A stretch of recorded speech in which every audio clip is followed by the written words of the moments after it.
Well, good morning, everybody, and welcome to this meeting of the Food Standards Agency Board. You found us in Belfast in September 2019. A few introductions before we look at questions that we've received in advance of the meeting. First of all, I'd like to welcome Rod Ainsworth to his first meeting as our Acting Chief Executive. Also, we'll conclude the meeting by marking it being his last meeting as our Acting Chief Executive, but say a little bit more about that later. We've also got Rick Mumford now in his role as Acting Director of Science. So, Rick, it's very nice to have you around the table in that role. And in the audience, we're joined by our new Chief Executive who begins work with us next week, Emily Miles, and by Nathan Monhouse, who's our new Head of Wales. So welcome to you both. We've got apologies from Steve Wern and Catherine Bowles for today. And we'll start by Alison Shields reading out for us any questions that we've received in advance of our September board meeting. Alison's our Head of Media Comms. Yes, good morning. We have 4 questions to the board which have been submitted in advance of the meeting. 2 on Campylobacter, otherwise known as CBD, and 2 on the role of public analysts. The first 2 questions come from Charlotte Bauer. She's from Hanway Associates, a London-based consultancy specialising in cannabis research, market entry strategy, corporate advisory and strategic communications. She asks, can the FSA provide a timeline for the announcement of this approach, and when can industry expect communication of any steps to be taken in the proportionate enforcement of CBD products on the UK market? Her second query is, an application to authorise CBD isolate in food supplements is currently under consideration by FSA. In the event of a no-deal Brexit, would CBD products approved by the European Union require an additional approval at the UK level?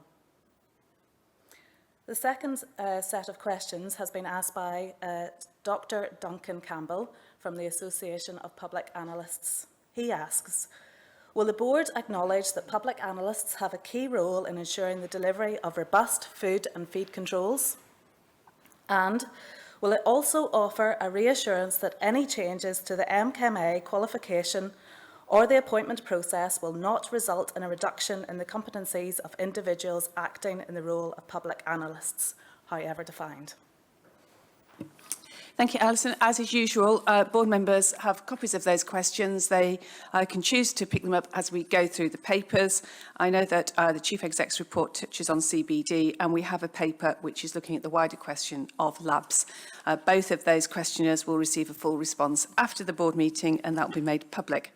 There's an opportunity for members of the public in the audience to ask questions at the end of this meeting. So please do have a think if there's anything that you'd like to raise with us there. So if I go now to the minutes of our meeting in June 2019, these were circulated to the board in draft for any comments. So I am hoping we are happy to accept them as an accurate record of the meeting. Good. And the outstanding actions are no longer outstanding. All are completed. So unless board members have got any other matters that they wish to raise on that, we will move on. My report to the board, as usual, a record of my engagements since the board last met is on the website. Might particularly highlight that Ruth Hussey and I were delighted to welcome about a third of Welsh Assembly members to our reception at the Senedd in Cardiff about 2.5 months ago, quite into July. It was great to have such a large turnout. We had many other senior stakeholders from Wales there, and particularly pleased that the Minister Vaughan Getting attended and spoke. So a really important part of our engagement with parliamentarians across the 3 countries we work in. And I was pleased last week to have an introductory meeting with the new England Minister for Public Health, Joe Churchill. We talked about EU exit, we talked about allergens and novel foods, and there are a few items there that we hope to follow up with further meetings before too long. I've also met with Henry Dimbleby to talk about his work on the National Food Strategy, with Julie Hill and Hannah Lambie-Mumford to talk about the work they're doing for our Social Sciences Advisory Committee around assuring the board about the use and quality of social science, so something that is very close to our hearts. Yesterday, the board visited the Global Food Security Institute at Queen's University Belfast and AFBI Both fascinating visits in terms of looking at the science that's being done to keep people safe in relation to food and to push the boundaries of our understanding of foodborne disease and illness and some of the risks that sit with trade in food. We were also joined by some members of NIFAC, and we've got NIFAC members in the audience as well today, so it's very nice to have you with us today, thank you. And it's also a very good opportunity for us to meet staff in the Belfast office, which we did. A couple of other things. I'm pleased to confirm that 2 of our board members have been reappointed for a further year's service, Ruth Hussey and Col McKenna. Board members will be aware that we have some outstanding board appointments. We're still waiting for the appointment of a deputy chair and 3 board members, and that remains with ministers in England, so far as I'm aware at this stage. We are urging a quick decision there. As I've mentioned, Emily joins us on the 23rd of September, and Rod is leaving us on the 4th of October.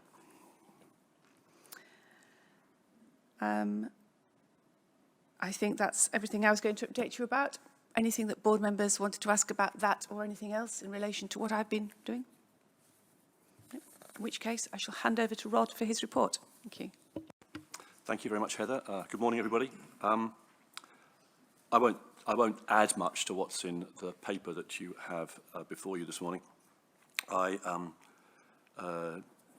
trailed the possibility that I would add an oral report dealing with EU exit should that be necessary. In fact, the paragraphs in the report that deal with EU exit, I think, are up to date, and there's nothing that I need to add in this meeting to those paragraphs, but I'm very happy to pick up any board members' questions, specifically around EU exit or anything else.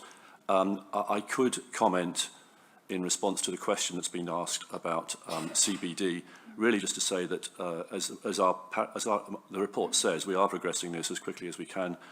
It's not in our gift to determine a particular timetable, because this is an issue which involves, as we've said in the report, not just myself, not just the FSA, but other departments, DHSC, Department of Health and Social Care, and also the Home Office.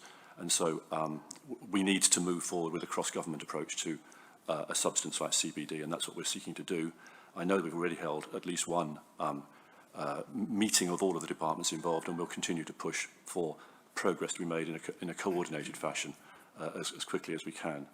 Other than that, there's one thing I should have added to the EU exit chief exec's paragraphs, really just to record for the purpose of the minutes of this meeting that, as board members know, we've been for probably 2 years now regularly tracking consumer attitudes to food in the EU, and the latest round of that research has now been concluded and will be published on our website, I think today actually. So that's just to give a plug to that for people who want to see how that's developed. Nothing else. I'm happy to pick up any questions. Questions for Rod? Thank you, Chair. Rod, I recognise that there's a shortage of veterinarians in the United Kingdom as a whole, and there's particular concern, I think, in some quarters around the supply of official veterinarians. Now, I do know that the MAC and the Home Office have now placed the profession on the shortage list, which is good news. But could you provide us with some reassurance, and recognising also we're out to tender, what reassurances you've had from the contractor on the supply of OVs for FSA? Thanks, Stuart. I think it's probably easiest if I ask Colin, who's closest to this, to pick that up and give a response. Yes, thank you, Chair. So this is obviously an issue that we're alive to. When following the referendum, it was part of the EU exit programme. We, however, have moved it to business as usual because there has been a continuing supply, and it's a standing item at our meetings with the current contractor, and it's something we're alive to as we re-tender the service delivery partner contract, which will the new contract will come into place in April. Thank you. I thought I just mentioned in relation to the question that Charlotte Bowyer submitted that I did raise this need for cross-government action on CBD with Jo Churchill when I met her last week, and encouraged her to pull together a stronger ministerial leadership team that we could then feed into.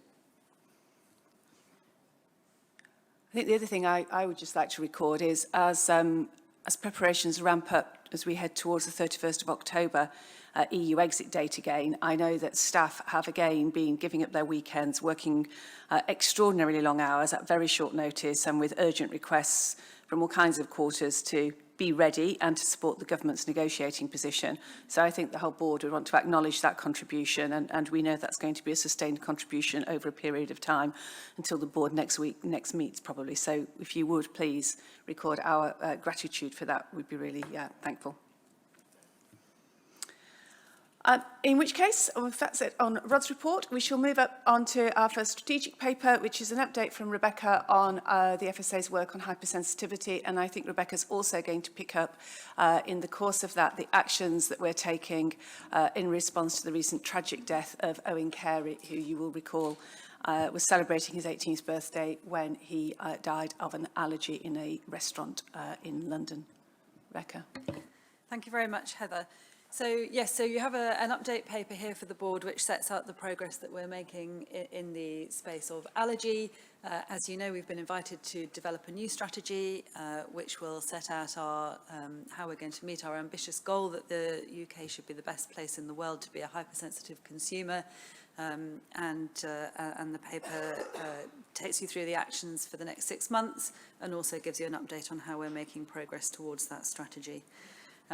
So I'm not going to go through the paper in detail. I think it's very clear. But as Heather says, since the report was prepared, we've seen the conclusion of the inquest into the sad death of Owen Carey. Owen had an allergy to dairy and died after eating a restaurant meal that contained buttermilk. So we're awaiting the coroner's recommendations on that, but I do want to highlight some of the work that we're doing that is going to support restaurants and food businesses to meet their obligations to keep consumers safe. And in particular, draw your attention to the sections in the report where we talk about our preparations for a new aid memoir that will bring together the guidance for different enforcement officers in a really clear and easily accessible manner so that they know what they need to look for and how to support businesses.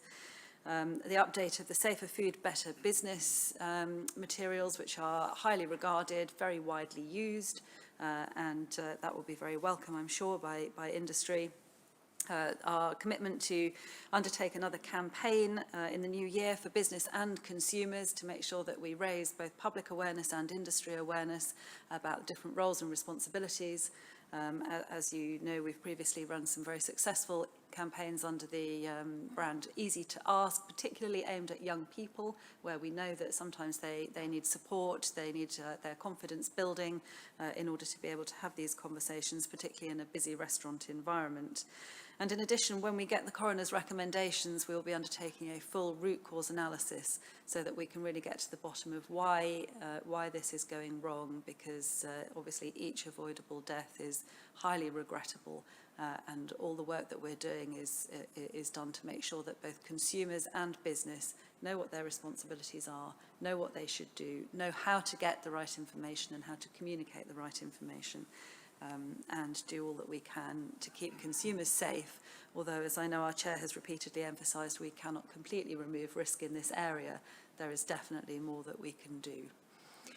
Just thinking a bit about our engagement with industry, again there's reference to our industry leadership group, and we'll be meeting in November, and that meeting will be an opportunity for our chair to set out very clearly what we expect of business and to hear from business how they are responding to these challenges as well, and provide a forum for shared learning so that best practice can be widely disseminated. So I'm going to leave it there and very happy to take any questions. I think, Rebecca, you were also thinking of having Byron, meetings with Byron and with the local authority, weren't you? Yes, that's right. Yes, so we'll be intending to meet with both the restaurant involved and the local authority, as we have done from time to time when an issue arises that that requires a more coordinated response, and where we think that lessons can be learned in order to feed into our future strategy. So yes, we will be inviting them in for a meeting.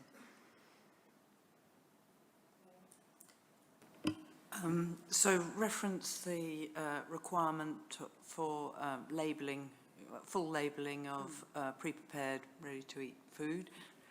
We run a little farm shop, and in that little farm shop we sell a few baps a week, And it was, I was sitting down with a shop manager trying to work out how we would do this, and it occurred to me that we could maybe facilitate some way of developing labelling from, I don't know, an app that you could photograph ingredient labels or something or other, but that in the same way as we have provided, you know, that strikingly useful tool of safer food, better business, whether there is something that we can do, because otherwise it's quite a large, I mean, I voted for full ingredient labelling, and it's quite a large step up for little food businesses. Yes, thank you. And as we discussed in the development of the policy and our development of our advice, we do know, as you say, that this is going to be a challenge for smaller and micro businesses. And of course, we're working with industry groups and going out to really make sure that we understand those challenges, and we'll be producing further guidance for them in due course. So I think it's a good idea. I think it's definitely a role for the FSA to facilitate sharing of best practice and to encourage innovation in this space. And I think perhaps on the specific issue of the use of technology, I might invite my colleague Julie Pearce to comment on that. We've had some initial conversations about this already. Yes, thank you, Rebecca. Yes, absolutely. Obviously, always keen to use whatever tools are available to make all of this doable and straightforward and become just part of their day-to-day business. I think there are a lot of opportunities already out there in the sort of digital marketplace. We see similar apps already in the addressing the allergen question, as well as some of the wider ingredients labelling sorts of challenges they face. So I think that tools are there. They may need a little possibly encouragement from us and to help maybe businesses make the connection that those tools are available. So that's something that Rebecca and I were talking about as to how we bring the tools and the people with the problem together. Thank you. It's good to see that the legislation got passed before Parliament disappeared, so that's encouraging. Equally encouraging to see the good progress made on our short-term priorities, which are moving on track. It's very important that we close this communication gap on the pre-prepared foods. But can you give us some insight onto the longer-term plans on assessing the risks associated with other gaps that will leave, be that in food service and restaurants, as we've seen potentially with the Byron issue, and also in unwrapped foods, and how we can assess the risks associated with those, and I guess test our assumption of how useful and how practical the communication is between consumers and the sellers in those environments. Yes, and of course these are all questions that will be picked up in the strategic framework that we bring to the board in December. As part of that, we're doing a number of things. Obviously, we've spoken before about the need to review the science and evidence in this area in terms of what we know about where the risks are, what's happening out there, and also looking again, in particular, you mentioned communication between consumers and businesses, refreshing our social science research as well to make sure that we have the best understanding of what drives some of those behaviours. And linked to that, we're currently finalising an analysis of the Food and You survey, looking particularly at the experience of what people who have reported that they have an allergy or hypersensitivity have told us as part of that, and that research will be published shortly. So all of that is happening now, but yes, I absolutely agree. We need to look to see where the gaps are, and that's exactly what the forward strategy is going to set out. And you'll have the opportunity to discuss our thoughts on that and our ideas at the December board when we present them to you. I've got Rod and then Ruth. Thank you. I just wanted to highlight less what we're doing, but more the way in which the executive are approaching this, because it draws on our experience recently of how to work better across the whole organisation. As you've already heard this morning, Rebecca is leading, but it's drawing in work from Maria's area of the business in our relationship with local authorities. It's drawing in work from Julie's area in relation to both communications and use of more modern ways of reaching out to people. And that programme discipline is something that we've taken from how we approached EU exit, and we're applying that. We're trying to, I suppose, mainstream it where we have work that involves everybody across or almost all parts of the organisation. So I hope we've invested as well in bringing in additional programme management resource to this area so that we can bring that discipline to how we move this forward. Thank you. Well, I'm really encouraged by the programme of work and the profile that this work has, the importance of it. A couple of points, really. This is going to require particularly local government to support and, if you like, promote the use of these toolkits and the evidence that is now accruing in terms of what needs to happen. And just a request that as we think about the longer term strategy, that we think in terms of resourcing that's going to be needed. This isn't just a short-term issue. We realise that this is a growing concern. So as part of the next spending round, I'm looking at Chris over there, we need to actually work very closely with local government to know just what this requires for the future. So just an encouragement there. But I know there's a lot of good engagement work going on, and we've heard about that. The only specific question I had was around the near-miss tool.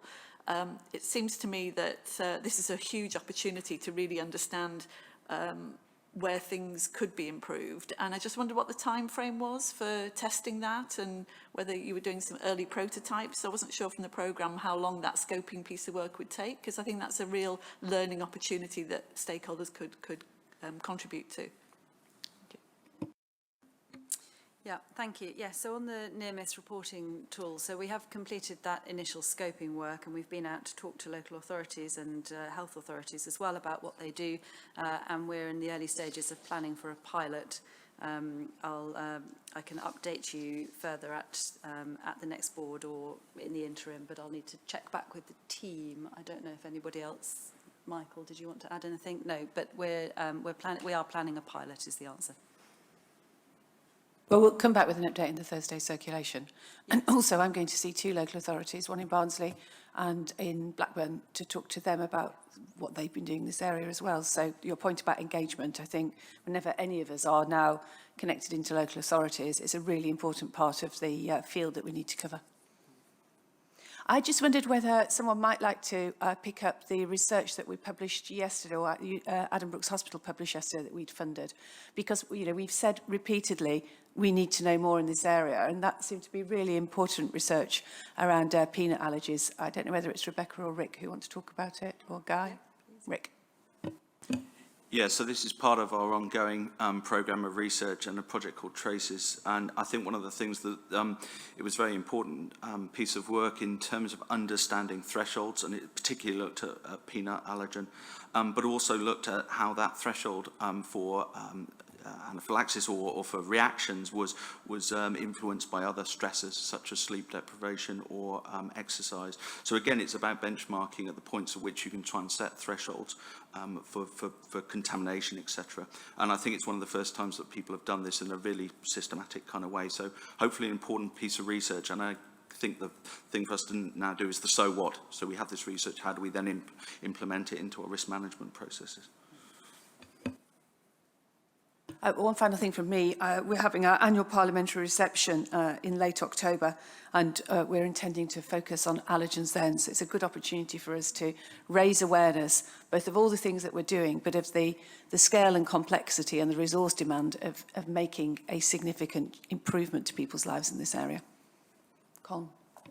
Just a very quick point, and it's one that I think we'll pick up in a paper in the Business Committee this afternoon around local authority, and it's back to the resource issue that's already been raised a couple of times. It is going to be very important, and if we go back to our discussions in the May board, when we started on the journey of this legislation, we really do need good enforcement, so we need to be very clear of the role of the local authorities and the enforcement there. But I think we have a paper that's starting to look at the performance of local authorities, so maybe get a bit more detail at that.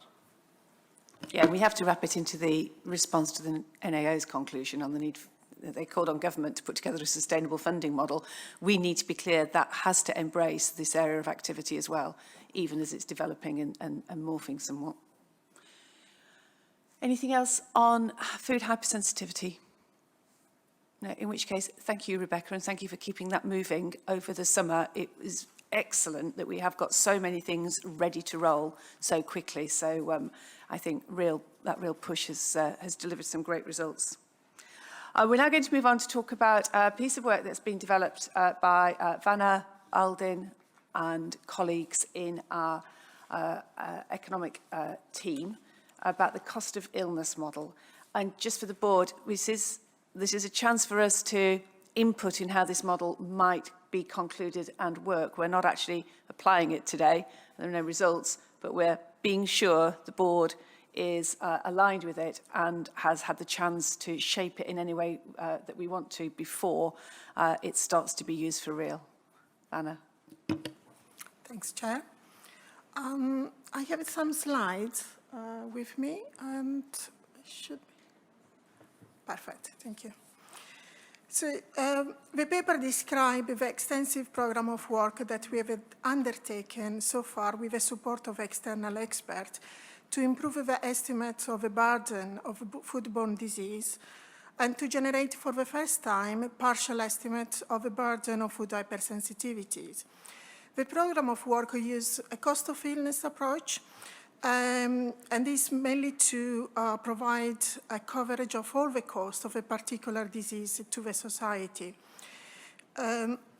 We draw extensively from previous Commission research and input from external experts from the University of Liverpool, from Manchester, from the London School of Hygiene and Tropical Medicine, in addition to input from our scientific advisory committees, in particularly the SES and the SEMSF.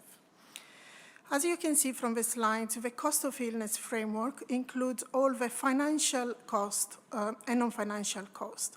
The financial cost include the direct cost to medical care expenditures associated with the diagnosis, treatment, management of illness, including also the personal expense, individual in care.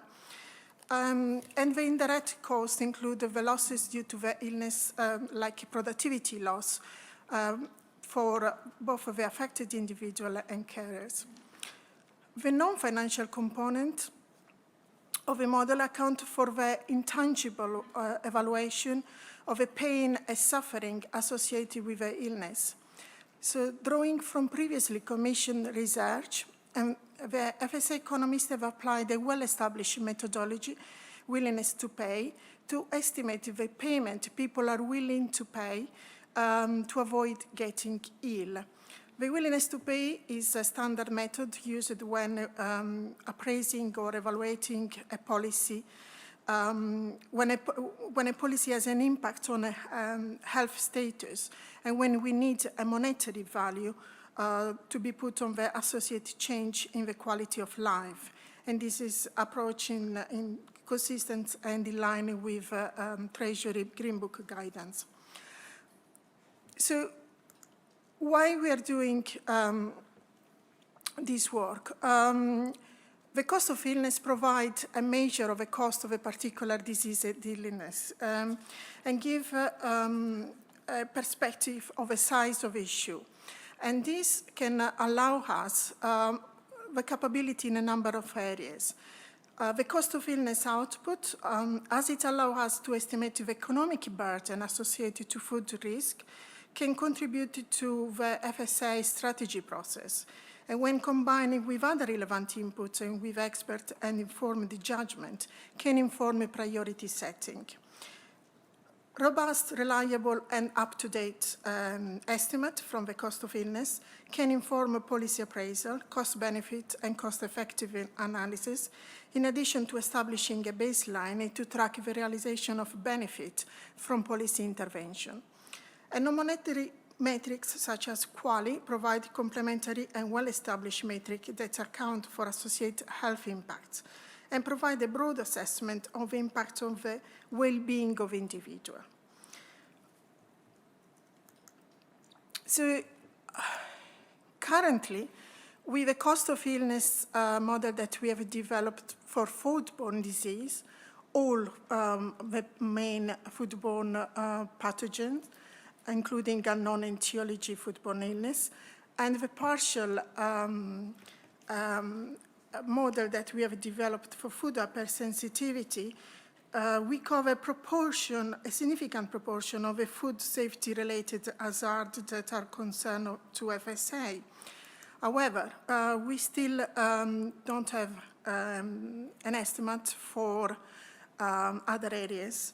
But, although risk assessors in our colleagues in Sept are investigating risk prioritization tools for risk related to chemical in foods and radiological contamination, with a long-term objective of estimating their economic societal burden, so that in the future we will have we will be able to cover all the food safety related hazards related to FSA. What are the limitations of this model? Well, although this model represents a considerable improvement from the model we have so far used to estimate the burden of foodborne disease, it remains an imperfect science. We're using data set from different periods and sources. It's a model, so there are lots of assumptions. And understanding continue to develop as new science and evidence emerge. So, although this work provides a framework for fair comparison, expert and informed judgment is still required to apply when making strategic decisions. Costs are only one part of a picture, and cost-benefit analysis and cost-effectiveness analysis still remain the main tools when we want to systematically assess the cost and benefit of an intervention, or when we want to compare policy intervention. It's also important to highlight that individual metrics should not be used on their own, but rather in conjunction with or as a composite suite of metrics to construct weights for prioritization measures that are fit for purpose in both aiding strategic development and policy design. It's also useful to highlight that the model that we developed, given the recent interest for food hypersensitivity, is still partial model. It's currently estimated cover only instances of food hypersensitivity that lead to hospitalizations and death only. And we just started additional work to cover the financial and non-financial costs associated with the maintenance states of sufferers of food hypersensitivity. So the estimate that we have from the model up to date is still partial. We're finalizing the model with estimates. We are carrying out quality assurance and peer review with the support of external experts, and we should be able, as the Chair mentioned earlier, to provide the final estimate to us towards the end of this year. Anna, thank you very much. And the board will be having a workshop when we have our strategy retreat in October. We'll be having a workshop to understand more about how this actual model works and what its implications might be, so that we can get our heads around it a bit further. Guy. Thank you, Heather. I think the first thing to comment on is that the development of a framework like this, I think, is important. And I think it's important because, firstly, it's based on well-established methods, which gives one confidence about how to do this. And secondly, they've been tried and trusted in other fields. So therefore, you know, the approach is a good one, and it's actually been used in anger elsewhere. And I think that's useful. Because therefore, what it enables people to do is to actually have a framework by which you can illustrate how you're prioritising things and to defend the decision-making behind that. I think that becomes useful if when it comes to trying to focus on things which perhaps have very different kind of backgrounds. So traditionally, before we had frameworks like this, it was often the case that microbiological issues seemed of higher priority than other issues, because it was quite easy to estimate how many people had been affected and therefore put an economic value on that. But if you actually spoke to people, people were more fearful of toxins than they were microbes, but we couldn't easily put a number on how many people were being affected by toxins. So having this sort of mixed approach of actually several methods, which include some of those harder to measure issues, enables one to actually look across the portfolio and therefore make decisions depending on what you want to prioritise. I mean, you can start obviously by giving equal weighting to all these measures, but if you wanted, you could differentially scale up or scale down any one of those measures and explain to people why you are doing that. And so I think the last thing to flag is that, you know, we live in a very complex and rapidly changing world, of which, and I know most of the people around the table talk about focus and pace. And I think actually this is something which enables one to play into that focus and pace by carefully choosing where you might want to focus and therefore perhaps offering the pace because you're not being diluted by looking at other things. But I do think it's also useful to flag that this is a tool and it's an approach, but individuals' expertise and nuance has to be used alongside this, because it doesn't come out, say, with the answer 42 and you move forward. It's a bit more subtle than that. Thank you. Okay, thank you. Ruth and then Colin. Thank you. I really welcome the work that's gone into this, and you know, it is a hugely complex area. But if you link that with our horizon scanning work, it gives you some sort of framework to help try and sift out where focus is required. So, you know, good work so far. I'm pleased to hear we'll be considering in a bit more detail. Just a couple of points which you may not want to answer today, but perhaps in terms of the workshop and the follow-up you might want to come back to. One is whether there are any in-country nuances that would affect the model. So whether we need to think about sensitivity analysis. And I'm thinking, and they're small potential tweaks in terms of how it might play out in Wales or Northern Ireland. So for example, costing illnesses in Wales, the prescriptions are all free. So does that make a difference to the model and the assumptions you're making? The demographics are slightly different. So just be interesting to know how you factored in any sort of nuances there.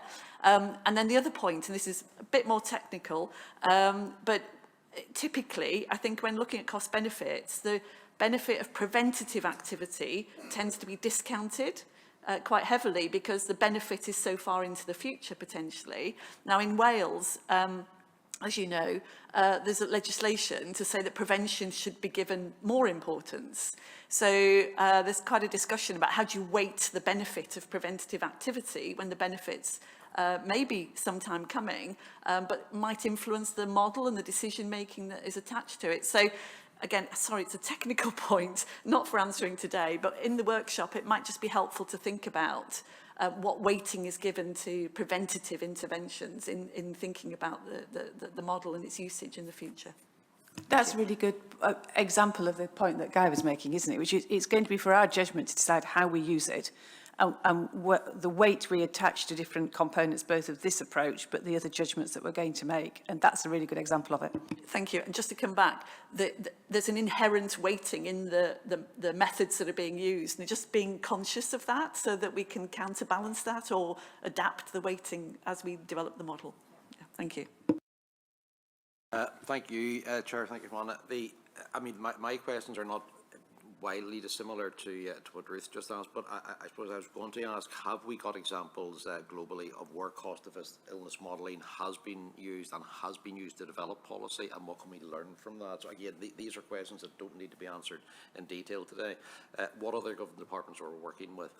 Because this obviously is not, in Northern Ireland we do have a outcomes-based accountability model of government. We just don't have government, but we do have a joined-up approach to government whenever we do eventually get that back.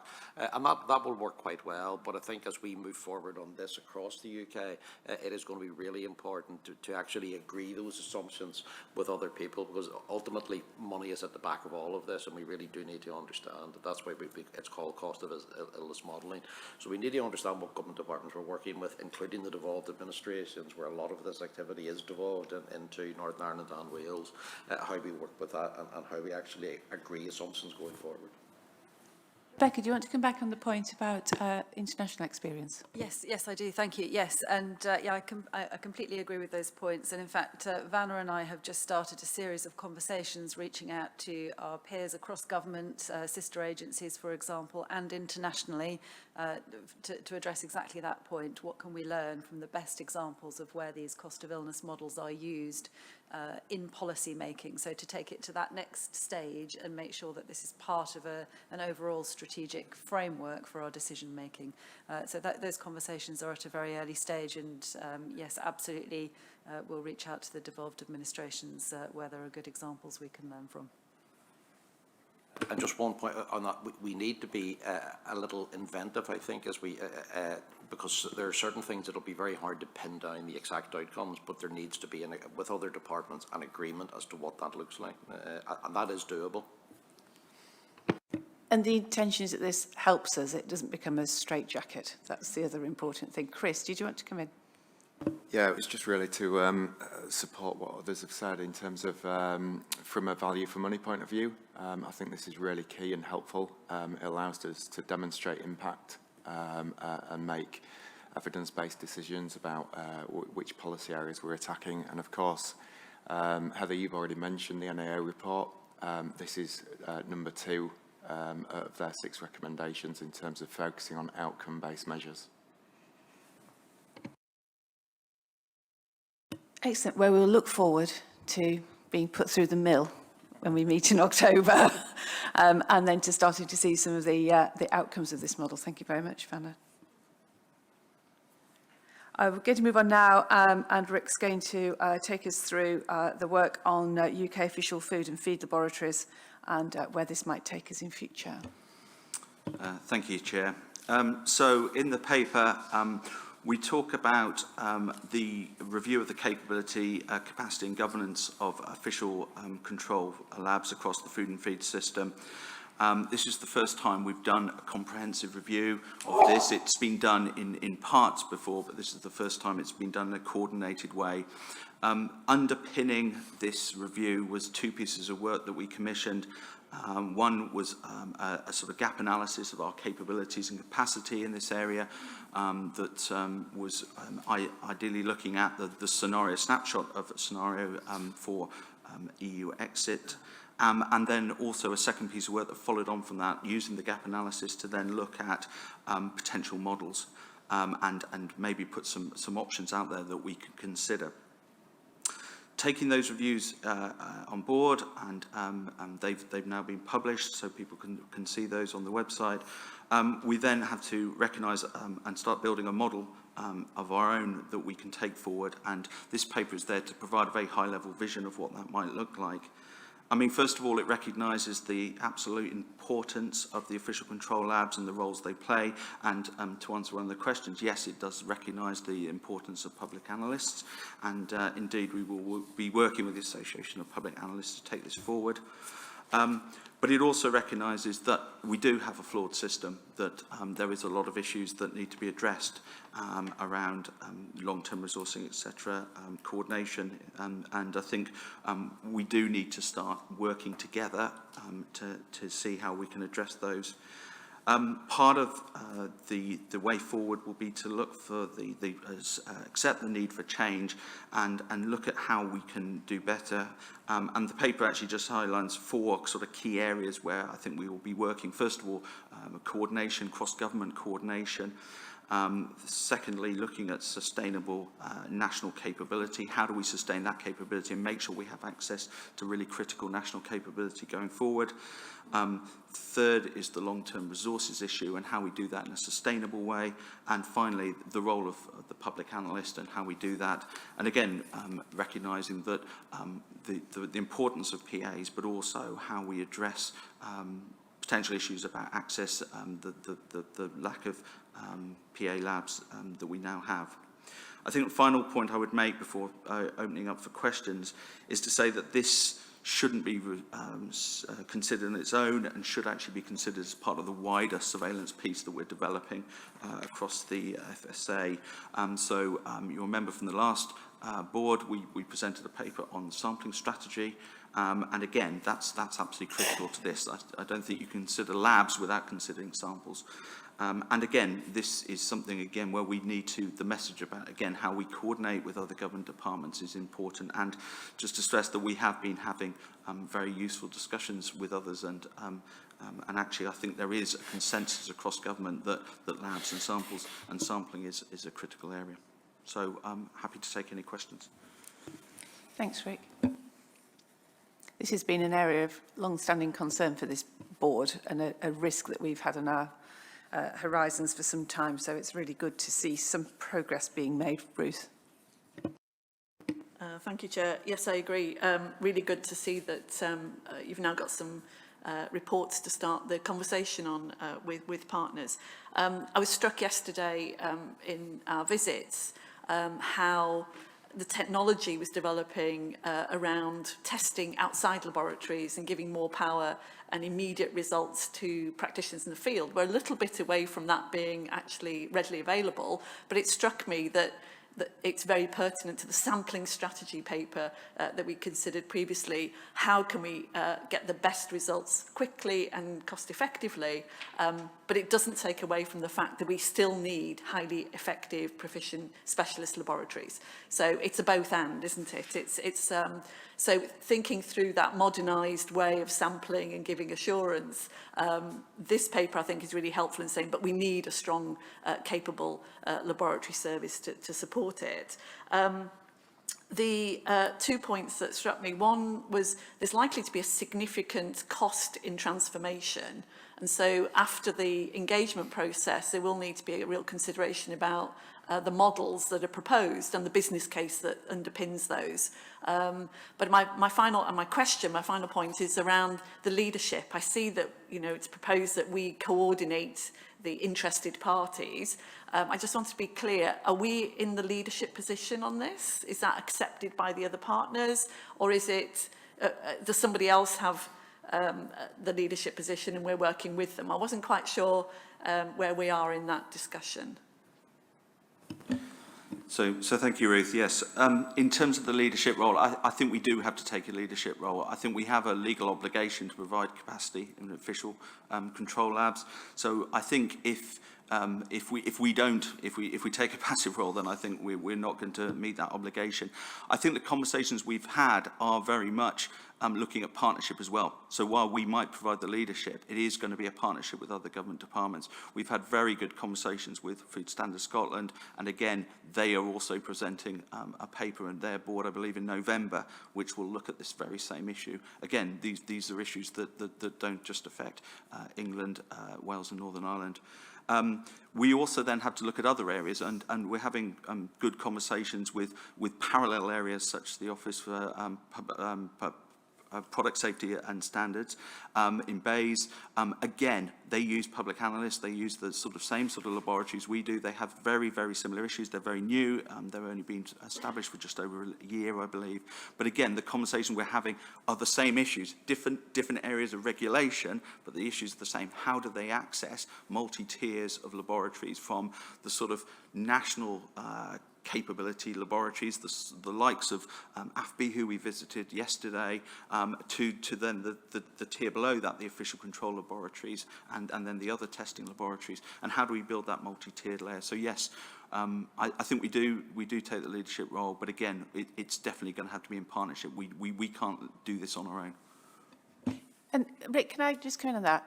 Because we tried 2 years ago for there to be broader government buy-in. And we couldn't get the departments to do that. So I do think we need this service, and we need this capacity and capability. We need it to be the right tiers, the right size, the right places, etc. So I think my view would be leadership, yes, but we are not the only owners of this problem. And the responsibility for this being for there being a financially viable solution can't only be our responsibility because of all those other parts of government you've just referred to, who also depend on these functions. So I don't want any external audience to understand. We've not necessarily sought leadership, but we're willing to take leadership on this. I know you talked about the Public Analysts Association. I've also had a letter from Mark Rolf, who's chair of the Association of Local Authority Public Analyst Laboratories, offering to work with us, broadly positive and supportive, wanting to engage with us on the way forward. That's all absolutely super, and we'd want to do that. But when it comes down to it, there's going to be a bigger ask across government somewhere to put in place the right solution. And that just, there can be no expectation that the FSA can provide the resources for this function to be provided for all of those who need the service. So I think we're in the same place on that. But I just wanted to be clear to any external audience. Leadership, yes. Ownership, no. Yeah, no, totally agree. And I think, again, it actually comes back to your point about technology, Ruth. You know, when you look at some of the new technologies going to labs, these aren't just applicable to food safety. If it's chemical analytical capabilities, they're applicable right the way across. And the new sort of technologies, non-targeted technologies, for example, they have a whole range of applications. So it's not just going to be a food-only solution for the laboratory capability. We've got Rod and Guy. Do you want to fight over who goes first? Rod, pulls rank. Sorry, Guy. First and last time. Really, you've addressed part of what I was going to say, Heather, by emphasising that we will by default take leadership, but that doesn't mean we pick up the tab because it is a shared responsibility. And I think one of the reasons why we've struggled to get others in government to step forward and take leadership is because, as you've identified, Ruth, there's likely to be a significant investment cost in the transformation. But I think that leads you to the what I wanted to say, which is that there's a slight danger because it's difficult to make progress in an area like this where so many partners need to move forward together. It can be slow and a bit painstaking, and there's a slight danger that we'll be designing or helping to create a system that's overtaken by the pace of change and the speed at which some of the things that we were seeing yesterday have kind of swept past us. So I think it's really important that it is seen as part of a whole, as part of it's an essential tool, an essential part of our regulatory model. But we need to be always aware of what's happening, because we might find actually that transformation cost is reduced by the extent to which some of the work that people need to do can be done by other means, and that needs to be factored into the thinking. Yeah, it's building on that a little bit. I mean, right across government and the analysts themselves, I mean, everyone has the same aim. I mean, the same aim is to use analytical methods to improve public health, and no one's going to dispute that's what they're kind of ultimately trying to do. And in that sense, I think everyone needs to kind of embrace the fact that actually moving forward might be quite different than just doing more of what we've done in the past.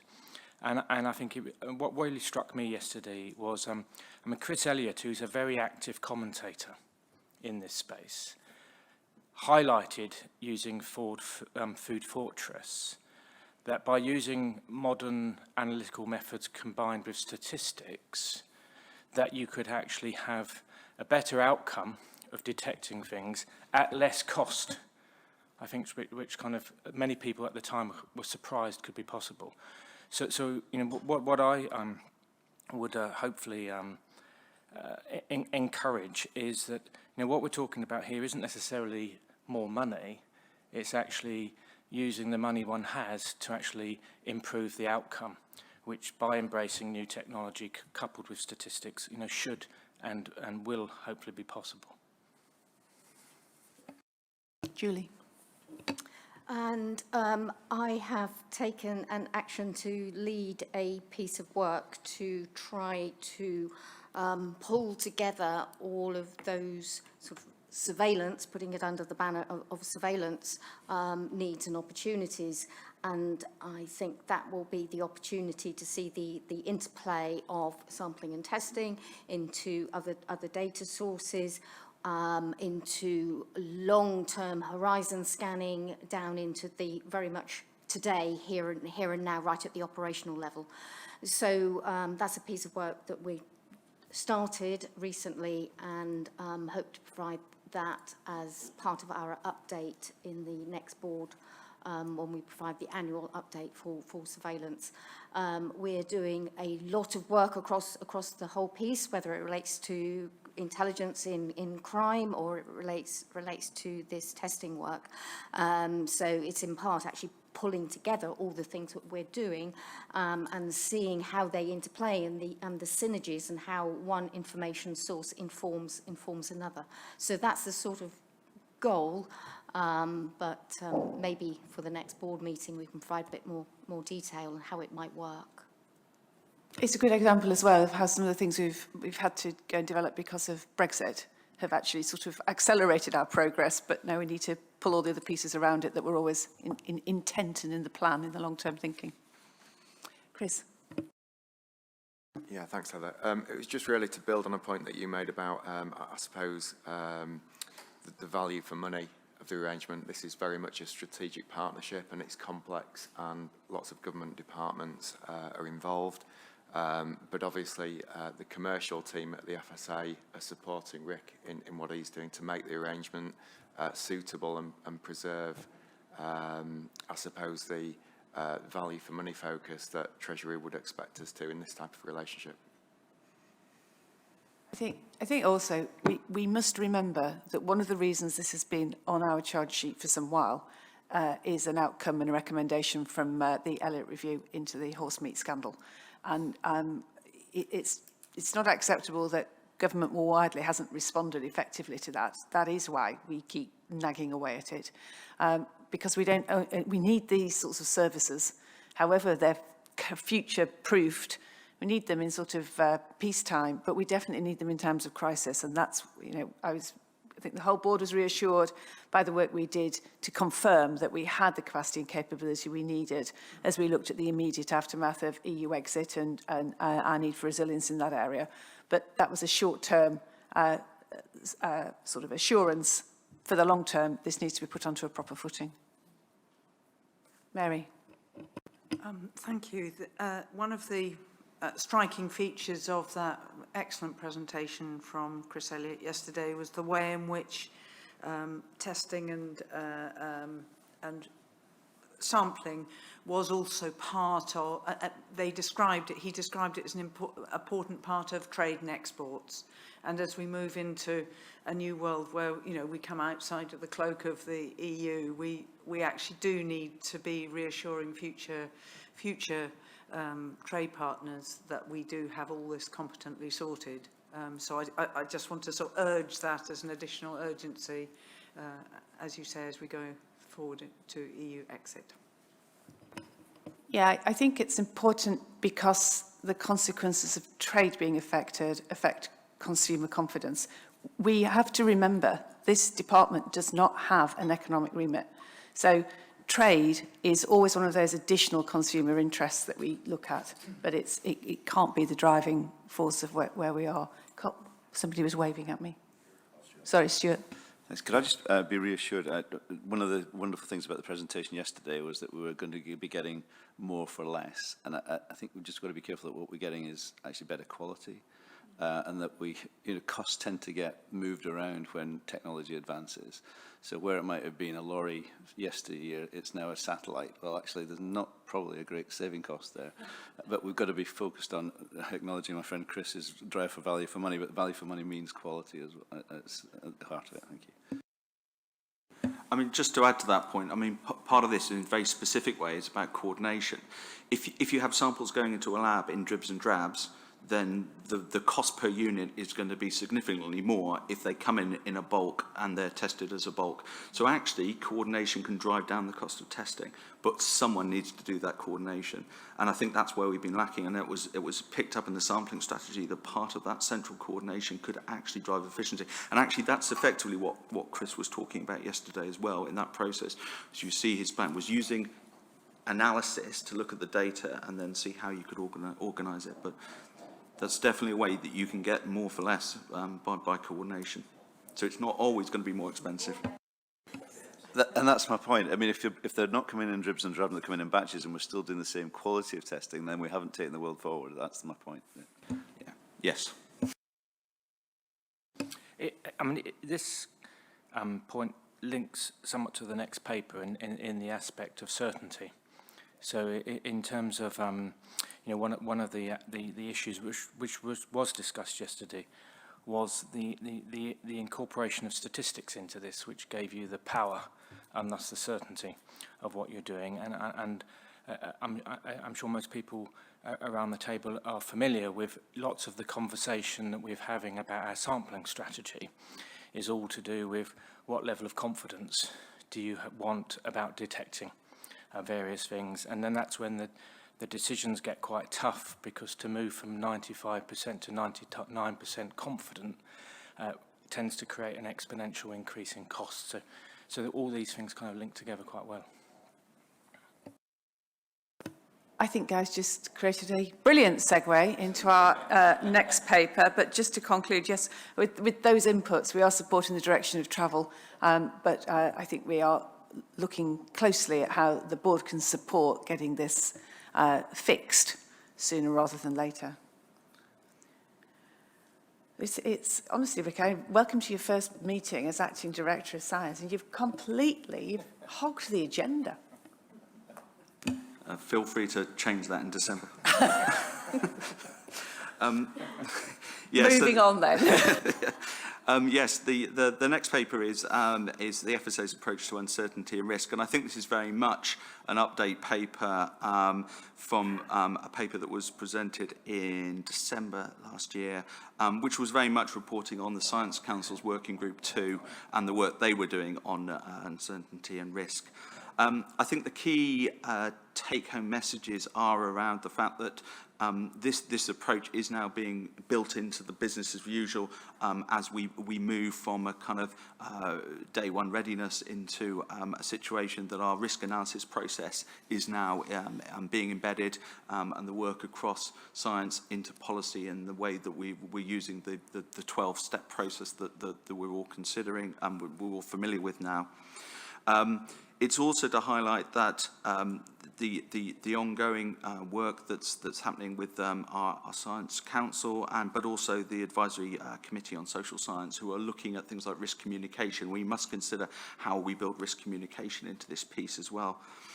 I think the key thing here is to note that a lot of the situations where we will be in these areas are very complicated.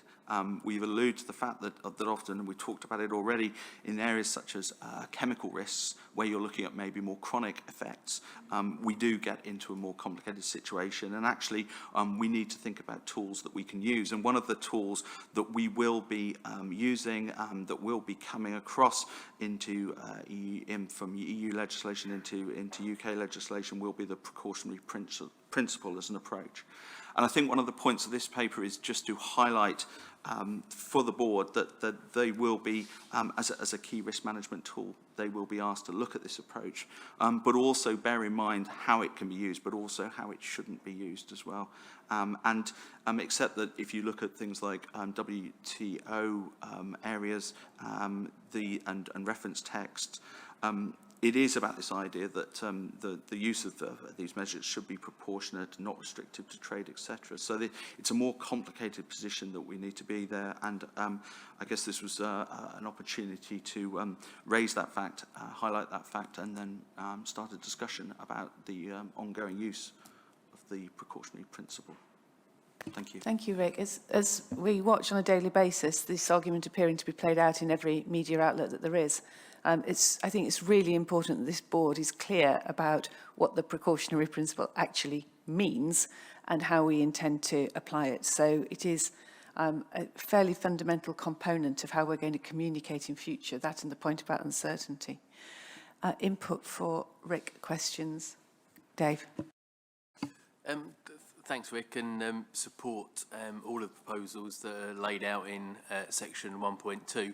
I guess one question, and it relates to the start of the introduction in 2.1, where we comment upon the issues relating to food and feed safety and consumers' other interests in relation to food, and just to try and gain assurance that when we as a board and indeed our advisors are asked to give opinions on such matters, how we're going to balance the other interests in relation to food. We see on many occasions, or some occasions, that there are certain food safety interventions which consumers find unpalatable.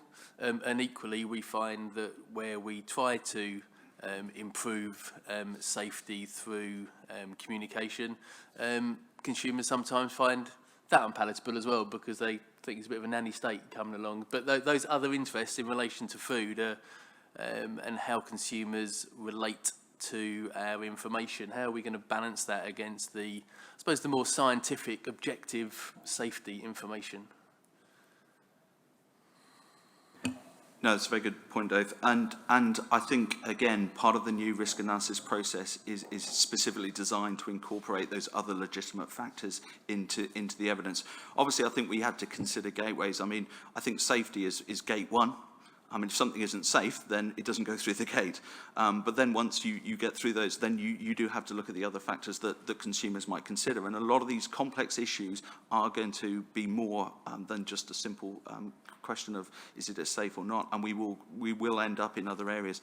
I think my job as head of risk assessment and as head of the science area is to provide as much evidence and as much information about the uncertainty, the caveats that might be around the evidence, that then we can hand to risk managers to make those decisions. So in terms of uncertainty, how we present that uncertainty, where we know we have gaps in evidence, and there will be situations where we don't have all the evidence. If you ever talk to a scientist, the most common thing you will hear is, well, if we just do more research.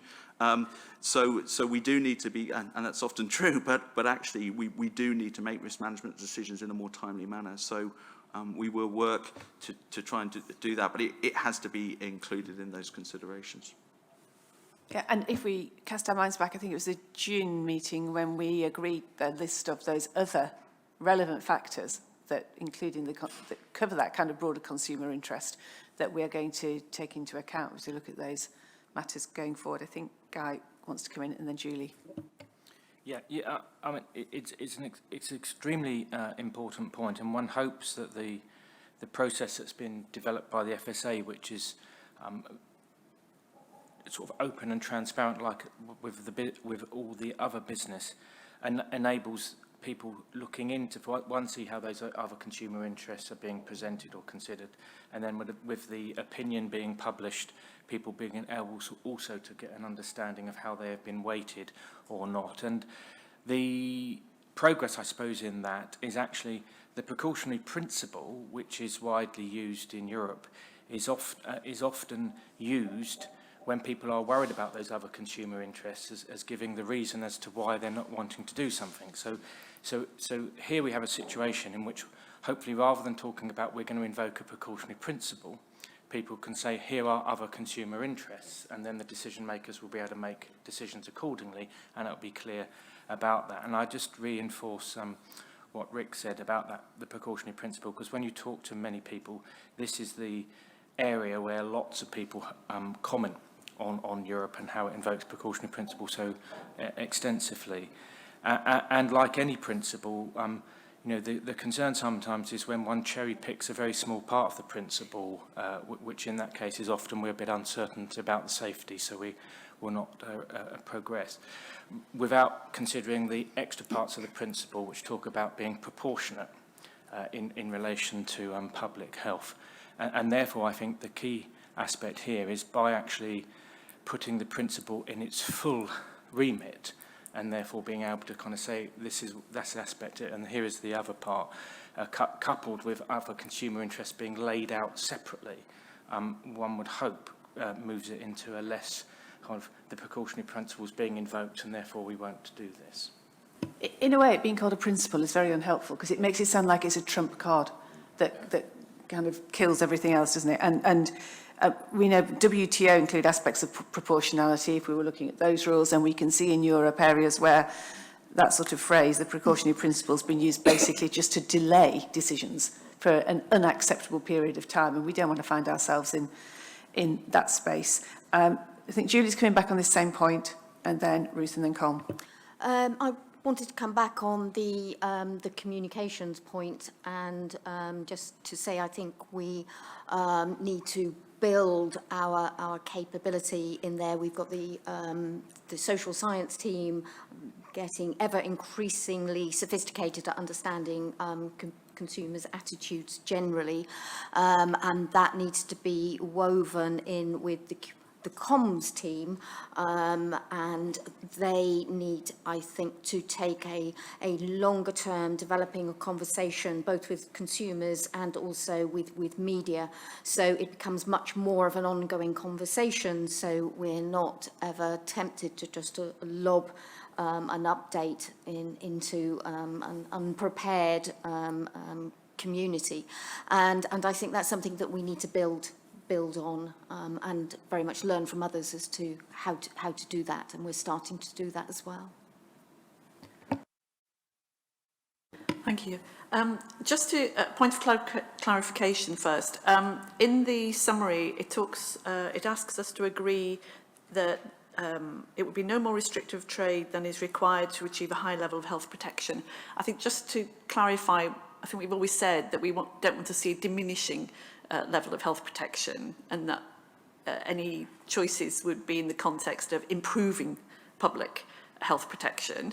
So I just wanted to be explicit about that. My main point was around how we present these risks, and just a reminder that Welsh Government and public bodies in Wales are required to consider the 7 goals of the Wellbeing of Future Generations Act, which actually gives a good framework for setting out the economic impact, the environmental impact, the impact on communities and the society in Wales in particular, as well as the health impacts. So I do think, I know I've raised it at previous meetings when we've talked about risk, it would be really useful because when you present evidence to ministers in Wales, you'll need to be mindful of that because they are required in law to consider those issues. So it may be useful to just test it at this point with colleagues in Wales because it actually might be a helpful framework. And it does exactly what you were describing, which is it sets out the issues and enables those who do need to make a decision to weigh up the consequences of those choices. So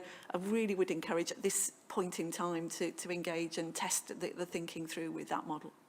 I think that was a conclusion that we came to at the June discussion on the risk management components as well, wasn't it? So I think Rebecca already has that in hand. Because I'm just keen that we don't start to confuse this paper, which is in the risk analysis space, with then what's happening as it crosses over the line into the risk management. It's a risk assessment space, and then it moves into the risk management space. Do you want to come in on that, either of you? Becca?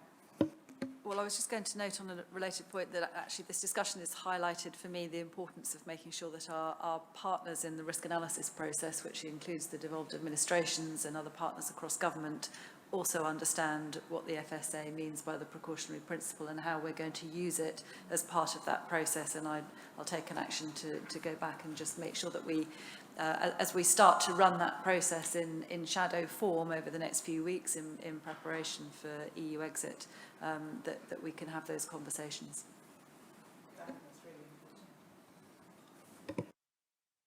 Just a quick point for me. Really welcome the paper, and it was discussed at NIFAC last week in closed session. And I think it's right to take that precautionary principle approach and understand fully what that means. Just one question, really, and it's on bullet point 1.2 and at the conclusion as well. And I just like to know exactly what is meant by informed by legitimate issues relating to technical and economic feasibility. So, if you want to say a little bit more about what that means, Rick. Yeah, I think that's looking at the other legitimate factors, the things outside of purely safety. So again, if you think about maybe economic impact of new processes, of looking at the social impact, you know, do consumers like something, or would they consider it? Would they eat something? It's those kind of other areas that we're starting to consider. But when you say economic impact, that's economic impact on society as opposed to on... It could be all sorts of impacts, yeah. So again, if you look at something that's you know, potentially a trade issue, you might be looking at something that might have differential costs. Then how will that impact on society as well in terms of positives and negatives in terms of impact on industry, but it also might have impacts on consumers in terms of cheaper access. So it's a whole range of independent evidence that we need to look at because these things aren't just simple issues of is it safe or not. Thank you. I'm absolutely certain I welcome this paper. The issue for me is where it sits in relation to the discussion that we did have in June, and I don't wish to go back over that, but I mean, there's a circularity to it, the analysis and then the communication, because the communication itself then informs, or can inform public opinion that we are then seeking to feed back into an understanding of what they understand by, or the public understands by the precautionary principle. But my question relates to, is this replacing or proxy for our risk appetite, which has to, as a board, which has to be caught in that circle at some point?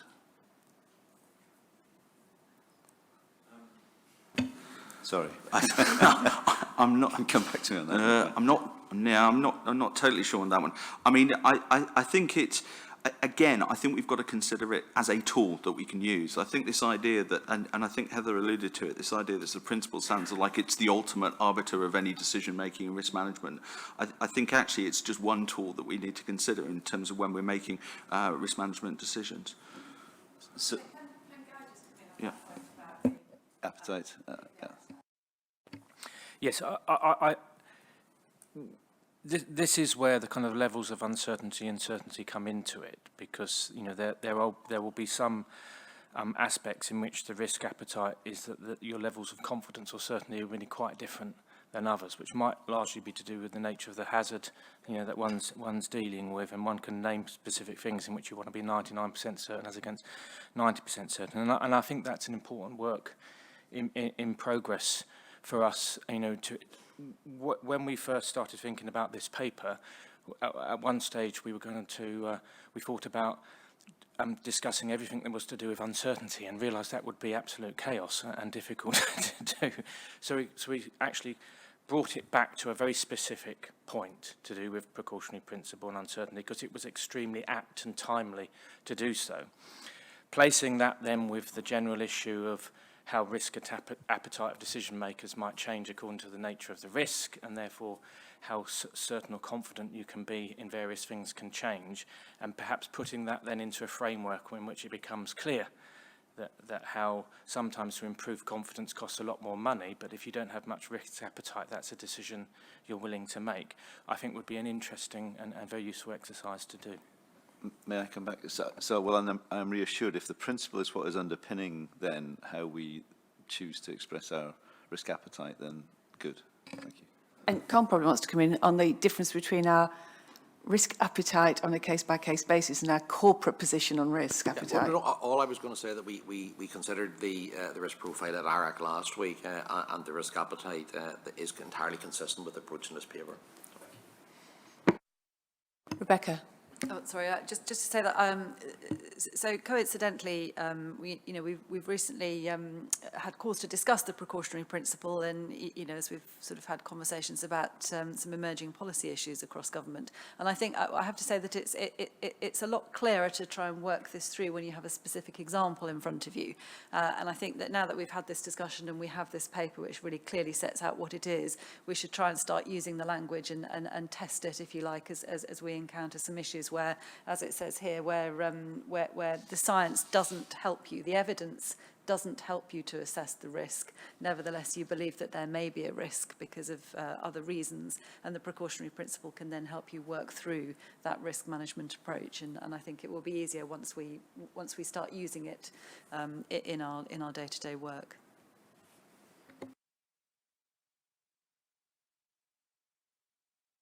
On this. No, in which case, I think we are agreeing the points that you've put together in the introduction about our expectations about the way that uncertainty and risk assessment and other evidence in support of risk management should be expressed. Obviously, we've got the work that the Science Council and the Advisory Committee on Social Science are doing. We are clear about the contribution we're making in advising ministers after Brexit in relation to international negotiations covered by WTO obligations. And then on that point about we're using this basically as a baseline in formulating risk management measures, to particularly note that point about a trade where the board's position is that we are looking to maintain or improve levels of health protection. And then I think we would add another summary point in terms of the board's conclusions, which is to capture the point about communications and the importance of the broader communications and specifically risk communications, both for external audiences and for our partners who are going to be involved in the detailed work around formulating or making inputs to risk assessment and risk management. And I think Rebecca's absolutely right. It'll all be a lot easier when we're doing it for real. However, we need to do it for real against a baseline that we've agreed is the right baseline. Moving on, Michael's going to join us. Hello, Michael. And an update on the Campylobacter reduction programme. Sorry, Michael and Aaron is going to join us. Good morning, all. Thank you very much. So we're looking at Campylobacter. The board will recall the FSA's significant strategic partnership work with all sectors of the chicken supply chain over some years to reduce Campylobacter contamination in chicken. After a sustained effort, we successfully reduced the highest levels of Campylobacter from an estimated 27% to below 10% at slaughterhouse and below 7% at retail level. There are kind of ongoing activities on sampling, science and consumer communication, and these are all set out in the paper. So this demonstrates the FSA's kind of ongoing commitment to continue to tackling Campylobacter contamination, which continues to be the main source of food poisoning. So I think I'll just stop there. I mean, the paper kind of more or less speaks for itself, but it's just bringing back to the board the activities that we've been undertaking since the board last discussed this, and the reduction in highest levels of Campy on chicken, I think when we discussed it a couple of years ago. Thank you. Thank you, Michael. Dave? Thank you. As Michael knows from regular emails on this subject, this is something I've followed quite closely over the last 2 or 3 years, so I apologise, we've got 5 questions if I may. Hopefully they're all quite simple. That is excellent. In figure 2, the PHE data on cases, there's clear seasonality that's repeated year after year after year. I'm sure we understand the reasons for that, but I don't, so if you could share those with me, that would be useful, because obviously it kind of makes you think, well, if we can perform that well in the winter, why can't we perform that well in the spring? Second question, the review that's outlined in sort of paragraphs 24, 25 of the current reporting process, will that include the option of just carrying on doing what we're doing, which seems to be working effectively at the moment, and also consider whether we should be setting a higher target for the tier 1 suppliers, higher as in tighter target, and move it down from 7%, because at the moment they've all got quite a lot of wiggle room, and therefore is there the incentive to continue improving? Third question, in relation to the tier 2 suppliers, and I guess this links a little bit into the quality of life stuff we were talking about earlier. Is there a business case for, I suppose, the authorities to support investment in those smaller suppliers to ensure that they can get their rates down significantly from what can be 3 or 4 times the levels in tier 1? Question 4 relates to a comment yesterday. I spent most of yesterday morning at the 2 scientific institutions. As a non-scientist, completely baffled. I wasn't the only one, though, was I, Wad? One interesting comment came out from the ABFI presentation around Campylobacter, which actually kind of resonated because it sounded logical, that whilst we are reducing the amount of Campylobacter contamination, the more virulent strains are those which are surviving, and how we can understand whether that's true, and what the impact of that, and indeed how we can attack some of those strains, and whether that is being encompassed in the future work.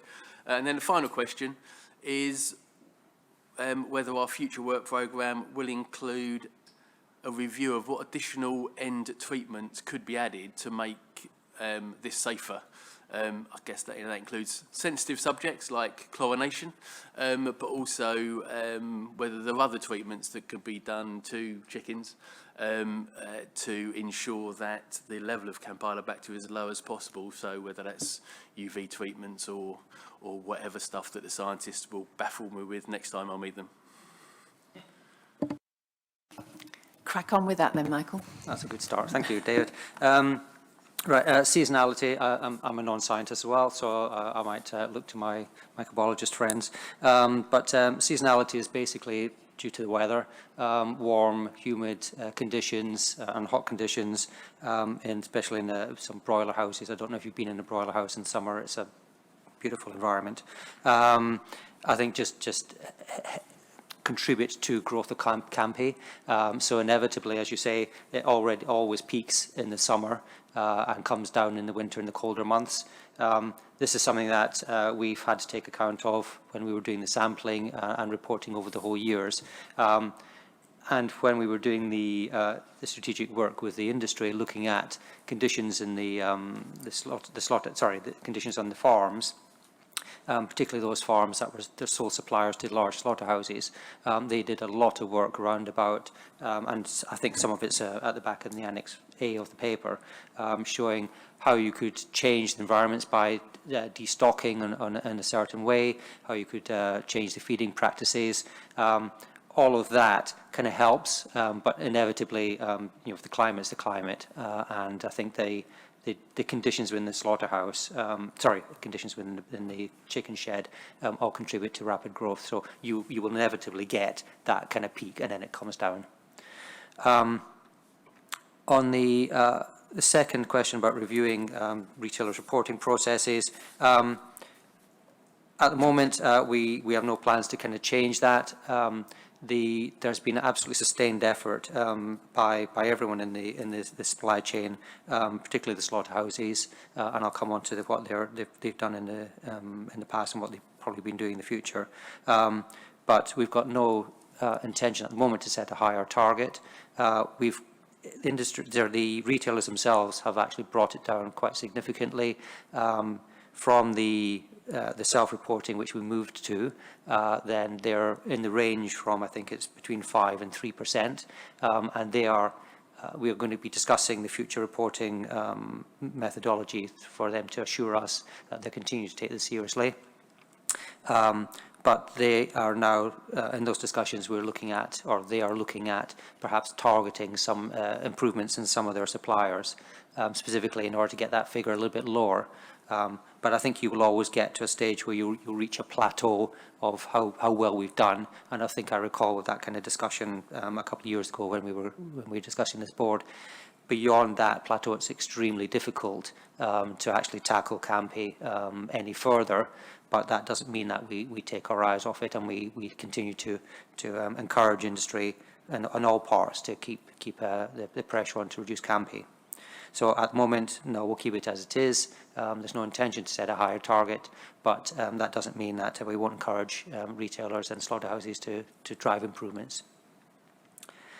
Tier 2 businesses, yeah. Sorry, Mike, can I just interrupt that? I think the board would want to be really clear that we definitely want those retailers to continue to be transparent in the consumer interest, carry on collecting that data and share that data with us. Those are really critical steps. We got to a really good place. It would be deeply disappointing if they stepped away from that. So I just think the board would want to reinforce that remains our position.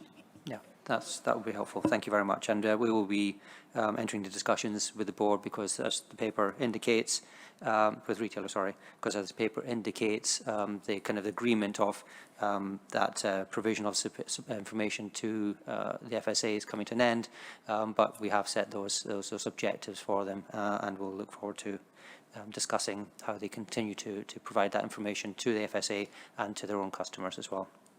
So thank you very much for that. The Tier 2 businesses, yeah, as you'll have seen from the paper, we've been looking at how effective, particularly around about the process hygiene criteria, which all slaughterhouses are meant to be carrying out to look at Campylobacter levels in their flocks.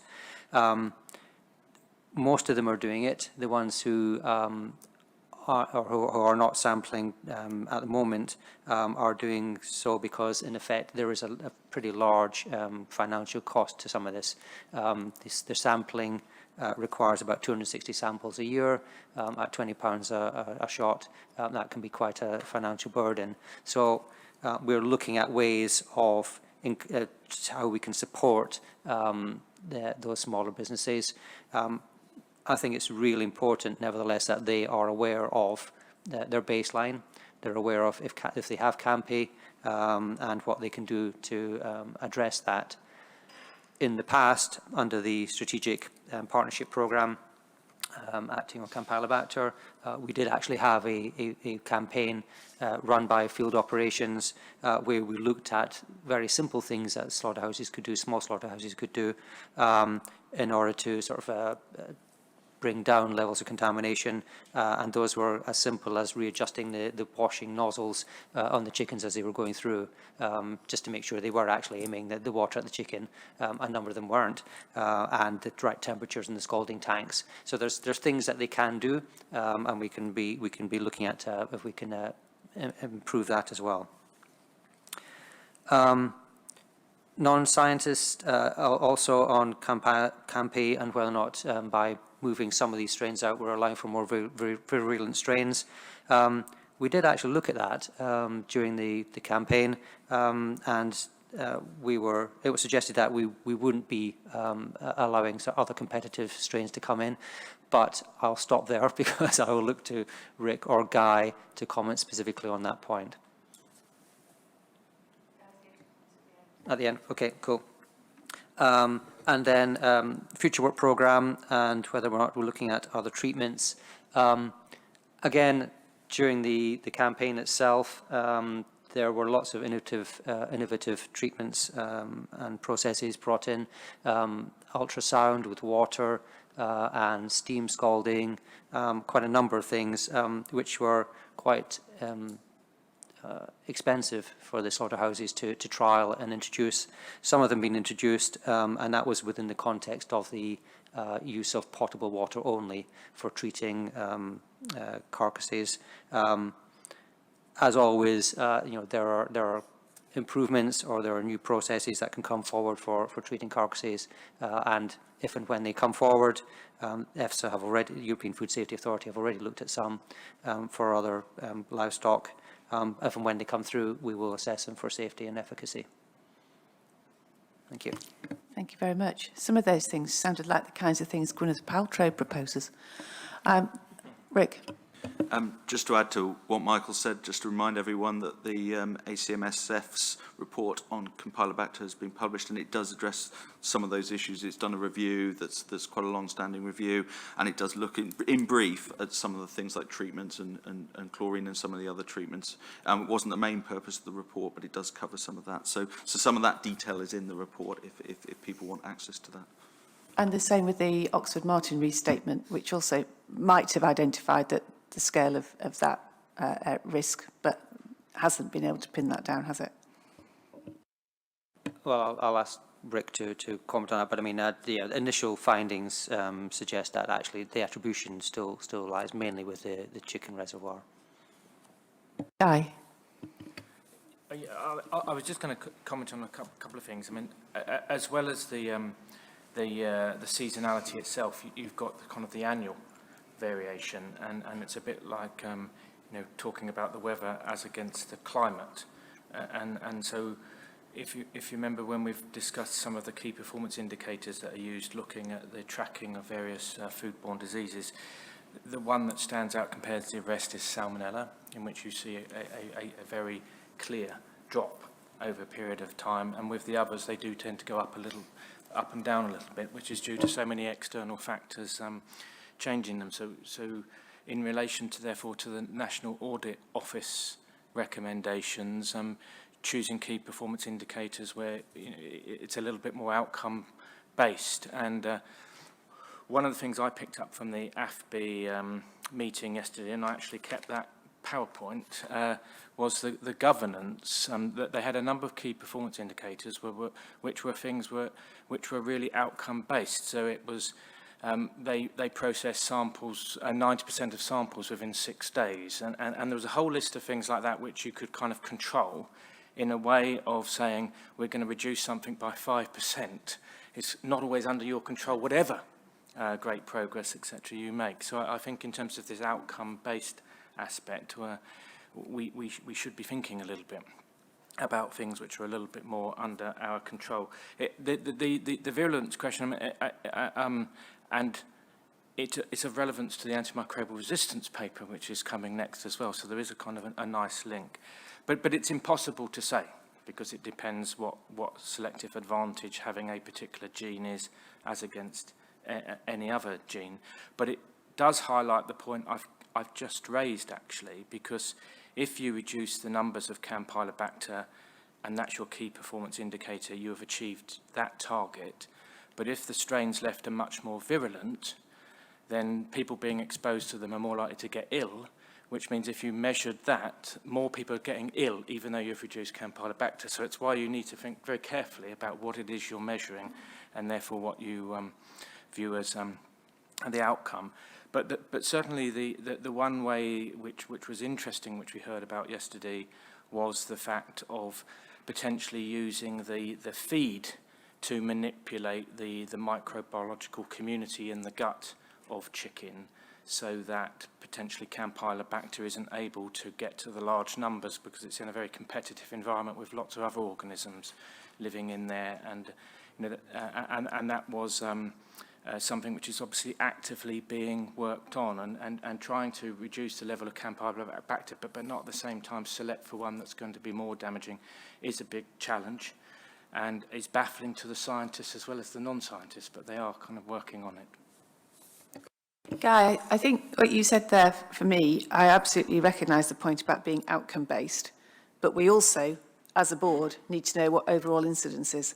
And the reason that we tackled Campylobacter and had this big campaign 4 or 5 years ago, began it, was because it was the biggest incidence of foodborne illness in the UK. So it's a bit of a measure of both, because if we go back to only measuring the things that we can directly impact, no one else is going to be taking that helicopter view of the whole landscape, which we are also responsible for, I think.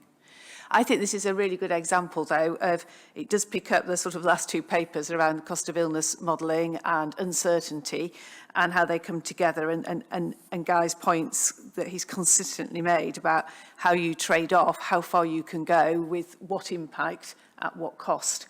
And as we start to set our strategic priorities for the next period, it feels to me like we're going to be in a stronger position to make some of those trade-offs and comparisons, or at least to rationalise where we're putting the effort and the resources. Dave wants to come back on that, and then Mary.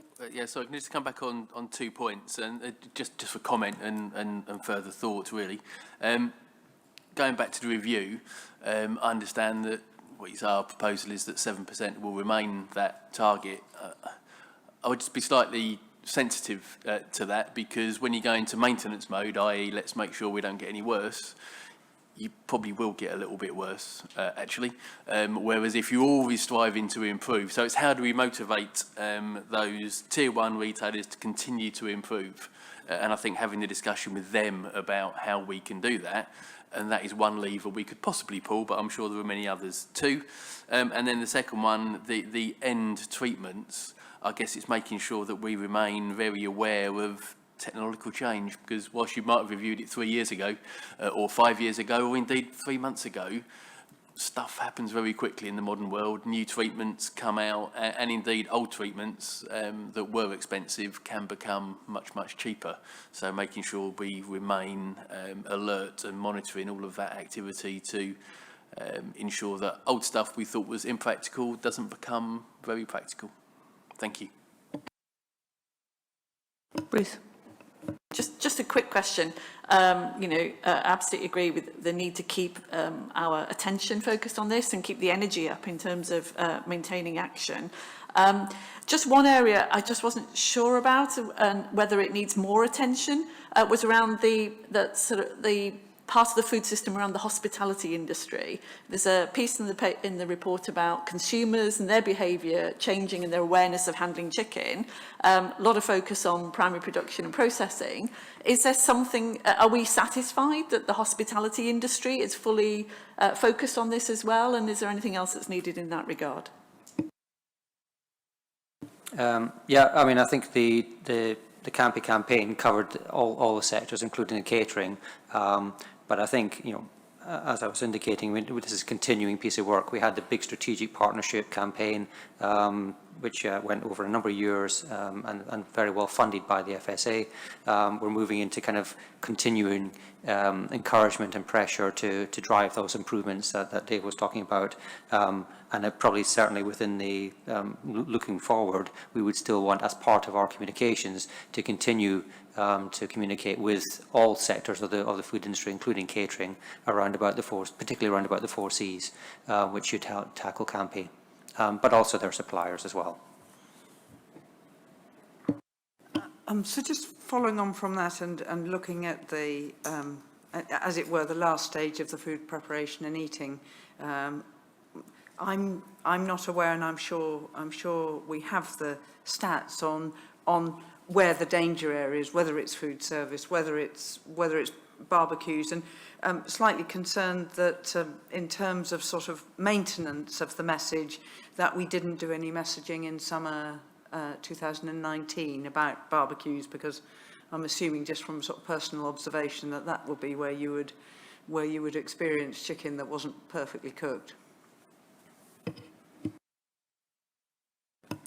Would anybody know particularly on that comms point, or should we come back to board members separately on that? Yeah. What we've been doing and what we plan to do for each of the target audiences, we are very conscious of that hospitality catering sector and again, resources and how often can you say the same message. And I think we didn't push too much on barbecues. We've done that previously, but I think we need to push more into catering, and it is talking about what we may be doing around Christmas time, because that's a big time that's primarily aimed at the catering sector rather than consumers. Chris? Yeah, just a brief comment. I think it's a really good question that Mary asked, and something from a kind of performance hat that I've touched on before with colleagues. I think at the moment, Mary, it's really difficult to get the evidence and database to indicate what the source of the foodborne disease is. Obviously, we work with PHE for lots of this data, and I think that as the board have heard, there is now emerging science that could possibly start to indicate the source of this foodborne disease, but obviously with my finance hat on, I expect that won't be cheap. So it's a really good question though. Michael? Yeah, and I think it's worth also bearing in mind that we were looking at whole chickens for the Campy campaign, mainly because of the way that they're processed. So in effect, the bird is turned upside down and the guts are punched through, and then we took the sample from the neck skin. The way stuff going to catering will probably be more quartered, and that generally has a lower level of contamination. So chicken breast and things like that will probably have lower levels of contamination. But nevertheless, for all chicken, the message for consumers and for caterers is around about the kind of don't wash raw poultry, cook it properly, and things like that. And those are the messages that we need to be pursuing as well. Maria? And just finally on that point, Heather, you have to remember as well, in a catering setting, it's much more controlled setting in relation to how chicken is handled, how it's processed and cooked, and that's controlled by the individual businesses' hazard analysis and their control mechanisms. So I think, you know, we have those controls in place, and obviously they're checked as well. Anything else from board members? So I think in terms of the conclusions of this discussion, a really strong endorsement from the board to sustain current achievements that keep the expectations on the large retailers, endorsing the efforts that you're making to try to work out how to tackle the issues at the smaller end of the supply chain. The point about the communications, and we'll come back to the board about how that varies by sector.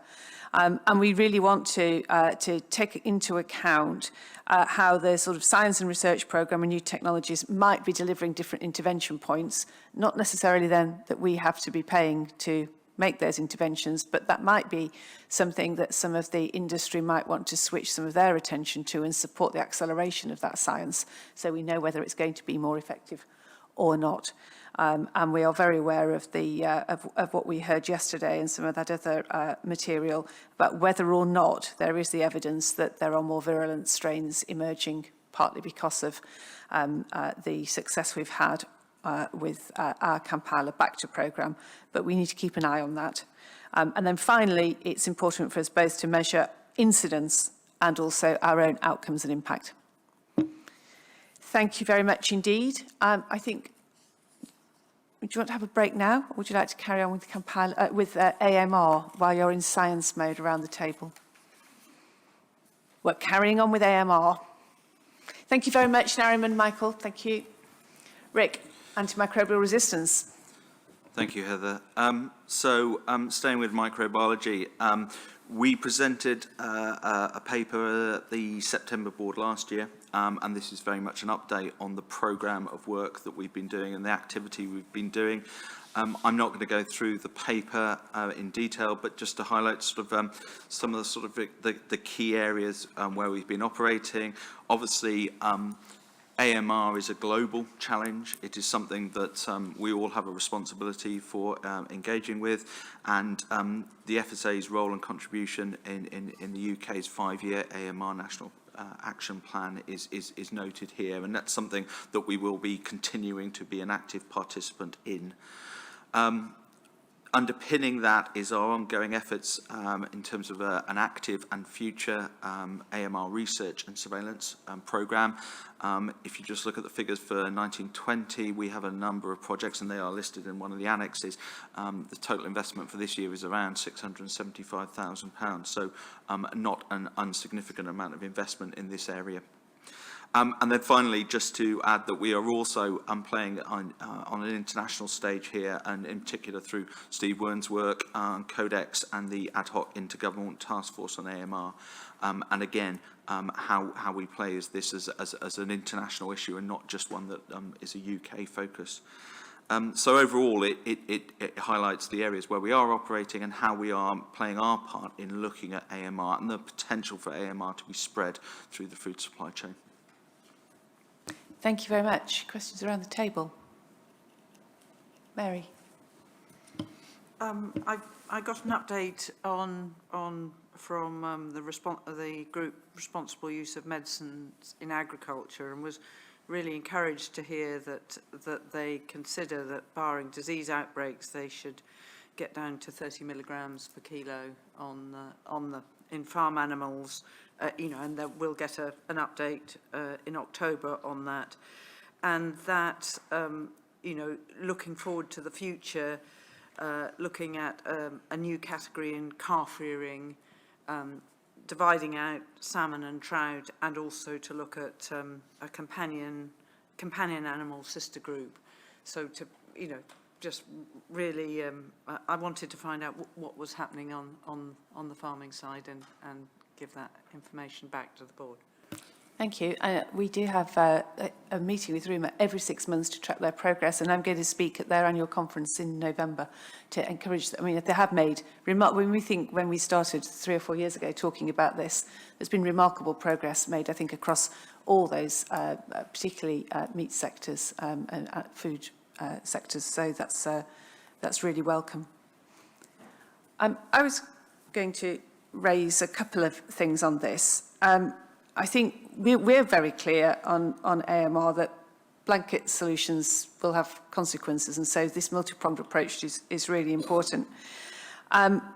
and we've made really good progress. But as Rick said, this is a global challenge. And for me, it raises a much more significant question about how we as a food safety organisation take into account that global public health challenge and risk from AMR when we're considering risk analysis and risk management decisions about food here in the UK.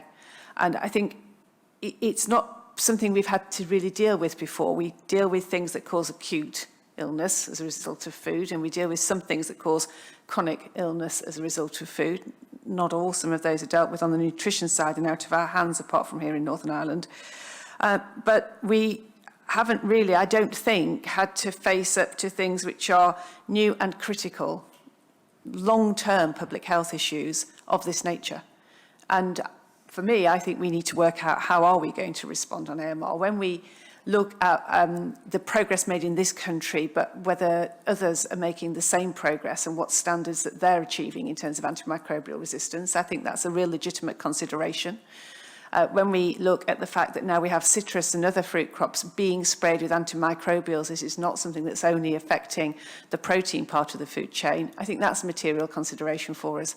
And I would put on the table that I think this is an area that we need to explore and formulate a way in which we will take into account the public health consequences of this kind of global shift in behaviour, which if we don't do something in terms of our own position, I think we're possibly being a little bit in dereliction of our duty in terms of protecting consumers. We focus on protecting consumers in the 3 countries here, but actually if we're protecting consumers here, we're protecting them everywhere. So I don't know whether Rod or Guy, Rick have an initial response to that. Yes, I mean, one of the really, just to go back just a little bit, one of the really exciting things when we met with Rumour actually was the fact that in able to achieve the targets which are laid out in the paper here, which are impressive, they'd seen a number of indirect benefits relating to animal welfare and stress and these types of things which had enabled them to get into this position, which I think is invaluable because obviously, you know, as I've described in the past, because when AMR evolves, it can happen quite quickly, but it can take a long time to leave the population's gene pool. It may well be some time after action that you see a reduction in the level of AMR, and that's why people like Dame Sally Davis, etc., are very proactive about making a message very, very clear before it's too late and that has got away from you.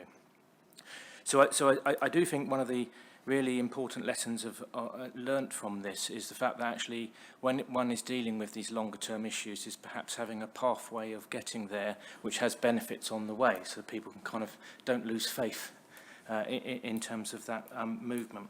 In terms of the global aspect, and as illustrated in the paper and with Steve Wern's role in Codex, I think we have the ability to set international standards and show international leadership, just as in the health sector, Dame Sally Davis has done that.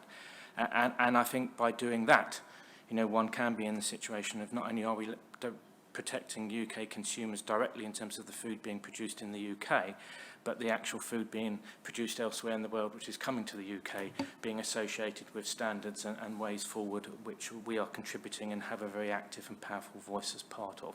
And I think that is very crucial. And in terms of the research side of things, Dr. Alison Mater, who works at the Quadram Institute, who's looking at the levels of AMR in the Norfolk environment and sampling in relation to the frequency that people buy in different types of outlets, you can get a really good understanding of what the public are being exposed to. Part of her work is with very specific food items, looking at those which are coming in on the international markets as well, so you can compare the kind of international flow as against what's happening nationally. Julie. And another opportunity is a working group that we're setting up with industry, cross-government, academia in fresh produce. So again, exactly moving away from meat, we've got an opportunity there to understand how data analytics may be able to help that whole supply chain.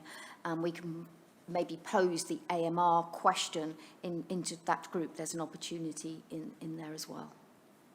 I think Rick's going to come in on this before I bring Ruth in.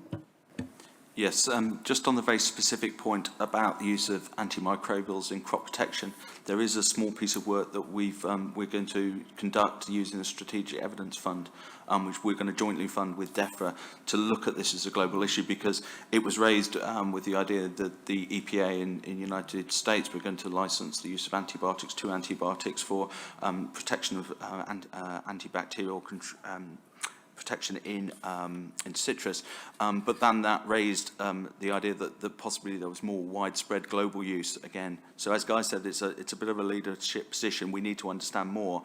So we are going to go and see if we can understand more about it, because it's a very and there's an area where we have very little evidence. So we need to understand where the position is and the use of antibiotics in crop protection. Ruth. I would strongly endorse the focus that we're giving this issue. It's hugely important, and we do have a contribution in this sort of global effort to address this. On a more local level, just to say that the Welsh Government published a new 5-year AMR plan in July this year, and there are proposals in there to collect data on usage at farm level and other data requirements, environmental testing that might be relevant and helpful to us, even though it's based on one nation, but it may well be useful to understand what will become available through that process. Just a couple of points. I think it's paragraph 9 talks about the monitoring that there is of resistance, and but no data are shown here, and we are part of a European survey. Are we likely to see the data? The trends are emerging. Where's that data available? So we can actually understand how the situation's progressing in terms of the findings of those surveys. And then a small point on the figure in terms of particular groups. There seems to be low coverage of data in dairy and beef. I just wonder whether you wanted to explain that in the figure that you've provided. In both, to take the last one, I'm not sure exactly where that data's coming. It's not, so I would need to go and check that with Paul to understand the background to some of that data. In terms of the European monitoring, again, I'm not sure what the reporting cycle is, but we've certainly been participating and will continue to participate. So we'll go and see where that data is being published and make it available. Stuart. Thank you. And just to endorse your comments about the nature of the problem, and there are many parallels, I suppose, with climate change. You know, we can do our own thing at home, but what impact does it have on the global environment? What does the effort of others make? What impact does it have on us? More specifically, there are 2 aspects to this. The first one is, I think we're getting rather better at communicating the risks associated with this, going back to a previous paper. But we have to also be aware that people are travelling, and it's not just the foods that we import for consumption here, but it's the foods that they ingest when they're travelling and then return here, potentially with pathogens carrying those resistance determinants. Do we do anything around the communication of risk associated with antimicrobial resistance for the traveller? I think that would be a Public Health England responsibility, but we can definitely follow up with them what they're doing about it. I've got Coleman, then Dave. Sorry, again, welcome the paper and the update, but I think the points you made earlier are the really relevant points around the international aspect. As I was personally quite alarmed. I heard Dame Sally Davis on television a few weeks ago about the level of antibiotics in hormone-fed beef, for example. So again, it's sort of that broader discussion. How willing are we likely to see other, to make this a really global issue and to get to the standards that we want to do? So, I mean, what are we doing globally? I know we're doing a lot of stuff in a European level, but what are we doing globally and how practical is it to get global agreement on something like this?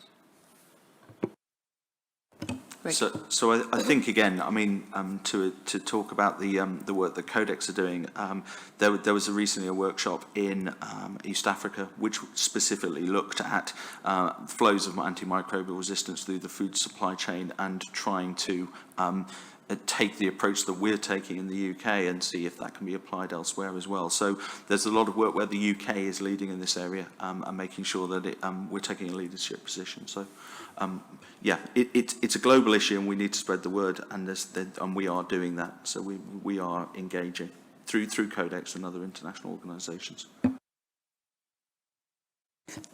Thank you. We often see that impact happens in these longer term areas when consumer opinion gets behind it. And I kind of get the impression that AMR and the issues around AMR is very something we're very alert to, but kind of lives in our bubble a little bit. Is there any evidence available through surveys that PHE have done that it's resonating with consumers rather than just within our bubble? And it sort of links to Stuart's point about people travelling, to Guy's point about having these kind of intermediate improvements that you can hang on rather than something which may emerge in 30 years' time. I'll ask Rick, but I mean, I think we should recognise the personal leadership the departing Chief Medical Officer's made on this, and she's made it a real personal cause. But it's still a good point whether that's got any cuts through. Yeah, but I suppose that was a good example, very good interview, big news the next day, gone the day after.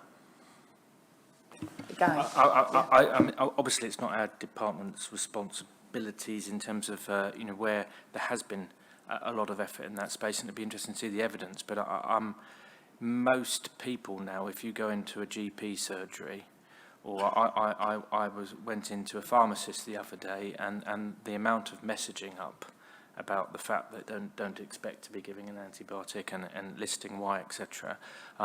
So the messaging is everywhere in all those points of contact. I can't answer the question in terms of what's known in terms of the behavioural science of what impact that has had, but I think it's more than just these interviews. It is kind of there. Ruth and Stuart, coming back. Just to quickly come back, I think there is a growing awareness of untreatable infections and public concern around the health consequences of this.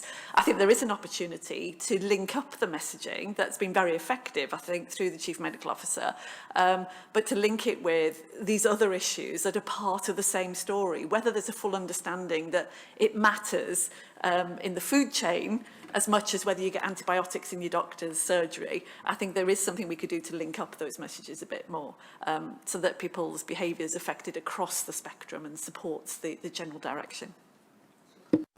My point exactly. I do have another point though, and that is, are we convinced that our messaging around FSA is reaching those who will be negotiating new trade arrangements with other areas which may have a different view on the use of antimicrobials in animal production?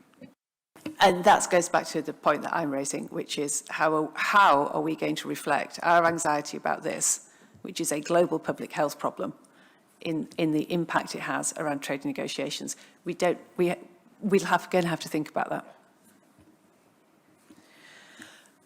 Anything anybody wants to come back on, or anything anybody else wishes to raise around that discussion? I think that's been a great enrichment of what we've been trying to achieve, and I do think we absolutely must endorse the work that Steve is leading at Codex. I know it feels painfully slow, but by Codex standards, I think this is romping away with itself. So it's very impressive, and we are determined to carry on playing our part in this. Thank you very much indeed. We will break now for, how long am I going to give you for a break? What does it say here? Oh, 15 minutes, lucky people, and return for the rest of the board agenda. So we're back at 11:15. Thank you. I passionately believe that people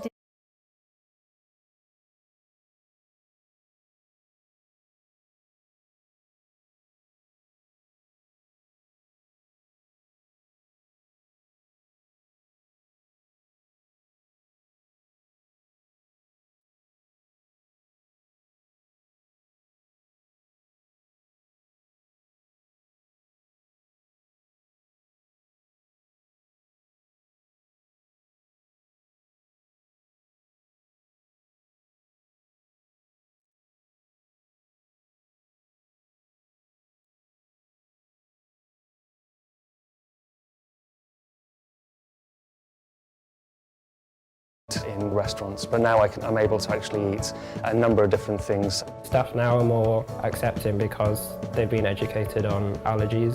training is the most important issue because any miscommunication would result in serious reactions. It's the law. Legally, you have to know whether there's that ingredient in it.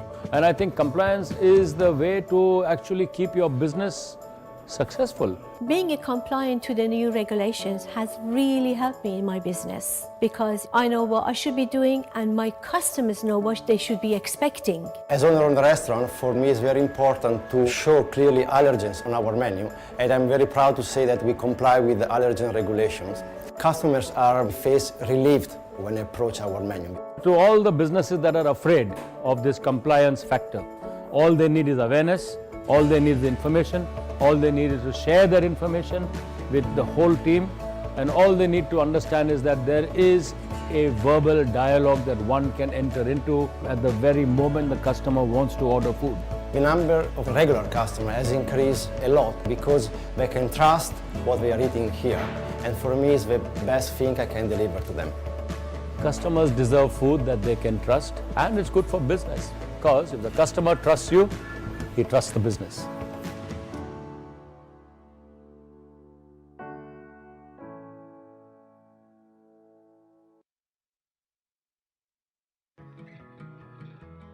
Here at the Food Standards Agency, we believe that everybody should be able to trust the food that they eat, and we work to keep it that way.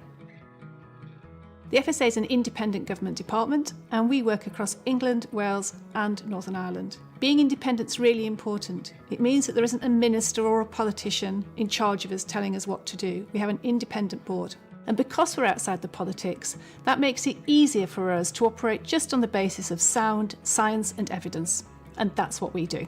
The Food Standards Agency's entire purpose is to protect public health, to make sure that food's safe and that it's what it says it is. And we put your health and your interests at the heart of everything that we do. Now, the good news is that we've got globally respected food standards here, and food and drink sold in this country is regarded as some of the safest food and drink in the world. In fact, when you think about it, there's more than 1 billion food products sold here every week, and it's a tiny handful that aren't safe. Any business selling food has to make sure that that food is safe and that it's what it says it is. And we and local authorities check that in over 600,000 food businesses. That's from abattoirs to corner shops, or from Michelin-starred restaurants through to your local takeaway. We also help you make good choices about where to eat using our food hygiene rating scheme. And we've got a national food crime unit that works with police forces and local authorities and with businesses to keep us all safe from the threats of food crime and food fraud. It's really important that we work well with industry. We set the regulations that businesses are obliged to follow, and we inspect those regulations directly ourselves, or local authorities will do that in, for example, catering or restaurant establishments. We don't only want safe and honest food. We want the public to trust that it's safe and it's what it says it is. We want them to trust our regime for delivering that safety and that honesty. And that's why we work at the FSA in a very open and transparent way. All of our board businesses is conducted in the open. You can come along and watch it in person. You can watch them online. You can even catch up with them on YouTube later. And that openness and transparency carries through into all our research, our data, our consultation documents, our policies, all being available on our website for you to access very easily and understand what we do and why we've reached the decisions that we've reached. So that, in a nutshell, is the Food Standards Agency, and you can find out more on our website, food.gov.uk.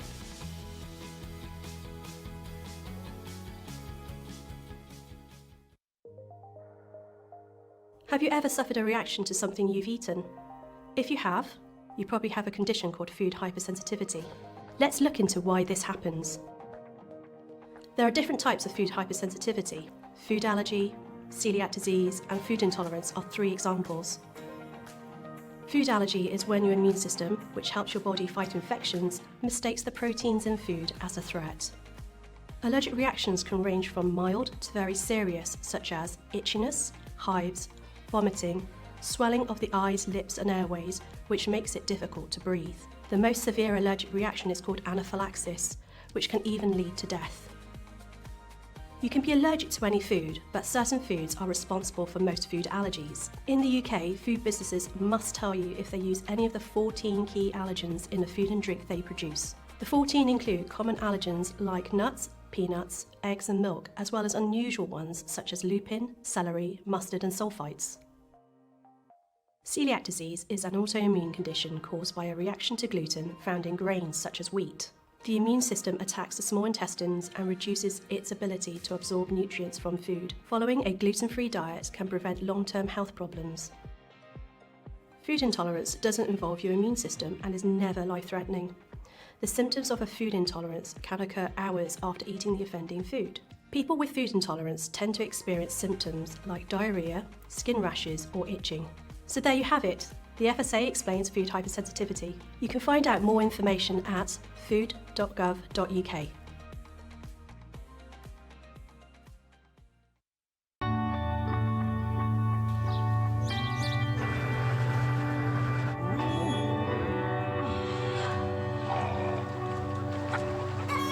It's important to know that we can trust our food. To know where it comes from and how it is produced. Whether it's safe to eat. How it's packaged, stored and sold. What's in it. And that it is what it says it is. That there's enough for everybody to have a safe, healthy diet, now and in the future. So we can all make the right choices for ourselves and our families in a changing world. At the Food Standards Agency, we know that safe, honest food will always be important, and that we all have a part to play. We put this at the heart of everything that we do, working alongside many others so that everyone, from farm to fork, plays their part. And we'd like you to think too about the part you can play, so that together we will always have food we can trust.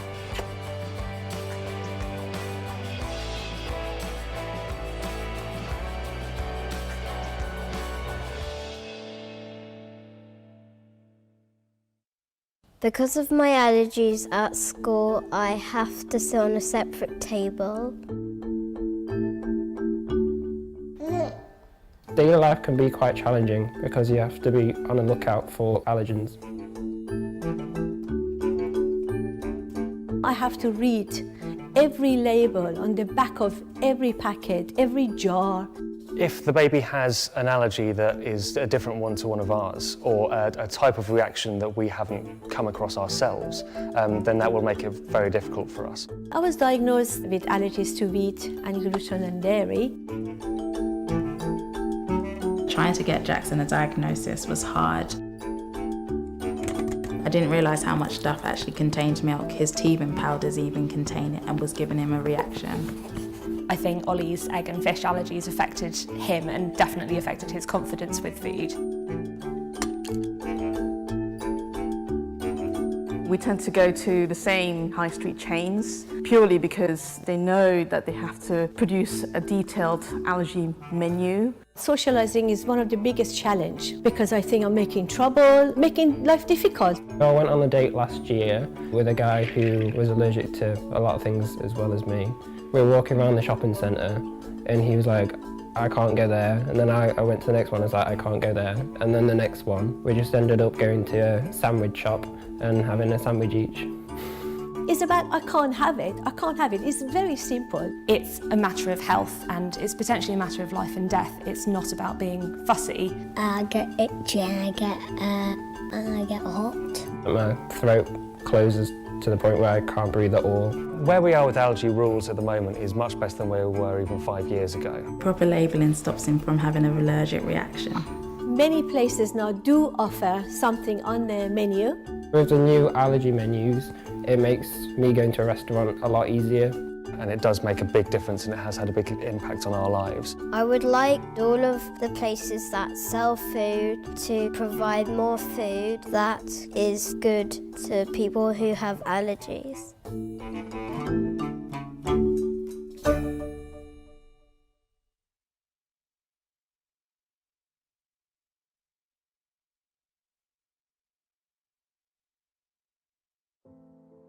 If you don't know much about the Food Standards Agency, the FSA, we're an independent government department. That means we operate free of political influence and control, and we cover England, Wales and Northern Ireland.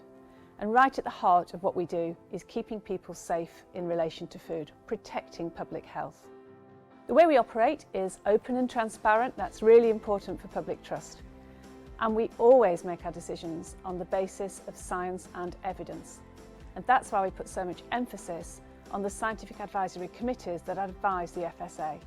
They come from a wide field of eminent and experienced scientists, practitioners, medics, academics. And they're really important for giving us assurance and confidence that we're using the right science, drawn from the right sources, looking at every scientific dimension to the question in front of us, and being certain that we're making decisions on a sound, proven and confident basis.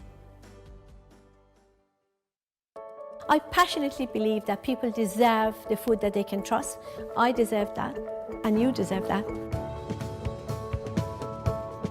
Daily life can be quite trying sometimes because you always have to be on the lookout for allergens. I can't really have starters or desserts because I look through and I'm like allergic to that, allergic to that, allergic to that, just like everything. I'm a baker with a food allergy, and after being disappointed what's available on the market for me, I decided to roll up my sleeve and produce some products that is worthy of me eating it. Not only the products available didn't look good, didn't taste good, I don't know why somebody think because I have allergy I have to put up with that. They used to think I was a fussy eater. It was very difficult for me to be able to eat in restaurants, but now I'm able to actually eat a number of different things. Staff now are more accepting because they've been educated on allergies. Training is the most important issue because any miscommunication would result in serious reactions. It's the law. Legally, you have to know whether there's that ingredient in it. And I think compliance is the way to actually keep your business successful. Being compliant to the new regulations has really helped me in my business because I know what I should be doing and my customers know what they should be expecting. As owner of the restaurant, for me it's very important to show clearly allergens on our menu, and I'm very proud to say that we comply with the allergen regulations. Customers are relieved when they approach our menu. To all the businesses that are afraid of this compliance factor, all they need is awareness, all they need is information, all they need is to share their information with the whole team, and all they need to understand is that there is a verbal dialogue that one can enter into at the very moment the customer wants to order food. The number of regular customers has increased a lot because they can trust what they are eating here, and for me it's the best thing I can deliver to them. Customers deserve food that they can trust, and it's good for business because if the customer trusts you, he trusts the business.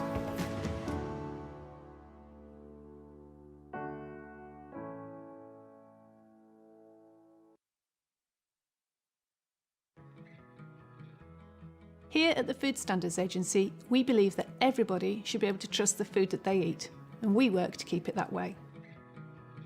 The FSA is an independent government department, and we work across England, Wales and Northern Ireland. Being independent is really important. It means that there isn't a minister or a politician in charge of us telling us what to do. We have an independent board. And because we're outside the politics, that makes it easier for us to operate just on the basis of sound science and evidence. And that's what we do. The Food Standards Agency's entire purpose is to protect public health, to make sure that food's safe and that it's what it says it is. And we put your health and your interests at the heart of everything that we do.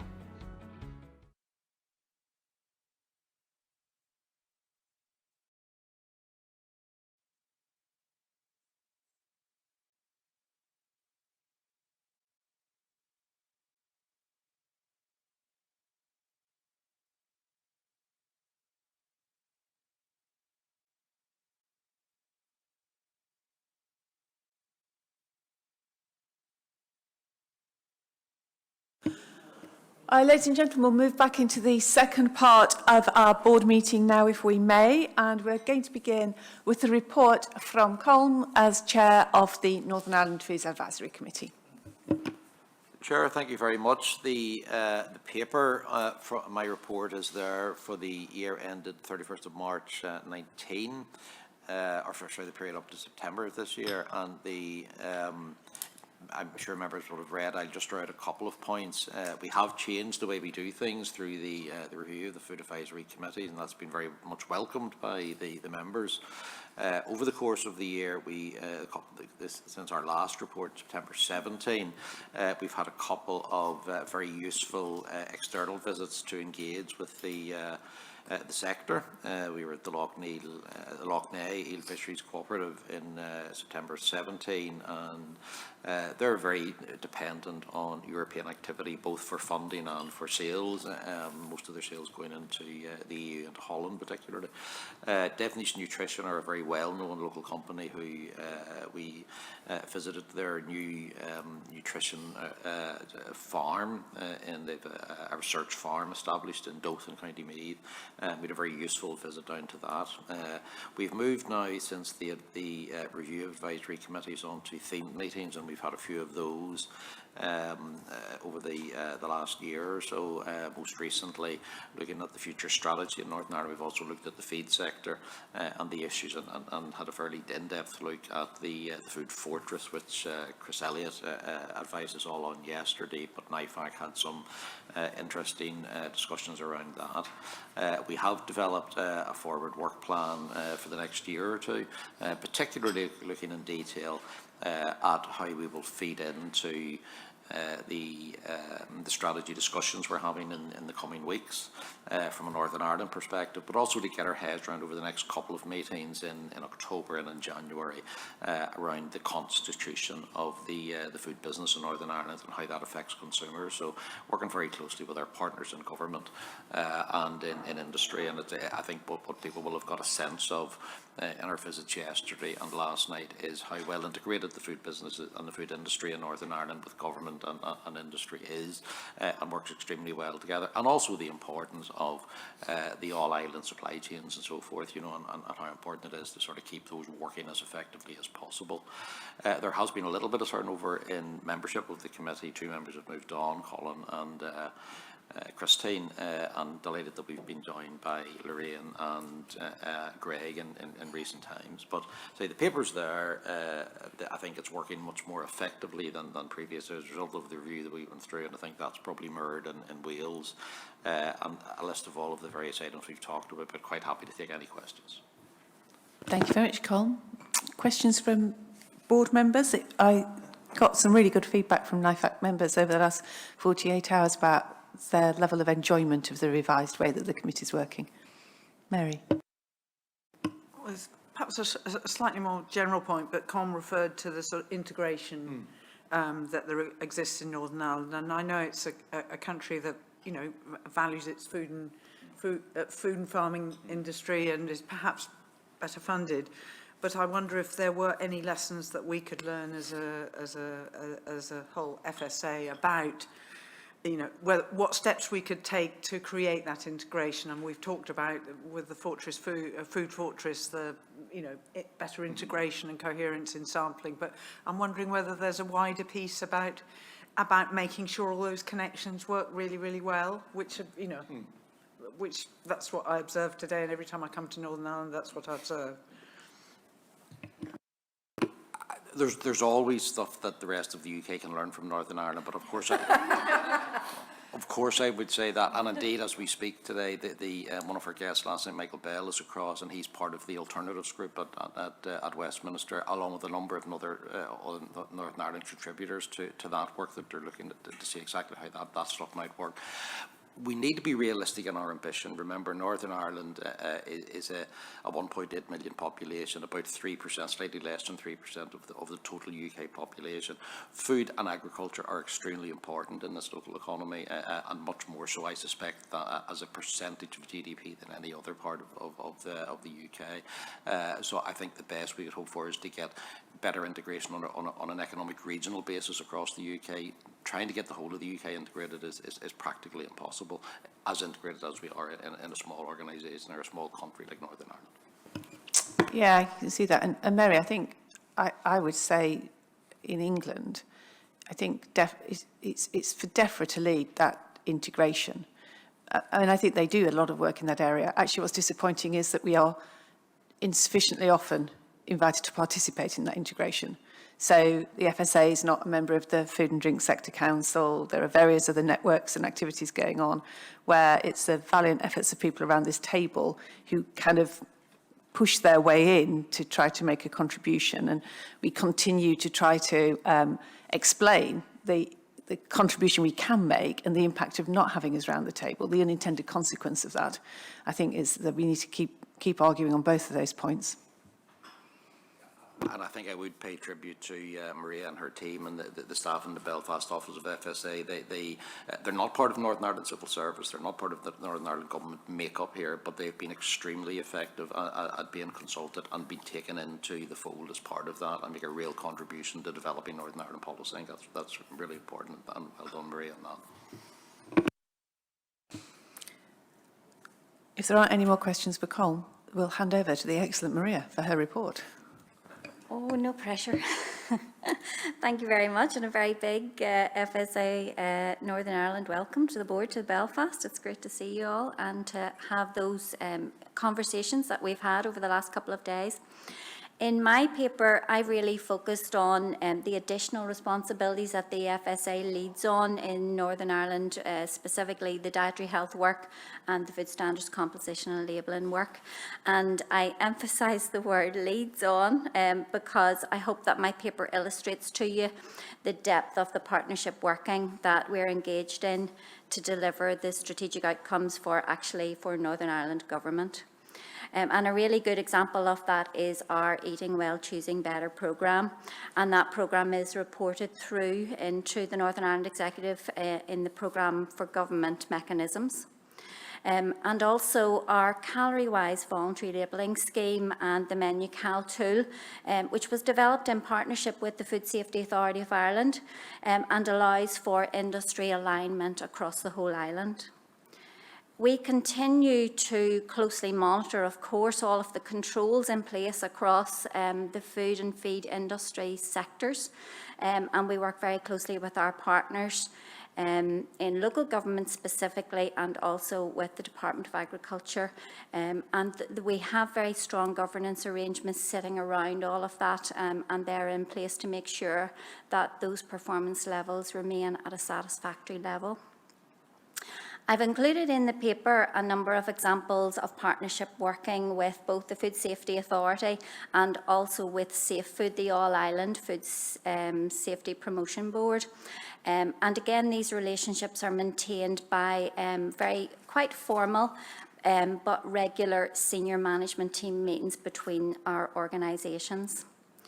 Finally, I just wanted to reassure the board in the paper that the team is working really hard to ensure that there are common four-country frameworks in place for all of the 3 policy areas when we exit the European Union. And in addition to that, we're progressing the work for putting in place working level arrangements to immediately address how officials across the 4 countries will work together in the event of a no-deal exit. So I would very much welcome the board's comments and views on the alignment of the work programmes that we have in place to the strategic direction of the FSA. Thank you. Thank you, Maria. Would you just say a little bit more about our relationship with the Food Safety Authority of Ireland? We were really pleased that their Chief Exec, Pamela Byrne, joined the board for dinner last night, along with other stakeholders. We heard across the board about the close working relationship there is with so many of those partners in Northern Ireland. But I think it was a really good signal for Pamela to be at dinner last night. And obviously we have a memorandum of understanding with FSAI, don't we? We do. We have a very strong memorandum of understanding with the Food Safety Authority that has been in place for a number of years, and actually sets down the arrangements for a number of official working groups that we have, specifically strong in relation to handling incidents on the island of Ireland, and we work very closely on a an almost daily basis actually to deal with food incidents across the 2 jurisdictions. But also we work on official controls, you know, the veterinary controls and also the local authority controls, just to make sure that food businesses see that those controls are at least have parity across the 2 jurisdictions. So yes, that works very well. I think Rod's going to come on that as well. I just wanted to underscore what Maria's said and to add, as we all know, I mean, yes, there are very, very strong processes and practices in place between FSA in Northern Ireland and FSAI, but those things are only as good as the personal relationships. And I know both Maria and Pamela and others across the FSA and others from FSAI have invested in making sure that those relationships exist, so that when there's a problem or when there's an issue to be addressed, you're not having to start to develop that personal relationship. There's an understanding already. And I think it's the fact that Pamela took the trouble to come to our dinner last night when she'd had her own board meeting during the day illustrates the importance she attaches to investing in those relationships. Other input questions for Maria?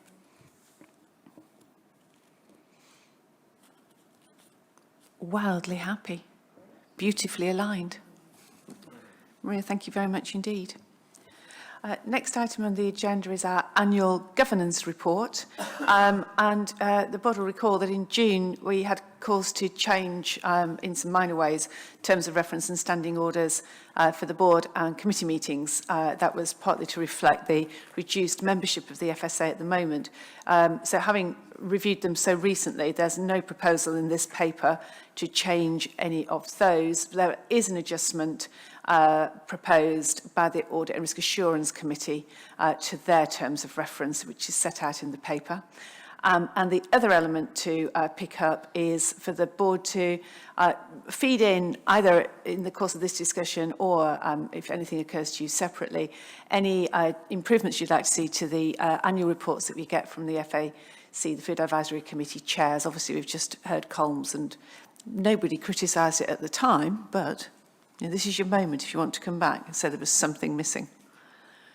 So, first of all, just on the terms of reference, are we happy to confirm that they remain unchanged for the board and the business committee, and the standing orders for the board and committee remain unchanged? And the amendment to the terms of reference for the Audit and Risk Assurance Committee, which is about reflecting that Colm, as ARAC Chair, now makes his updates to the board in writing, and that our external auditors may be a third party. They'll be appointed by the NEO, but they may be a third party. So you're happy with that update to be endorsed? Sorry, Chair, just a clarification that while the external auditors will be appointed by the NEO still sign off on the accounts. Yeah, thank you very much. And any thoughts or inputs on the Food Advisory Committee Chair reports and the extent to which they're useful for the board?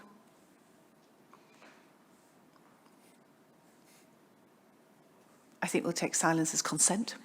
They're in a good place. Anything else that board members wish to raise in the context of governance and the operation of the board?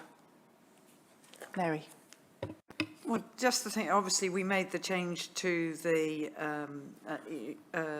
quorum, and I just would like to urge on wherever it sits that we do actually get back to full strength, you know, for the proper operation of the board and also the proper operation of ARAC, who are quorate only when everybody turns up. And just that, I think that puts us in a vulnerability which I think we were keen not to be, and also lack of breadth of experience. Thank you. Yeah, I did urge Jo Churchill on this point when I saw her last week, and she did act very promptly on the same day. So I am hopeful that after 4 months, we might very soon be back to full strength. And we obviously have a full induction programme pending for new board members who have got a great deal to catch up with in terms of some of the things that we've been doing over the last couple of years. But you're right, we are under par and it's not very helpful. Thank you very much. We have the annual report to the board now from, all this morning it's been Rick, and now it's turning into Colm. Your annual report as chair of the ARAC committee. Thank you. Chair, thank you. Again, the report's there. Members will have had a chance to read it. Just draw out a couple of points. Again, a big thank you to the members of the ARAC over the course of the year, to Ruth and to Mary, and indeed to Laura and Paul, who came in when Ram stood down. To the executive, to Jason as accounting officer, and to Rod, who didn't put a foot wrong in all of the time that he's been the accounting officer to ARAC for the full meeting, and tells me he'd not be back after that to the next ARAC meeting, because he will have then retired. But thanks to and all of the executives, Chris particularly, for all of the support over the course of the year. I think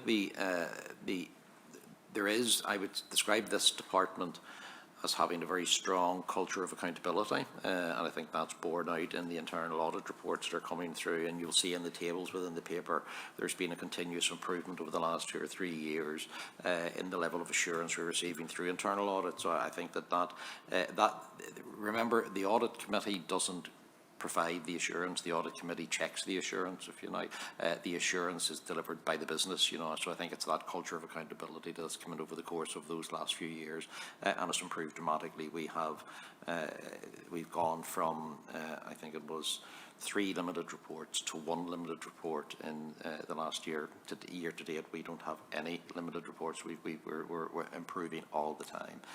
So well done to the accounting officer and the leadership that has been shown for that. So no pressure, Emily, as you come in, to keep that going.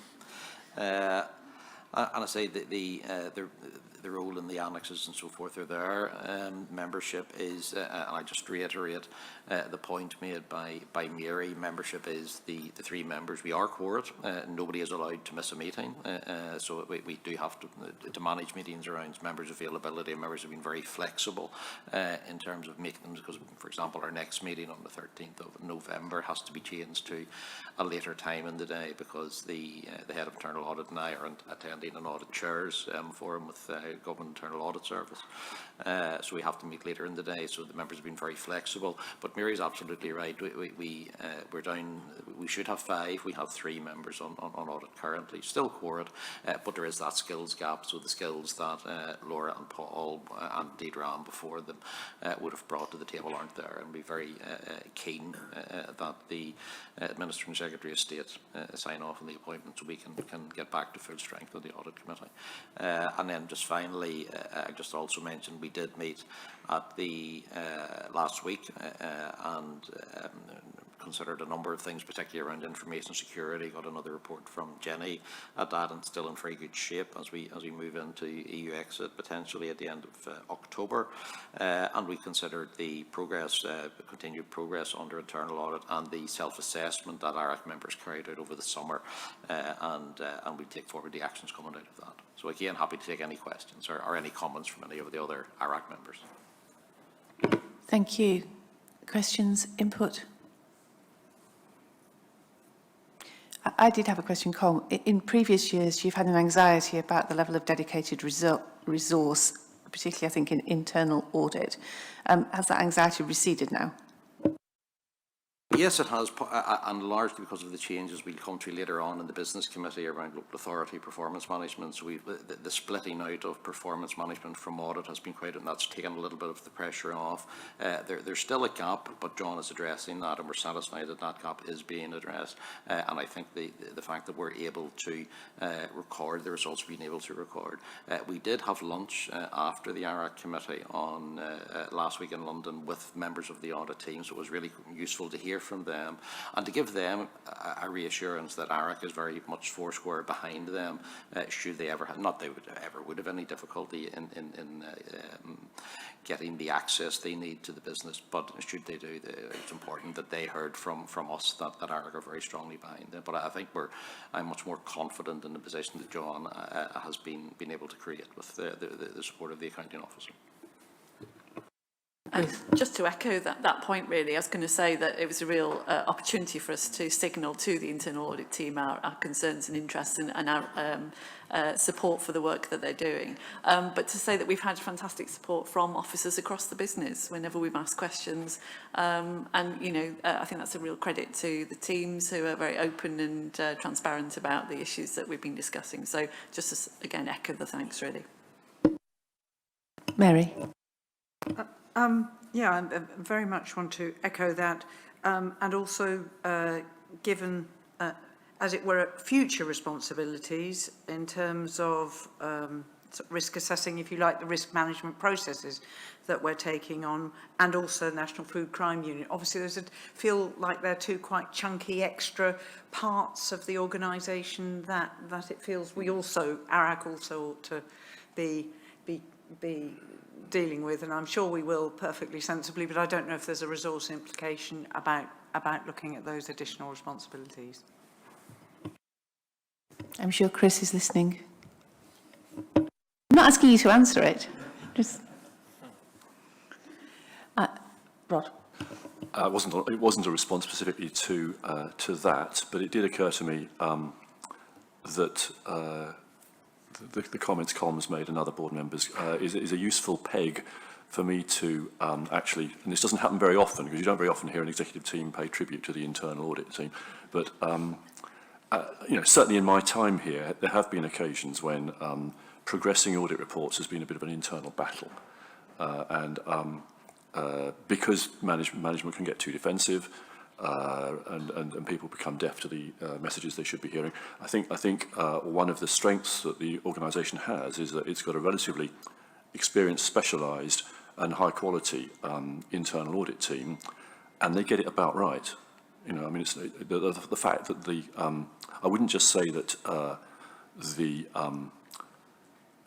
level of the report, whether limited or whatever, has diminished. I would say the quality of the reporting, the quality of the management assurance we're getting from those reports has improved over the last few years. So I think the systems are working well, and that's an important part of the organisation's management for the next few years, or the next few months, next few weeks. If I maybe just add to that, I think that increasing the internal audit can and should be used as a tool for continuous improvement, you know, and I think we're now in the position where that we're starting to see that coming through, you know, and I think we need to build on that as we go forward. Anything else? I think on behalf of your remaining board members who aren't on the Audit and Risk Assurance Committee, I think we'd like to thank Coleman, Ruth and Mary for your commitment to this area. We place a lot of reliance on you and it's very much appreciated. Thank you. Reports from our Food Advisory Committee chairs. Ruth, would you like to start? Thank you. So over the summer, the Welsh Food Advisory Committee met in July, attended the Parliamentary Assembly reception, and also had an open session on strategic issues to feed into the FSA's strategic considerations. And that was well attended by a number of stakeholders who provided useful insights about the development of the food system in Wales, which we've shared. There's been a summer engagement programme and committee members were able to attend the Royal Welsh Show and also the National Eisteddfod to engage directly with consumers. And our next meeting, pleased to say, will be in North Wales, and the focus of that is work that we've initiated at Heather's request around capturing the food system in its entirety, and particularly doing that from a Welsh perspective, and we'll be doing that in an open session in our meeting in North Wales, and we're doing some preparatory work with officials in the FSA to pull the data together to help inform that discussion. I think that would be a really useful piece of work to fully understand where we need to look for issues if we better understand the flow of the food system. So complex piece of work, but we're looking forward to it, and we'll report back. Thank you very much. Any questions for Ruth on that? And I think we're all looking forward to the result of that work. Colin. very little to add to what I've already said. Over the last couple of months, we have looked at the Northern Ireland food sector and the challenges facing that as we feed in. We met with people from Invest NI, from DERA, who are developing a food strategy for Northern Ireland, which FSA will play a major role, and the Public Health Agency, and a colleague of Nigel Scotland's from the Institute of Global Food Security. We meet again in October, specifically to start to look at the structure of the food industry in Northern Ireland, and we've already arranged contributions that will be in Larne, in East Antrim, contributions from the Retail Federation, from Aidan Connolly, who joined us for dinner last night, from Connell Donnelly from the Northern Ireland Meat Exporters Association, and from Seamus Leheny of the Freight Transport Association on the logistics and so forth, and that will include a visit up to the Asda distribution centre up in Larne. So again, starting to look at that, and I think, as we discussed yesterday, we'll probably have to spread that over a couple of times, because the industry is quite integrated. We want to make sure we don't miss any parts of that. So, but again, it's carrying on from the new format, and it's working extremely well. We do also meet by teleconference for about an hour in advance of board, to give board members continued opportunity, as I know Wales do as well, to give continued opportunity to feed into the board papers that are being discussed. Thank you very much. I had one item of any other business. Does anybody have anything else that they wanted to raise? No. Well, my item of any other business was to express the board's very deep gratitude to Rod. Not only for stepping into the breach, but also for the contribution you've made to the FSA over 8 years? 9.5. 9.5 years. You can't just do that extra 6 months just to round it up. I've been doing that. Oh, there. To be fair, you have been doing that. When I joined the FSA, Rod was clearly already one of those wise people who would give a piece of quiet, thoughtful advice that you could take or leave, but would be well advised to take, with a really good read across the whole of the department, and where the elephant traps might be and where the opportunities might be that weren't being seized and realised. And I personally have really, really valued that. I think the whole board had immense confidence in you in your original role as our sort of legal standby and resource to keep us on the straight and narrow. And I can remember many occasions around the table where you've pointed us in the right direction in your very subtle and understated style. Of course, we know outside a board meeting you're quite different from that, but we won't tell the public what you're really like. But then you took on the role of providing that overall exec leadership on our EU exit programme. And I think what you have led there, of course, it was a whole department effort, but your leadership on that really was superb. Gave us all a great deal of confidence. You did not set hairs running or cause scares or anxieties that needn't be caused. And I don't think ever came to the board with a problem that didn't also have a series of solutions and actions that you'd already put in train. So I think a significant part of our readiness for Brexit is down to the leadership that you've shown there. And then when we were looking at a short period of being without a permanent chief executive, you had the incredible good grace to volunteer to delay your own retirement and hold the fort for us, something that the board were very grateful for when our greatest risk over that period has been maintaining our preparations for EU exit. So we're really sorry that you're not going to stay to that point at which we may exit the EU and see whether it worked. We'll read nothing into the fact that you're not going to do that.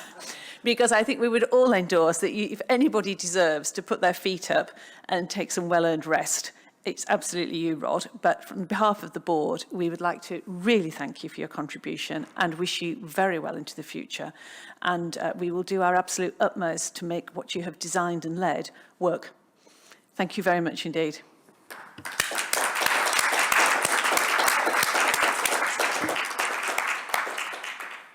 I suppose I should say something. Thank you very much.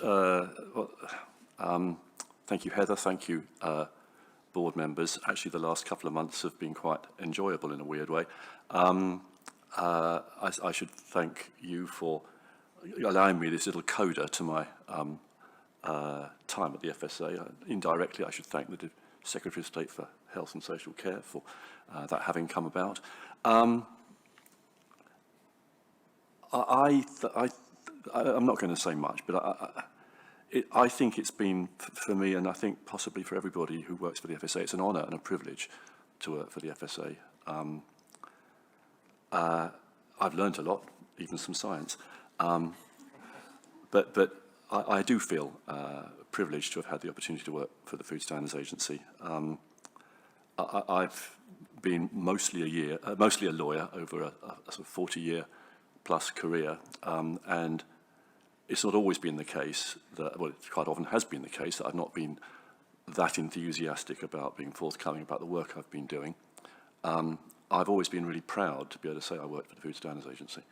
And I think everybody who works for our organisation can share that sense of pride in what we do. Not just because it's so important, but because of the quality of the work that the organisation produces. So to have had that opportunity in the latter years of my full-time employment, I think is something I've been really lucky about. That's kind of it. I'll only say two other things. One is I have in the past, occasionally while I've been here, taken upon myself the role of the title of Director for Fun. And I'm not remotely apologetic about that, because we spend most of our waking lives at work, and it should be fun. And the great thing about, one of the great things about the Food Standards Agency is it's a fun place to work. The people are really good, really nice. I'm sure Emily has already been welcomed. I'm sure she'll find exactly what I'm saying. It's a place where you can both work really hard, but have fun as well. And I've really enjoyed that. And lastly, I should say that any suggestion that my prorogation at this point of my career is solely so that I can watch the World Rugby Cup during the day is completely wrong. You'll be hearing from my lawyers if that infamy is spread. But thank you all very much, and thank you for those kind words. I will miss you all, obviously. And the final thing to record for our board meeting is that the next meeting of the board will take place on the 4th of December in London. That closes our formal board business. We now have the opportunity for questions from members of the public in the audience. If there are any questions. Looking around. Nobody's waving their arm about. Nope. Okay, thank you very much. We're now starting the business committee meeting for the Food Standards Agency. As before, we've got apologies from Steve Wern and Catherine Bowles. And we'll start with the minutes of our last meeting, which was on the 19th of June. These were circulated to board members in draft, so I think we are happy to approve them. Are there any further amendments anybody wishes to make? No. And also on the actions, just like before, all completed. Is there anything that anybody has spotted that might perhaps have been meant to be on this list and we haven't captured? No. In which case, we shall move on to the Chief Executive's report. Rod. Thank you, Heather. I'll only add a couple of thoughts to what's written in the paper that you have. If it was ever the case that one could expect summer to be quiet, I don't think in many respects the last summer, which is covered by this report, was like that. We've been busy in lots of areas, not just obviously around EU exit, and the paper illustrates that, I hope. Two things in particular. The recruitment activity has continued unabated, and there's been a lot of that happening to make sure that we are fully up to capacity when we want to be for anticipated exit. And secondly, at very short notice, predictably at short notice, given the wider environment and circumstances, we had to make responses and returns to the Treasury in order to secure next year's spending allocation. And as you'll have seen from the paper, I would say we've had a good result there, really. The team did really well to get information in satisfactorily and high quality and accurate, to make sure that we told Treasury what we wanted and what we needed, and I think we're as reasonably well resourced as we could expect to be, I think, for 2021. So that's reassuring, I think. That's all I was going to say. I'm happy to pick up any questions if anyone wants to ask anything. Questions? I had a question about the scale of recruitment, which, even though, of course, we have seen that chart going through in the performance report, when you see the numbers like that, that is really quite significant. And have we learned anything about how to recruit more effectively and more speedily?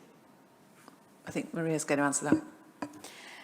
Yes, we have indeed, Heather. And one of the things that we quickly realised was that if we were to leave managers within the teams to their own devices in relation to this recruitment process, it just would not have worked, and we couldn't have put the people in that we needed to. So we centralised a lot of the support that was required for the team leaders, and that has worked really well. But it's not just about getting the right applicants, so attracting people to the organisation, then going through the interview process and selecting the right candidate. It's also about onboarding and getting people into the organisation in a way that allows them to hit the ground running quite quickly, because we needed that. So we've put a lot of support in around our induction programmes, and also then integrating people into their team. So sometimes we had people coming in who also had new line managers, and that's quite a difficult sort of dynamic to deal with, because those line managers then can't advise the member of staff.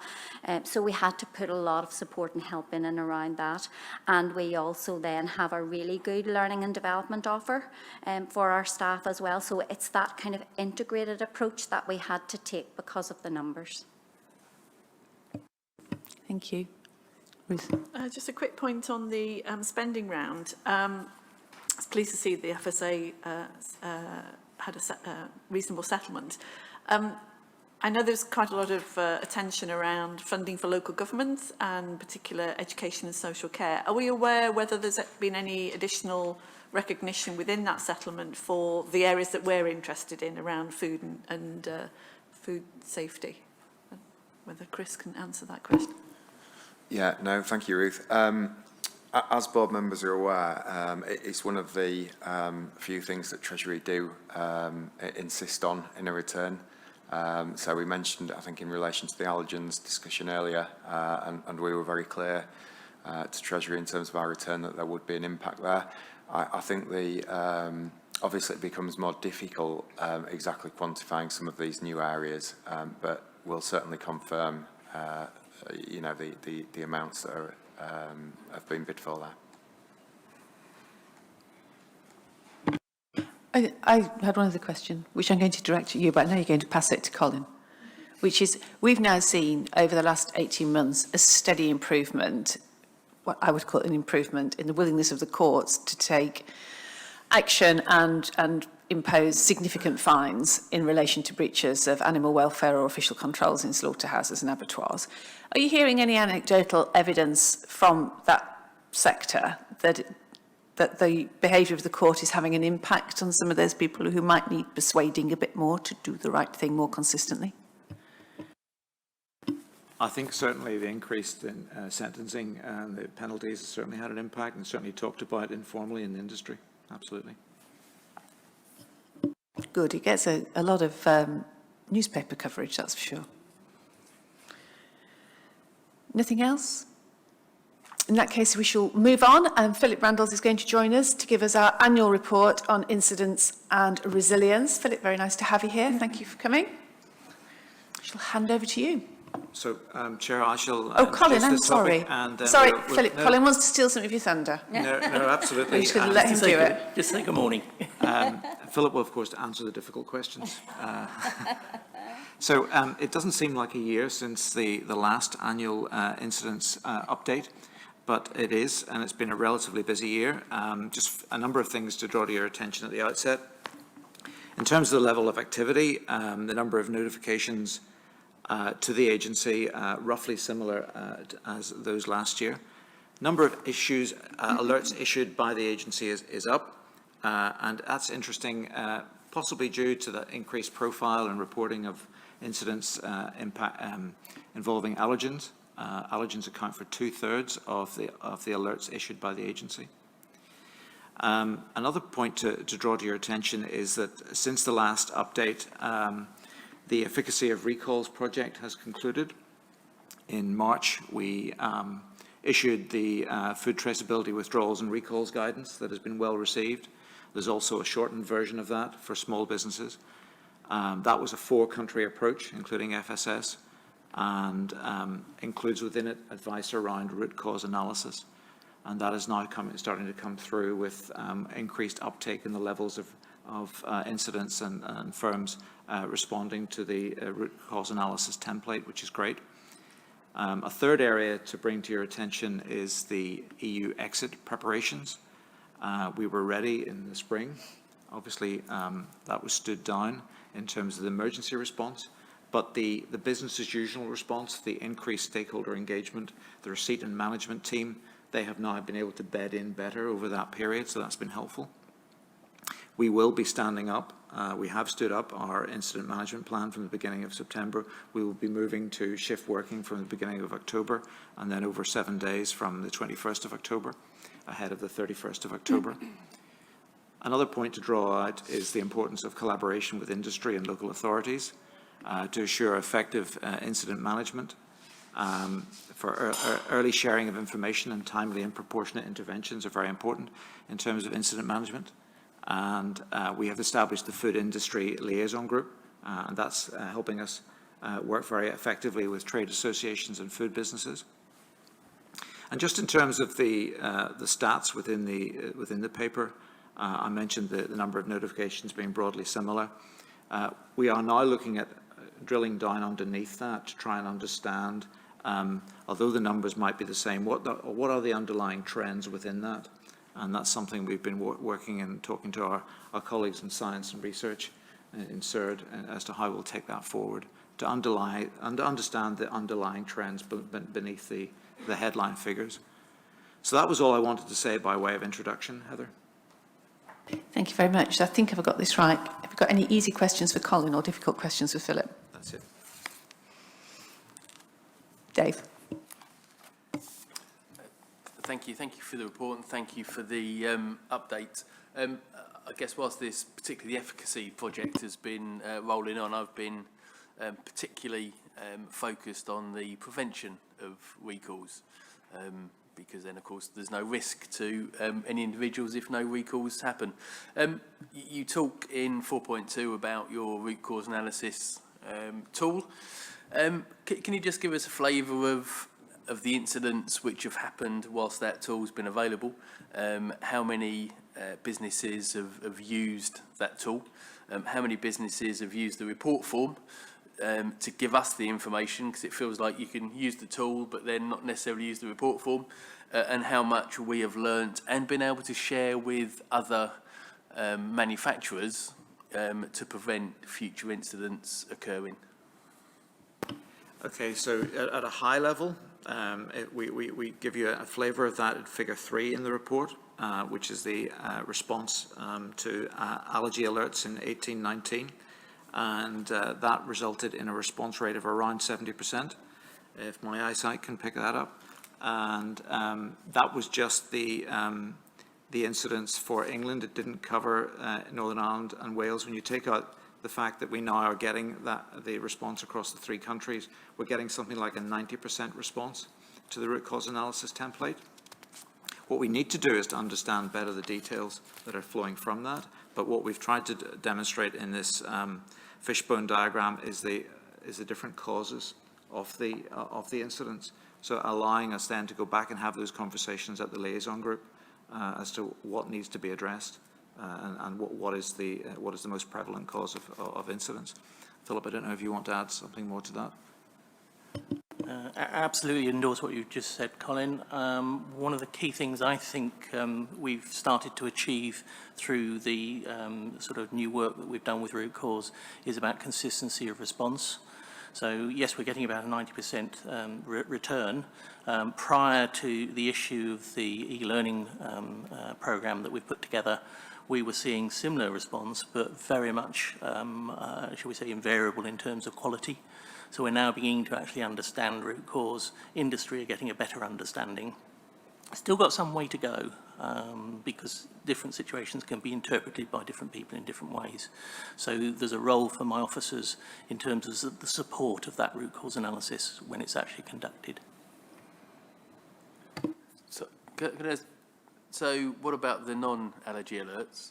And I guess, whilst I get that we've got a mechanism for going back to the industry group, have we got a plan to share in a very public and transparent way the common themes so that all businesses can benefit from it? Because it can go to the group, but where does it go from there? It can go to industry bodies, but where does it go from there?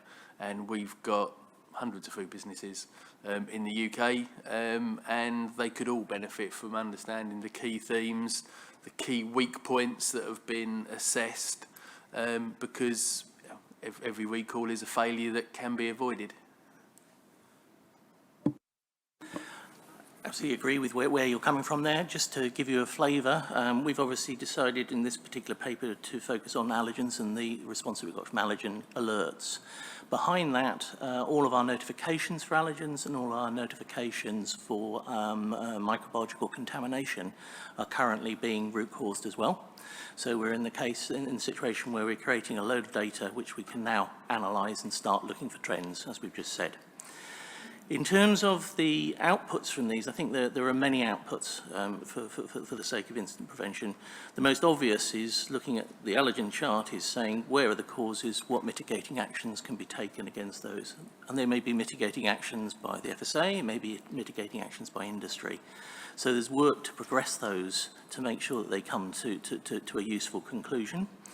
But behind that, one of the main reasons why we established the root cause is so that we can actually identify best practice and then actually model that back onto our websites so that industry, local authorities, consumers can actually understand where these issues are happening, but more importantly, what is the best practice that can be taken to prevent them going forward.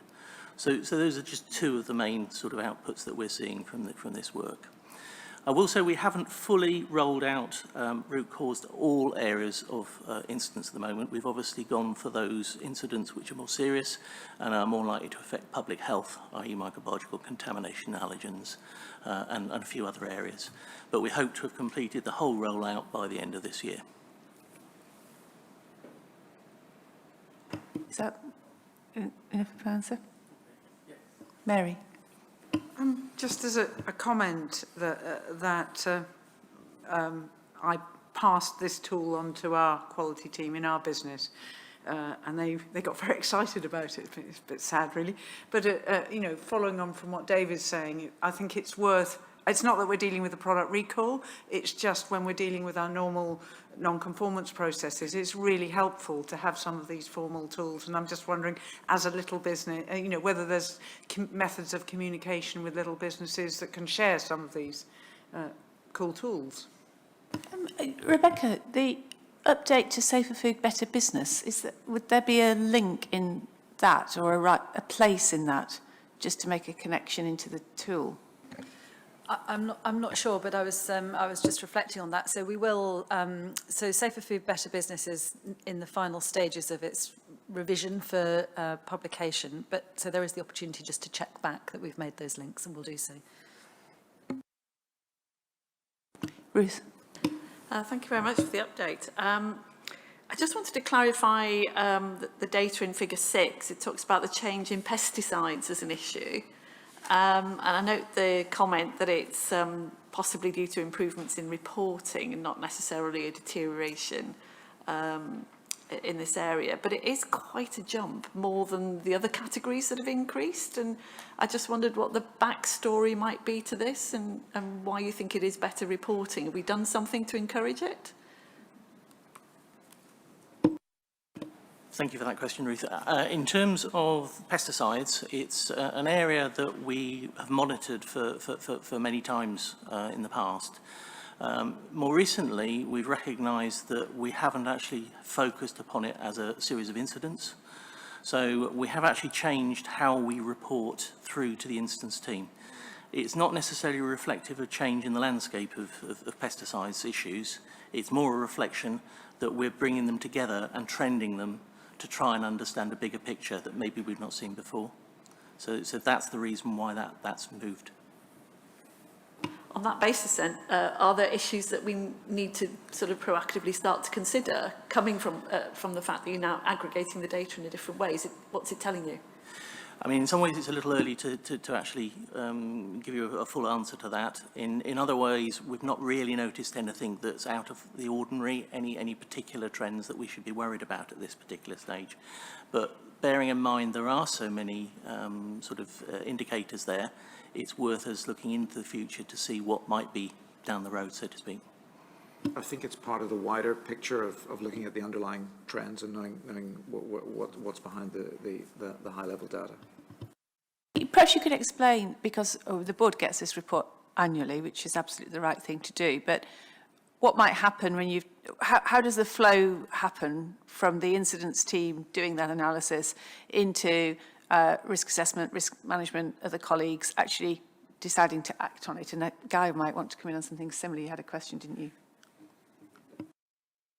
Built on that. Okay, that one first. Okay, thank you. So in terms of the trends that we're looking at, we've for a number of years have been identifying potential issues that we're interested in. If such an issue is identified, we will go to our policy colleagues and say, this is an area of possible concern. What information may you have on it? And indeed, how will we work together to resolve it if it is an issue? Because numbers of incidents are just indicative of a potential problem. It's not necessarily saying there is a problem there. Rebecca. And just to add that within Policy Directorate, we have a small team dedicated to providing that liaison between incidents management, which sits in ops, and the policy aspects of that. And one of their jobs is to take that overview and look at what we're learning from the incidents that come through and feed that through into our policy work. Guy. Thank you. Rebecca's kind of partly answered my thoughts anyhow, but I was just interested about, the introduction of something like this root cause analysis tool is really good, but it requires sort of reflective learning to make it most powerful.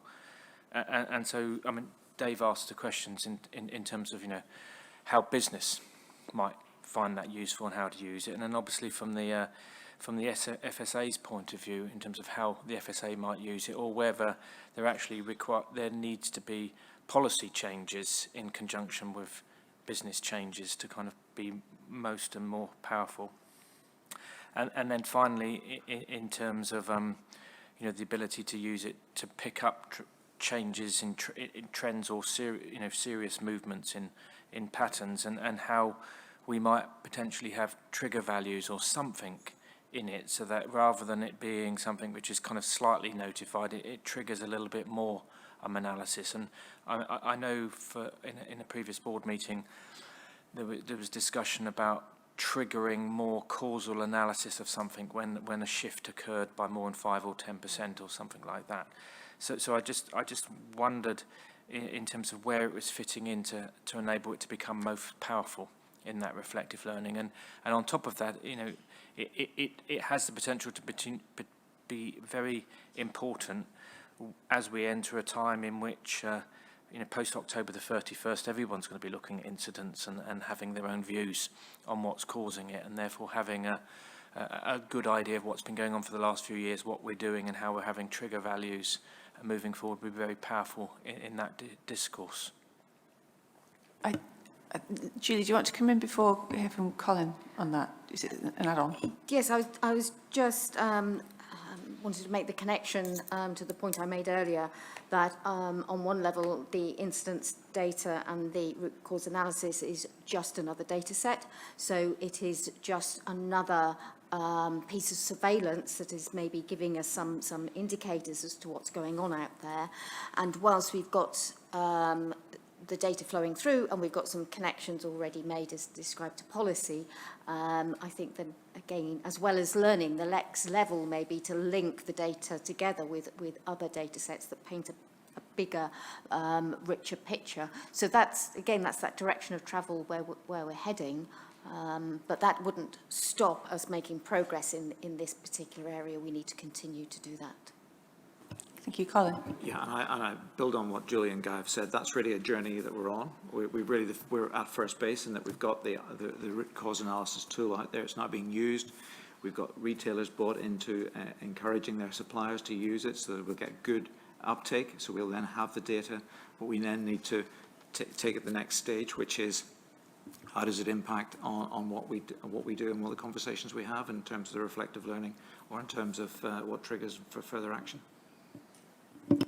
I think if I was just going to add to that, the mention of trigger levels, and we use those particularly with particularly risky foods, which is a way for the board to get assurance that without us dipping into operational activity or trying to monitor things on a far too regular basis to actually add value, that's the mechanism we use to know whether there's something that we are expecting action to be taken on. And I think it's a really useful construct in this area as well, and gives us, as the board members around this committee table, a level of confidence and assurance that would be very helpful.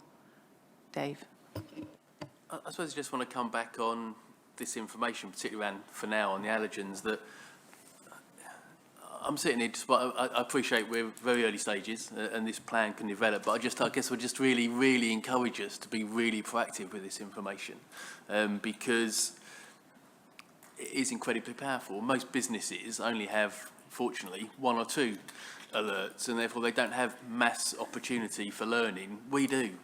And if we can use this information, and indeed when you look behind this information where the interventions could have been made to prevent these things happening, if we can use those themes to talk to retailers, to talk to BRC, to talk to our environmental health partners, it's big business as well as small business that can really benefit from this, because we can encourage all of those auditing platforms out there to make sure they're auditing the right things and their businesses are auditing have got the appropriate controls in place. At the moment, so I appreciate we're very early stages, it feels a little passive, and it's on the website.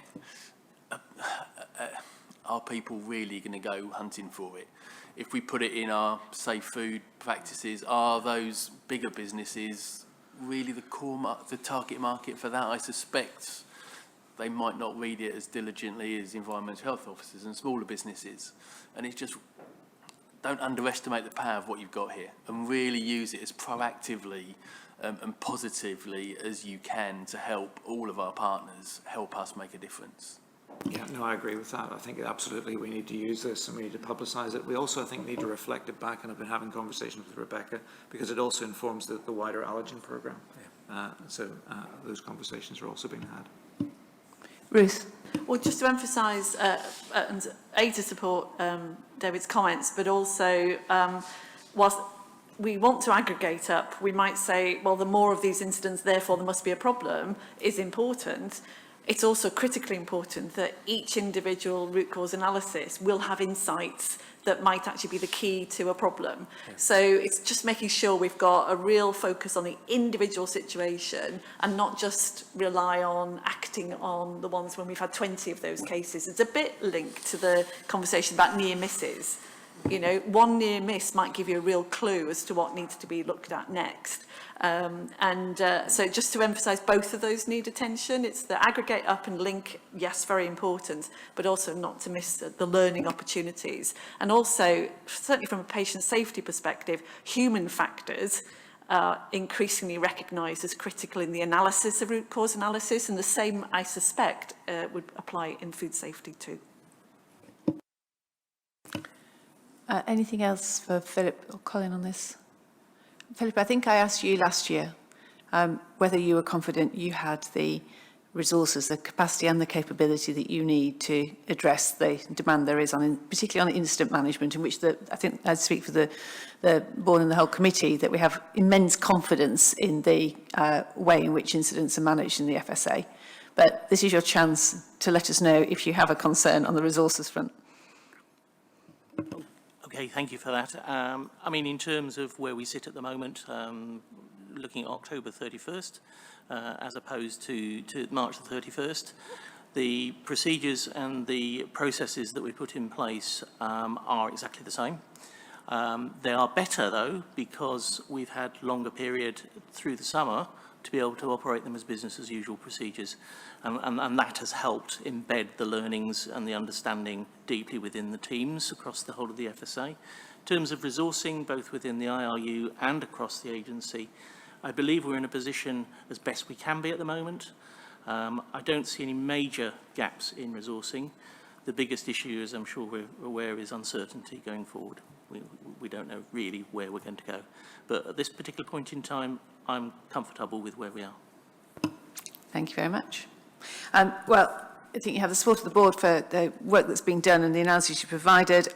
We'd really encourage that sharing of the common themes and learning, both the tool, but also those big messages that Dave has articulated so clearly, and also the interest that we've got in looking at those trigger levels to help us understand where more causal analysis might be warranted, and as a way of providing that higher level assurance and oversight for the board and to an extent for this committee.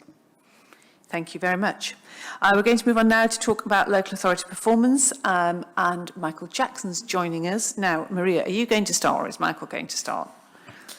I would never steal Michael Jackson's thunder. Oh, so I'm going to let Michael there we go. start. There we go. And finish, hopefully. She knows Michael, better. welcome to your home patch. Thank you, Heather. Nice to be at a board meeting without having to travel too far today. This paper on local authority performance addresses a number of issues in that particular area. Firstly, there is the data analysis from the returns for the 17-18 year, and what is that's telling us. There's then some updating on the process of developing the balanced scorecard and how we're currently using that to target our performance management of local authorities, that having been separated out from audit as referred to earlier today. And then the next steps in terms of the ongoing development of the balanced scorecard. Turning firstly to the performance for this year, rather than going through the detail of the statistics, I think it might be helpful to sort of take a step back and form a view as to what that's actually telling us. Because if you get buried in the depths of what are some very small percentage changes, it can be potentially misleading. And I think if you were to stand back, what the overall picture says to me is that there is evidence that local authorities are continuing to try and do the best they can with the resources that are available to them, and continue to take a risk-based approach. So, for example, we have seen that in the area of food standards, there's been a significant increase in the number of informal written warnings that have been issued.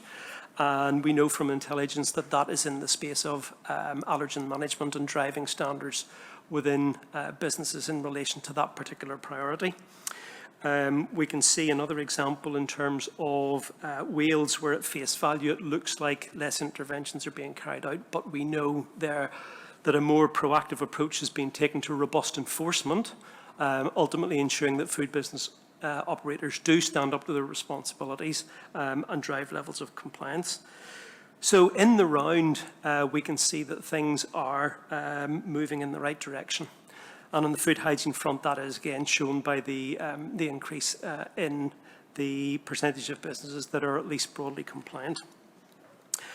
What also lies beneath this is the fact that the issues that we're already well aware of and that have been covered by the NAO in their report are still there, and they continue to play an increasing role in the overall ability of the model to function. So looking at what lies behind some of the figures showing a decrease in resource, for example, in Wales and Northern Ireland, that's not all about the financial resource available to the local authority, but we know that the local authorities are struggling to be able to recruit and retain the competent people to conduct the activities. And I think that then illustrates the importance of the work that we're doing within the Regulating Our Future programme, whereby we're undertaking the fundamental review of the competency framework to make sure that we can improve the flow of people in to do particular tasks. We know there are pressures at the top end of the system for the more complex processes and establishments. And similarly, through the current arrangements, we're probably using people that are of a standard of level and competence which isn't required for certain activities.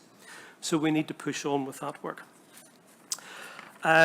We also see, not surprisingly, that the level of sampling by local authorities has continued to fall, and I think that reinforces the importance of the work that we're doing in relation to our sampling strategy and being clear about the role that sampling plays in protecting consumers from food risks.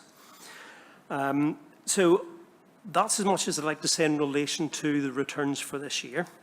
Moving then into performance management.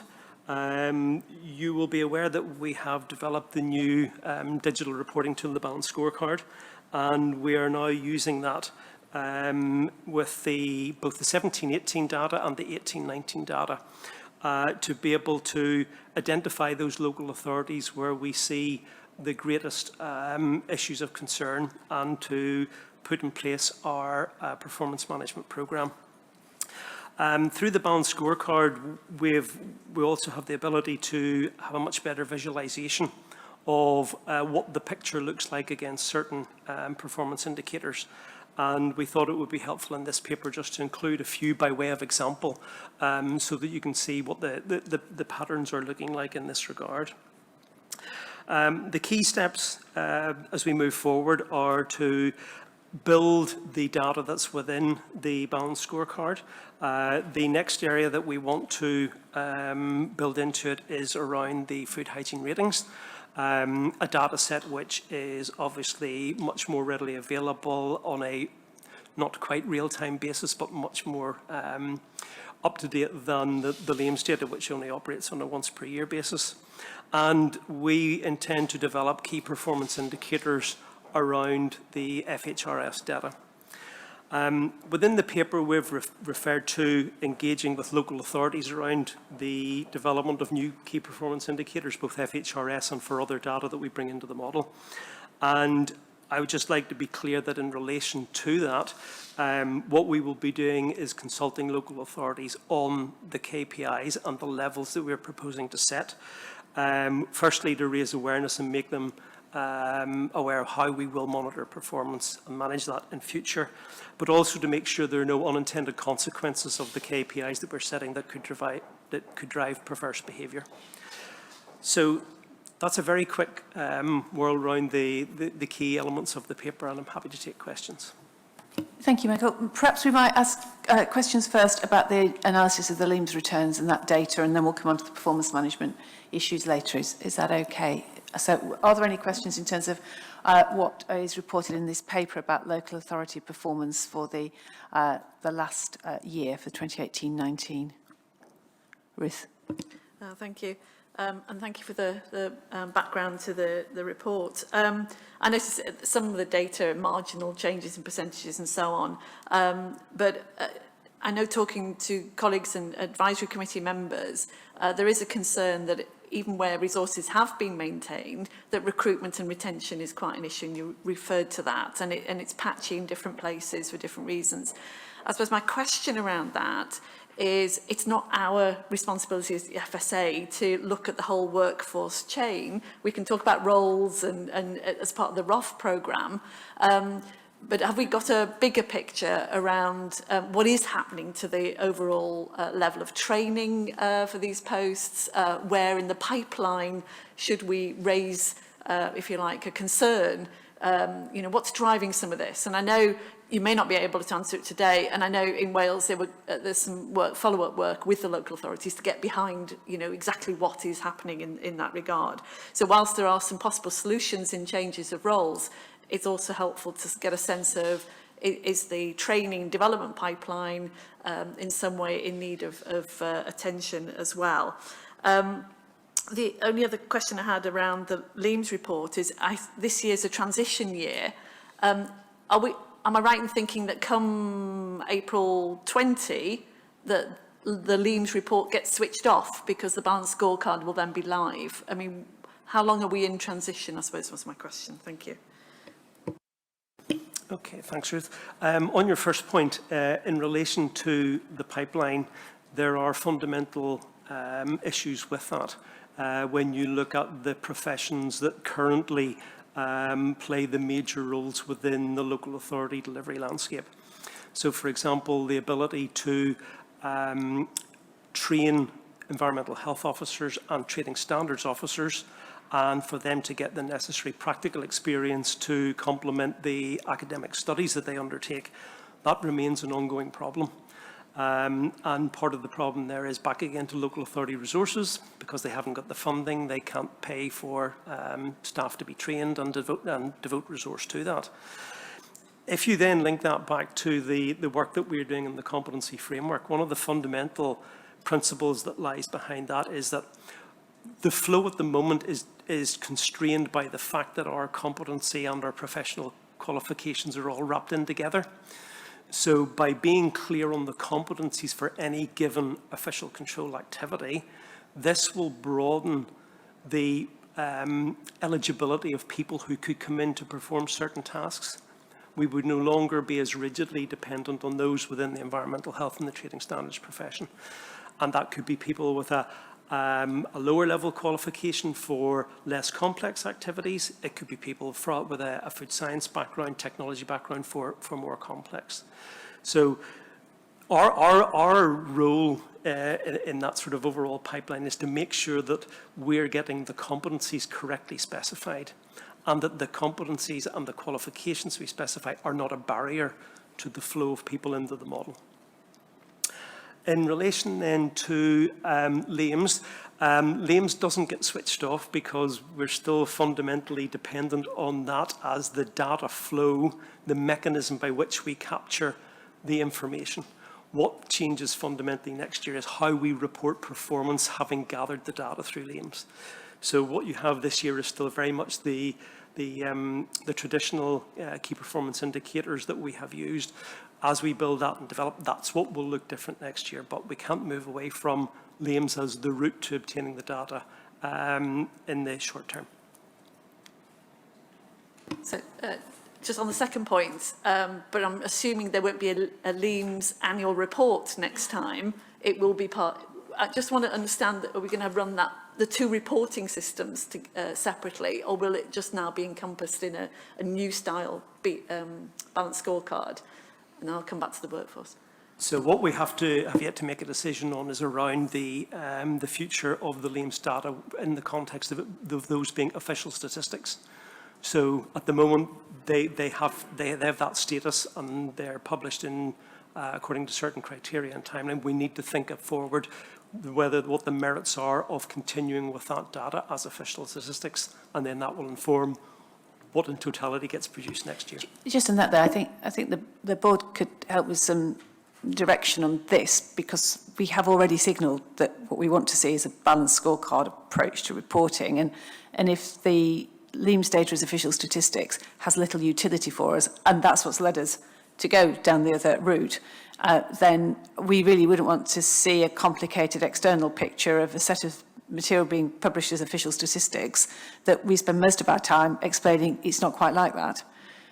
So I think we need to be sure about what we believe is the right way to measure performance and the data that establishes that performance, and start from that point rather than the current designation of some material. Although I absolutely agree, but also recognise the value of, one said they are official statistics. They do carry a status and a responsibility for quality assurance. But I agree that continuing with a report that seems separate and different, it doesn't seem a useful thing for us to maintain. So that's really helpful clarification. Thank you. Just coming back to the workforce issue, though, I see parallels in other sectors where there's been sort of known that there's a chronic shortage of key professionals and that the training wasn't being invested in, and somehow it carries on. And I know it's not our responsibility, but how do we raise the emphasis on this so that we break the cycle, because even with a change of roles and other competency, staff being able to deliver certain tasks, my sense is we're still facing a shortage over many years, and somehow we need to break into this to make sure we have got somebody's got responsibility for a credible, forward-looking workforce plan. If I can come in, Heather, I think part of the jigsaw puzzle is the attitude of the Chartered Institute and their view of this. And I met with their chief executive last week, and they're very much focused on, you know, the requirements of all the range of staff that we need across the whole enforcement sort of community. And so they work very closely with the universities as well, so they're constantly trying to refresh the programmes within the universities, and it's one of their top priorities to try to get this right. So we're knocking on an open door, and I think that's pretty helpful in terms of moving it forward. I've got Dave then Con, but just on that, are they also looking at different routes of entry? So apprenticeships and those other things, yeah. Dave. Thank you. I mean, this report is very good because it echoes many of the thoughts that came out of the NAO report around a sustainably funded system. And of course, it also gives some little nuances there because of the issues which may start to be appearing in Wales and Ireland around resourcing. And of course, I guess we need to remember that to make an industry attractive, if people feel that a profession is well funded and well valued, it becomes attractive. And we have got a bit of an issue, I guess, that in, I suppose, 90% of our market being England, it's kind of felt that district councils and unitary councils are underfunded in this area, and therefore it's not a particularly attractive sector to move in. So the more we can do to keep promoting the sustainable funding message will help bring careers, opportunities in the medium term.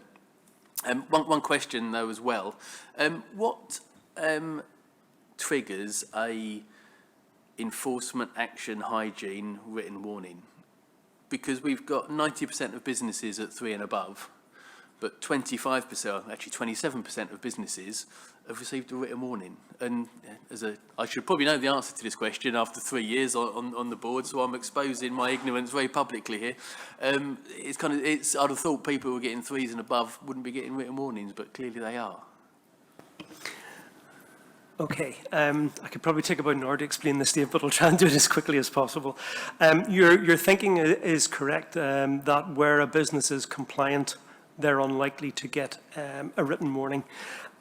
Local authorities have historically used a proportionate and graduated approach, hierarchy of enforcement, and the most commonly used tool would be the written warning. When an inspection takes place, the food business operator will be left with a copy of a report of the inspection, which basically just details that the inspection has taken place, what it looked at, etc. If there are very, very minor issues which do not need followed up before an ex-plant inspection, they will be noted on that inspection report or verbally advised to the food business operator. If there are matters which are more significant and do need to be attended to, but they don't require urgent attention, then they are the kind of things which are most likely to go in an informal written warning.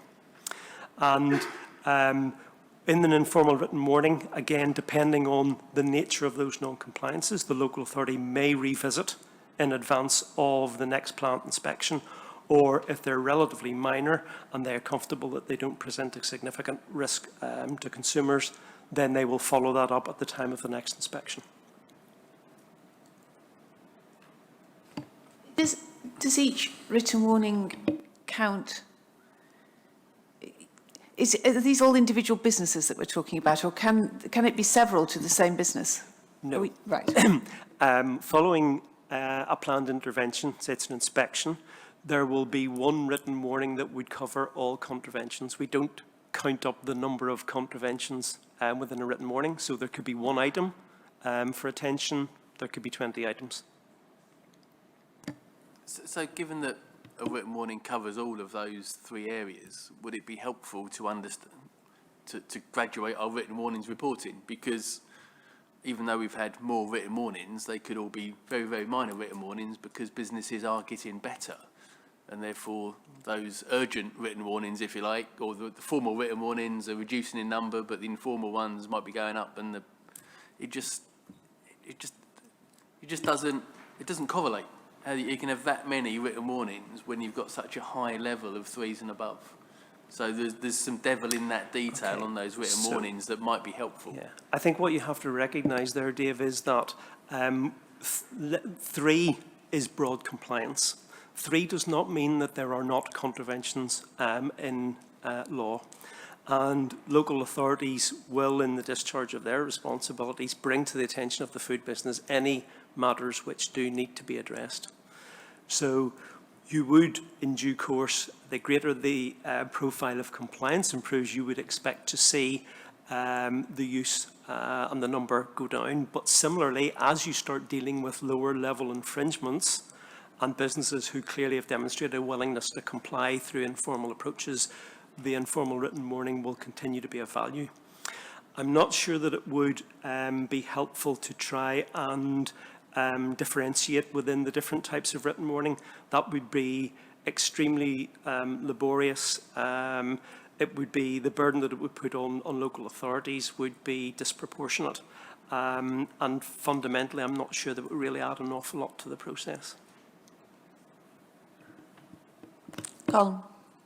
Chair, thank you. I think many of my questions have probably already been answered because it was largely around the workforce, but I think we shouldn't lose sight of the fact that while it's not our responsibility to manage local authority staffing, it is our responsibility to make sure enforcement is carried out, or actually what we're trying to do all falls apart. So I was very happy to hear, because one of my concerns when we talked about new ways of staffing this was the professionals and the institute and so forth. I was so delighted to hear that they're on board with that. My other question was really around the enforcement, and do we have all of the enforcement tools that we need, and are we using all of the enforcement tools that we need? Because one of the issues that we'd had discussed previously at our Act is a perceived unwillingness to use all of the enforcement tools for persistent offenders. So my question is, do we have everything we need to ensure enforcement, and to what extent are we using it? In terms of the tools available, the picture is slightly different in England from Wales and Northern Ireland, in that there is a tool available in Wales and Northern Ireland that's not available in England, and the remedial action notice, which allows instant action to be taken where there's a significant non-compliance found at the time of an inspection. That's something which is being picked up under the sanctions review and also under the NAO recommendations that we're looking at that again. In terms of the basket and what you've got between the informal written warning through to a formal improvement notice and ultimately using powers of closure, the toolkit is comprehensive. The issue is maybe more around what the sanctions are when people don't comply. So we still have a system that is very heavily dependent on taking legal action whenever a business does not respond to whatever tool has been used. And there is an increasing level of interest in terms of the use of civil sanctions, the likes of fixed penalty notices, to address non-compliance and incentivise that.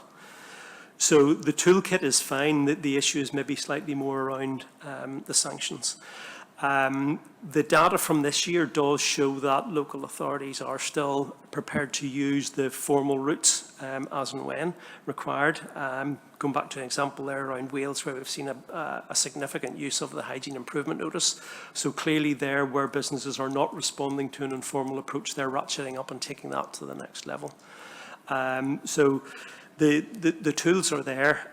Can we be 100% certain that they're being used as we would expect and consistent with enforcement policies? That's the kind of evidence that we gather through audit programmes. Am I right that we are gathering evidence, particularly on the fixed penalty notice concept, in terms of its ability to be used in England? We are looking at that, are we? Fixed penalty notices are being looked at in the context of how they have been introduced in Wales and Northern Ireland around food hygiene rating scheme and what benefit that's driving in terms of the overall effectiveness of the model. The wider use of fixed penalty notices will be picked up on our overall approach to our review of sanctions. Thank you very much. Anything else, thinking also about the performance management aspect of this paper, will the final proposals on the key performance indicators, we'll get those back at this business committee, will we, for debate and agreement? And how are we getting on with our plans to publish the balanced scorecard, which I'm not going to forget about? The priority at the moment is to get the right data sets into the balanced scorecard and get the KPIs set and agreed. Once we've done that, we can then review what it makes sense to publish from the balanced scorecard, because the power within this particular tool is immense. So the challenge will be to decide what it is makes sense to publish, what will be of use to consumers to inform them, what will be of use to local authorities for benchmarking and drive overall performance.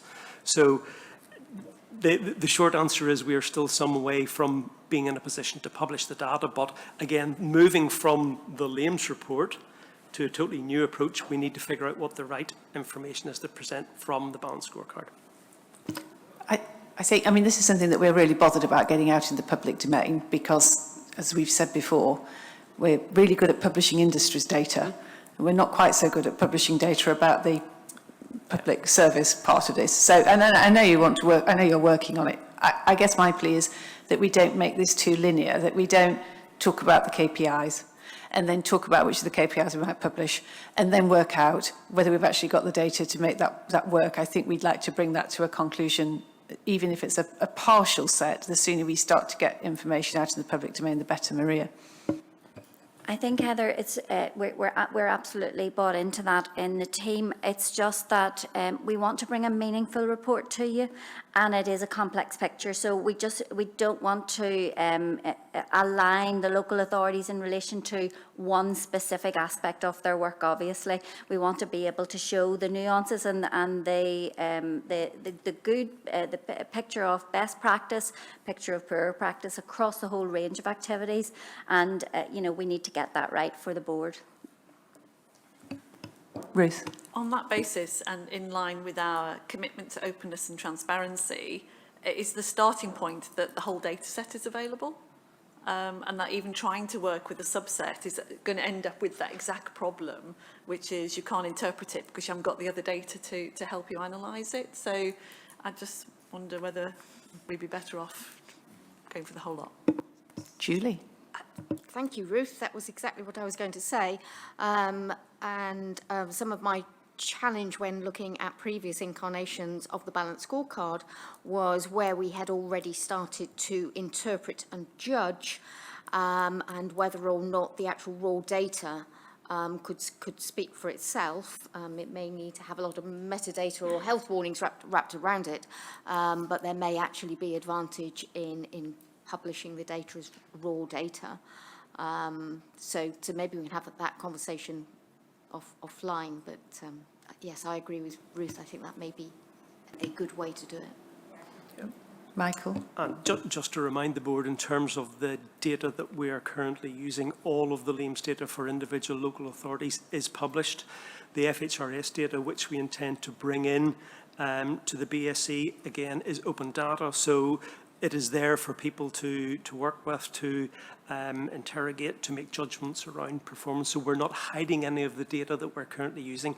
The balanced scorecard is more about how we package it and illustrate what the picture is around performance. Yeah. Colin.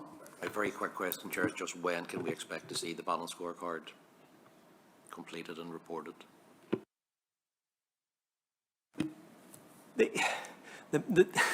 That takes us back to the issue of the data that's available and that is meaningful to use within the tool. We're taking an incremental approach to this, and the next step is to use the FHRS data. We will, in conjunction with colleagues in Julie's directorate, be looking at the availability of other data sets which would contribute to providing a more rounded picture. and that will continue to evolve over the next year. So by the time we have this report next year, we will be looking at the balanced scorecard, not at the LEAMS data. That may be in an annex. And I've forgotten the bit of this proposition. I don't think board members around the table have a problem with the balanced scorecard being an imperfect package of measures as it develops. And we're perfectly able and willing to put that context out with the publication of that balanced scorecard and to explain how we're applying our judgment to it and what our next areas are to build into it. But I think part of the reason I think, Michael, that this is becoming more pressing for the board is our anxiety about the resourcing and our wish to have that evidence point out there at the same time as we're doing all this work to develop a regulatory model that is efficient and effective and uses all the technology and data you would expect and has the agility, everything that we're doing in regulatory reform. We don't want to, as you know, we are not about can we have more resources to freeze something and just say the more people we have, the better it will be. That's not where we are at all. But this is a really important evidence point for us to be able to back up what the NEO have said clearly, evidence, which is that we don't have enough people and money being put into this function here and at local authorities.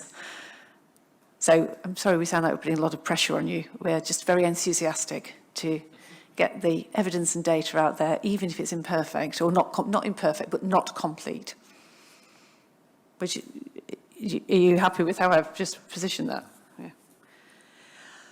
Anything else on this from colleagues around the table? No, I think the... Oh, sorry, Mary.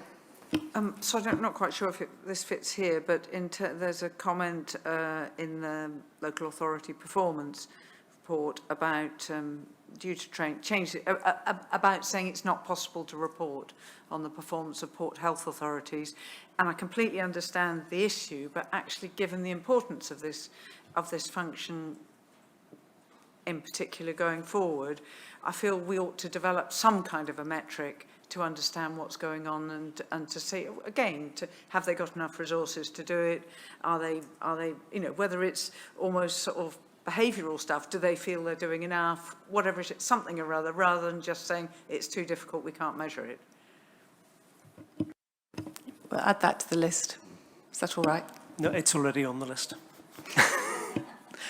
Oh, good. The final point I was going to pick up was one of the, I think I'm right in saying, we're already in a position where we know that we're already able to intervene much more in real time with local authorities about which we've got a concern. And I think there is a proposal now in the business performance report that we get at the end of this pack of papers to now include data going forward, which will track just that level of intervention with local authorities on a quarterly basis, so board members have a line of sight about what's happening in that area and can start to form a judgment about its effectiveness or whether there are areas of particular concern that we might want to focus on. Michael, thank you very much indeed. Keep up the good work. We are right behind you. Rick, our science update. Thank you, Heather. So this is the annual update. The last one was presented to the board in September 2018, which was the month I actually started. So this is just, I'm not going to go through the report because it's all there and it's fairly clear, but I was just to raise a few key points. First of all, you know, we often talk about the fact that science sits at the heart of everything the FSA does, and I think this is just a reflection of the fact that I think that's true, and actually I do think the organisation acts in that way, if only to look at the number of papers that have been presented in this board as a reflection of that. I think what we do in this paper is we talk about the strategic plan that we've implemented, the 3-year plan that we will be doing to deliver against 4 key priorities within science to make sure that we're able to provide the science and evidence that the agency needs, both now but also in the future, so including things like horizon scanning. We've had papers on that recently. It also reflects the new, the separation that happened last year between science and policy and the way that we continue to work with the risk analysis process to deliver that and the new format. It talks about the expansion of capability and capacity, growing about a third. Most of that is reflected in risk assessment capability to try and deliver the needs of that area in a world post-Brexit. It talks about the new structure and OD that we have, and in particular the new science leadership that we brought in, both as the head of risk assessment unit, Naomi Adkin, and also most recently Dr. Adam Cook, who's come in to head up a new unit for us, the science strategy, capability and research unit. It highlights, I think, a significant increase in investment, and I think that's very much welcomed in terms of the fact that we've bottomed out in terms of what was a decline. The figures showed a sort of decline in investment, and that's now starting to, as plateaued and starting to increase again.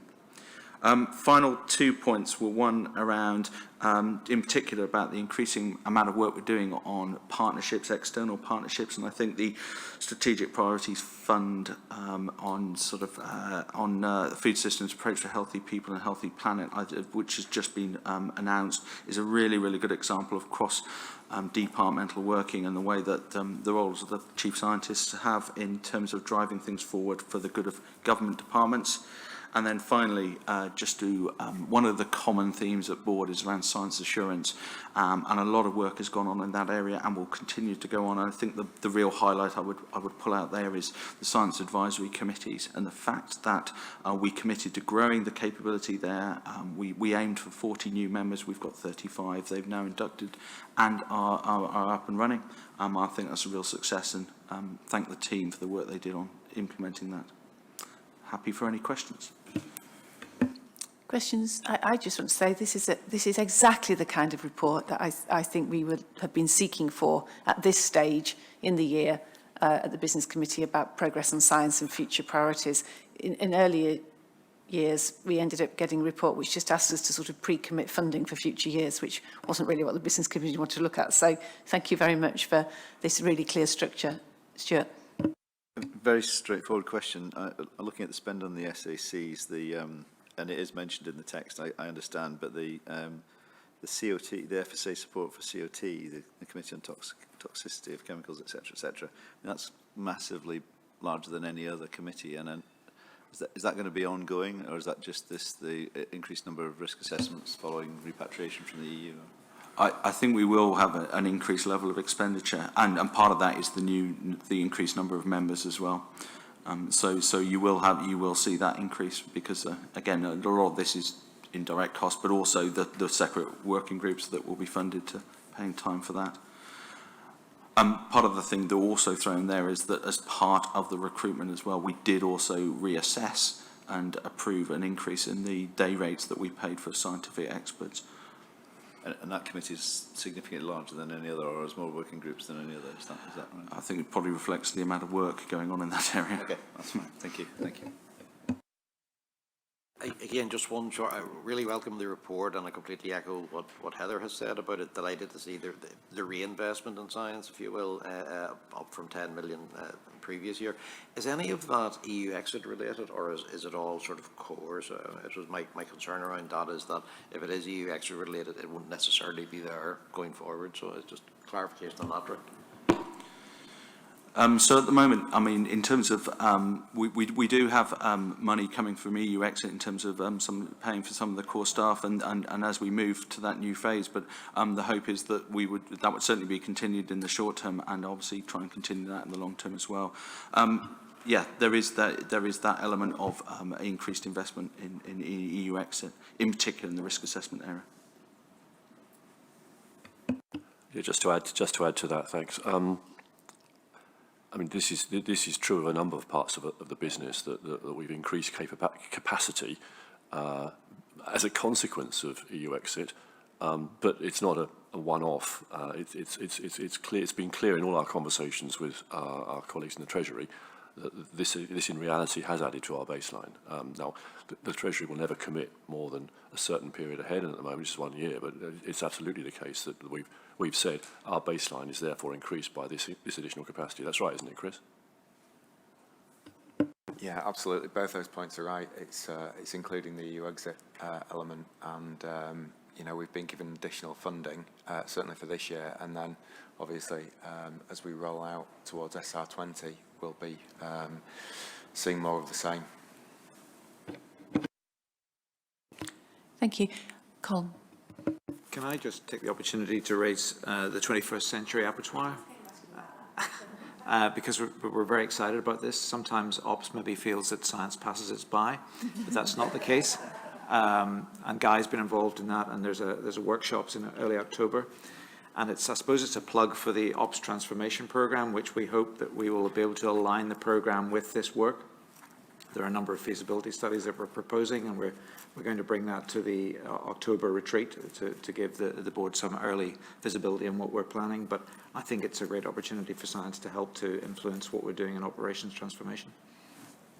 I was going to ask you how long that project's going to run, but Guy might have some of the observations.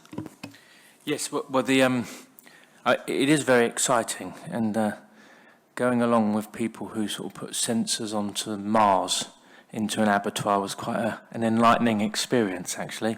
They said that an abattoir is not a challenging environment compared to the ones that they're quite used to. So we're having our sandpit exercise, and for those who don't know that, that's when a group of people come together and then 2 days later they have to have an idea that's workable and a small amount of money to see whether that initial idea has more kind of traction. And that's being held in early October, and thanks to a number of people in Colin's division who are coming along to meet with a group of external scientists to explore what might be possible in new materials, new sensing, or kind of new data integration. And then the proposal of that is that 2 to 3 of these ideas will emerge, and then the FSA staff will work with the group of scientists over a 3 to 6 month period to take it from a pilot to hopefully something which can kind of move up to the next level. There's an awful lot of external interest in this too, in which there's a new scientific journal being produced by Nature, which is one of the top journals in the world, and it's called Nature Foods, and they are very interested in us perhaps after that workshop writing an article which will be global on the use of artificial intelligence and various other things in food safety. So going back to the comments we made earlier about sort of global leadership, etc., it's a real opportunity for us to demonstrate the 21st century abattoir in terms of us trying to capture the disruptive technologies and bring it into our day-to-day operations. Excellent stuff. Well, we'll be hearing more about that, for sure. Rick, thank you very much indeed. Assuming nobody had anything else on this? No? Good. Now, we were going to do animal welfare, but I'm not sure if Iria... Oh, she is. She's made it. Hot off a plane. Welcome. Colin, are you going to start? Yes, I will do, yes. So again, another annual update, this time in relation to animal welfare. So just to draw out a few things of note in the last year, not least, of course, the implementation of the mandatory installation and use of CCTV in England, which is having an impact in terms of the day job. We achieved full compliance across England within a short period after the transition period. That finished in November, and by the end of February we had full compliance with only a few legal challenges. And indeed, as I've said, in the last number of months, the enforcement data indicates that CCTV has been instrumental in assisting the identification of non-compliances. In some cases, the enforcement activity has been solely down to the presence of the CCTV being there. Another point to draw out is our preparation for the implementation of Annex 2 welfare requirements. That's from the 9th of December. That legislation has already transferred into UK domestic legislation, so it will occur irrespective of where we are in terms of EU membership at that stage. And we've been monitoring the level of compliance with the new initiatives. They're highlighted there at paragraph 24 in terms of what the new initiatives are. Within the paper, you have a survey of the level of compliance earlier in the summer. The most recent one the team have put together just last week showed that that level of compliance had been at 30%, it's now up to 70%, so that's good progress. In response to a question that Mary asked at the last board meeting, we have included more trend data in the annexes, where that's been possible with the limitations of what we have stored on the Kronos system. So I think we're making good progress. We continue to work constructively with our colleagues who have policy responsibility for this, which is, of course is DEFRA in England, Welsh Government in Wales. Thank you very much. Questions, David? Annex 2, good to see the progress made since June, but how confident are we that the remaining 30% can get compliant in the next, say, 10 or 11 weeks now?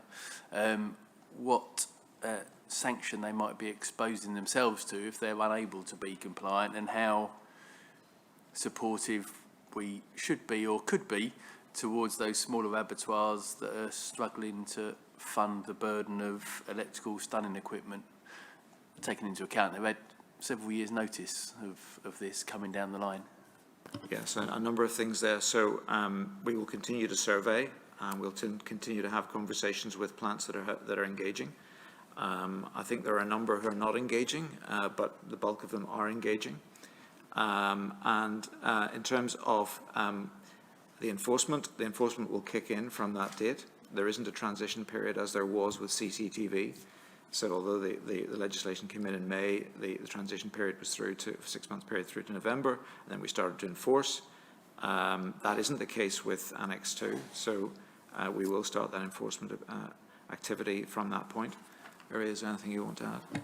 Yeah, we're working, the latest survey has shown that there are more plants compliant, so we're not, the number of plants, it's not that significant, and we're concentrating our efforts on those that are willing to comply but are having problems on understanding how they are going to comply. We're looking at what means of compliance can be effective in plants where maybe the cost of purchasing the latest equipment, that's the easiest thing to install to comply, is not possible. And in the small abattoirs, for example, are concerned about the cost, but we are liaising very close with the small abattoirs and looking at what can be compliant, that it's not the latest equipment and still can give them what the legislation requires. We believe there's going to be a very small number, and we know there are some issues with poultry lines, and there are some specific issues with the stunning equipment. And we are working with industry to looking at how compliance can look in the different environments.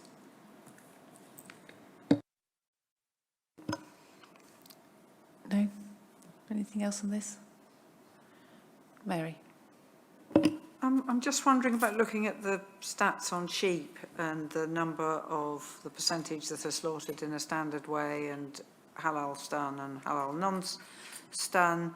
Really, how we, I believe people would expect us or expect sheep as far as possible to be slaughtered in a standard way, and how we can minimise that number, given that obviously animals are sold out of balance. But just how do we move in that direction? There has been, since the previous survey, and it's not completely comparable because it included Scotland, so the numbers are not exactly comparable. It seems there has been an increase in non-stun slaughter for sheep. At the moment, it's an activity that's allowed by legislation and is a chosen method of operation in slaughterhouses. We have worked and we have discussed some potential halal. There is halal slaughter with stunning, and that's happening on a significant number. There's a 46% of halal with stunning. We can supervise it, we can make sure it complies with the legislation, but as long as it complies with the legislation at the moment, there is not much more that we can do to promote a reduction other than monitoring what's happening. Yeah, I agree with that area. I mean, the bottom line is that this is a policy responsibility held by DEFRA. And I suppose bringing the numbers to attention is one thing, but it is a policy responsibility for DEFRA. Anything else on this report? I think we should just welcome the progress on CCTV. This board called for mandatory CCTV. I think we still would like to see that programme completed by the commitment in Wales for mandatory provision, noting that one of the recent cases we've had has been in a plant in Wales which didn't have CCTV. I know there is coverage in some plants, and urge the Welsh Government still to make progress on that. I know they're committed to doing something in that area. And to reinforce the fact that we thought CCTV was important as an aid to management to ensure compliance. We didn't ask for it to be implemented so that we could oversee the behaviour of businesses in the absence of management doing it, but it is also a useful tool for us in terms of ensuring compliance with the regulations. Thank you very much indeed. Thank you, Ria. And Noel, you're already here. Keen as mustard. Although you've been put in a corner of the table. Now you know who you are and you've got your label. Noel, warm welcome for our annual report on freedom of information, external complaints and internal whistleblowing. Thank you, Chair. And I'm pleased to present this year's report, which gives valuable insight to the Business Committee as to the FSA's openness and transparency, and of course our willingness to learn lessons. Before I go any further, I think it's right that I acknowledge the contribution that we get as the central advisory team from our colleagues across the agency who respond to complaints at local level and of course to FOI requests. Without their collective effort, we could not achieve the performance that I'm pleased to note in the report today. Just two quick reminders to the Business Committee that data in this report covers calendar years. And although it's not a principal driver of how we approach these important areas, it's perhaps useful to remember that in each of these areas, we have ultimately external scrutiny that could be brought to bear upon the organisation. Now in FOI, that's the Information Commissioner's Office. In the area of complaints, it's the Parliamentary and Health Service Ombudsman, and in respect of breaches of the Civil Service Code, it's the Civil Service Commission. Just a couple of other points.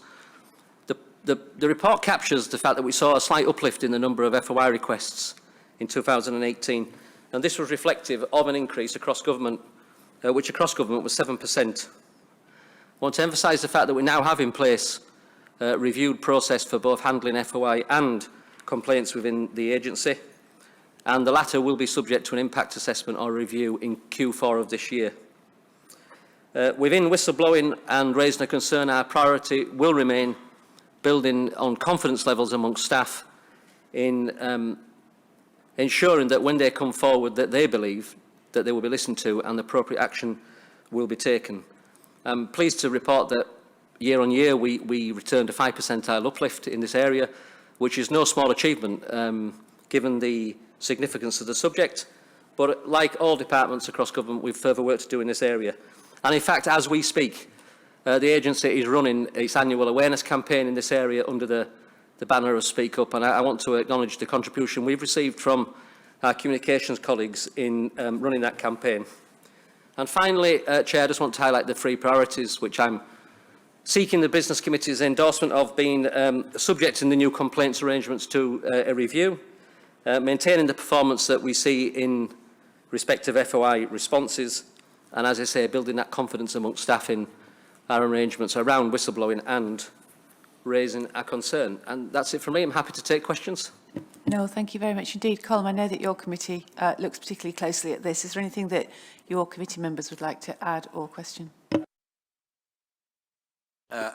Certainly, Noel has an open invitation to come to the Audit and Risk Committee, and don't take this the wrong way, Noel, we're delighted not to see him when as he did this time, but he comes along and gives a full update to ARAC on a quarterly basis, and unless he's in ill return, where he doesn't require to come, and thankfully he had an ill return to come to us. But I think Ruth, I wanted to comment on something. No? Sorry. was just enthusiastic about your comments. Any other questions for Noel? What can the board do to help back the your third priority about speaking up? Be confident to speak up. Okay, well, just before I answer that question, can I just respond to Colin?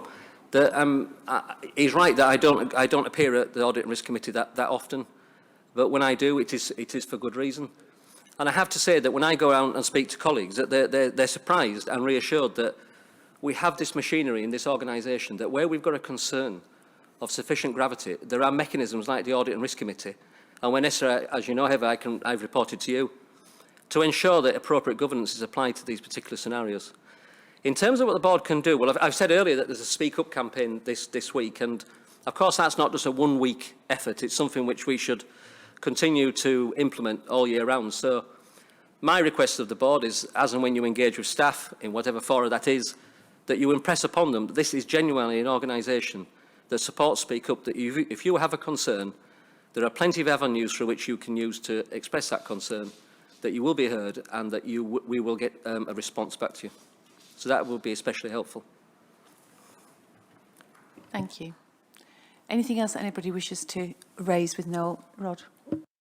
I probably ought to say, I think on behalf of my executive colleagues, we recognise the contribution Noel makes, and Noel and his teams make, to dealing professionally, expeditiously and effectively with these areas. I mean, we'll all know that handling complaints, if it's not done well, can absorb such a huge amount of management and non-executive time.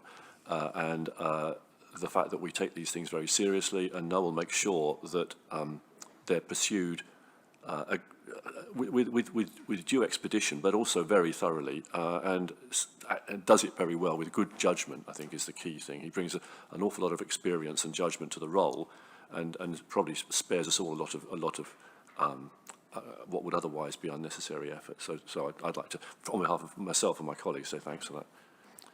But that's the only praise you get from me, as you know, Noel. So. Yeah, don't bank that. I had a question, which was that you've said the increase in freedom of information requests, and that's been reflected across the whole of government. Is that a Brexit effect or not? I couldn't say it is, Chair, because we've had some Brexit requests, but not certainly an increase that would add up to we're about 7 or 8% up as well. It may be as a consequence of heightened interest in the government machine and general public taking wider interest in what happens. That may be some of it, yes. Thank you very much. Thank you for coming.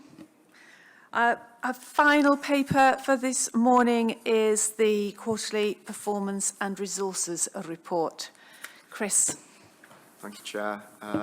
Just a bit of context to start with, building on some of the discussion earlier in terms of Guy's useful point about outcomes and the difficulties arising from that. And NAO rightly point out that it's a very difficult area for regulators to do, is outcome-based reporting, and recognise that, you know, whilst we're ahead, there's more we can do.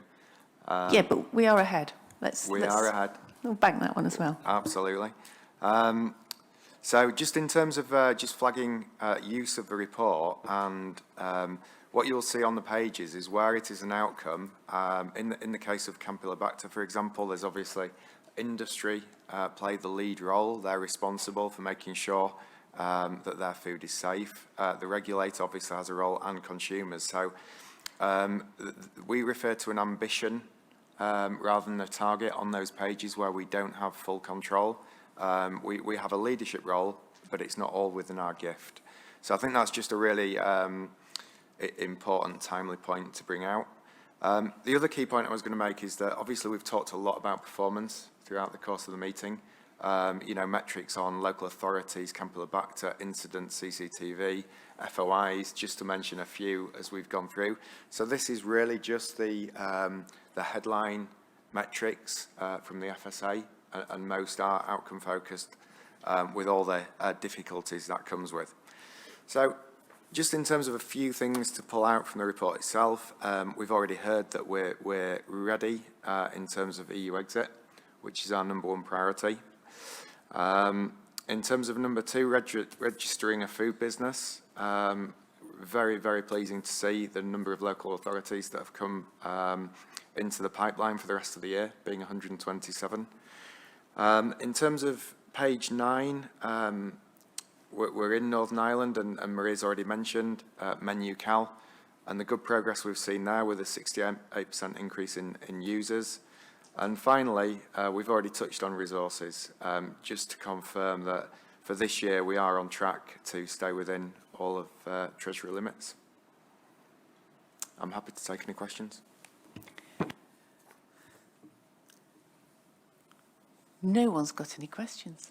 Everybody is content with the report. I do want to reinforce that point, though, because it has come up a few times about the NEA's comment about outcomes, etc. This report is about focusing on that small basket of ambitions and outcomes that we set at the board level for the FSA overall. And some of those things are things that are not entirely within our control, but we felt we ought to show a leadership role on, and we did have a significant impact on. So it is really important that we continue, as we look at our strategic priorities for the future, to ensure the things that we are judging our overall corporate performance on and departmental performance do align with what our strategic priorities are. They do at the moment, but that's something we'll need to keep in mind as we look at setting our next generation of priorities. I think it's also really interesting when you do start to look at the numbers and the percentages. It's a point that either Guy or Stuart will always make at one of these meetings about exactly what data are we choosing to focus on. So when you look at meat business operators, 23 businesses, 23 is not good, but 23 is not very many businesses. And that also needs to beg the question about how we sharpen our ability to intervene with those businesses to cause them to do the right thing. Yeah, Ruth. Just on the food businesses registration and the fact that 14 local authorities have come on board. I haven't got the figure in front of me, but what was our ambition for this financial year, and are we fully on track with that? Is that pace escalating? Because I know we wanted to bring an awful lot more on. Michael's left, because he would have had that number at his fingertips. He will have. Let me bring that back and we'll circulate it in the Thursday circulation. Nothing else on that? And I'm not aware that there's any other business for us to cover. In which case, thank you very much, everybody. See you formally on the 4th of December. Thank you.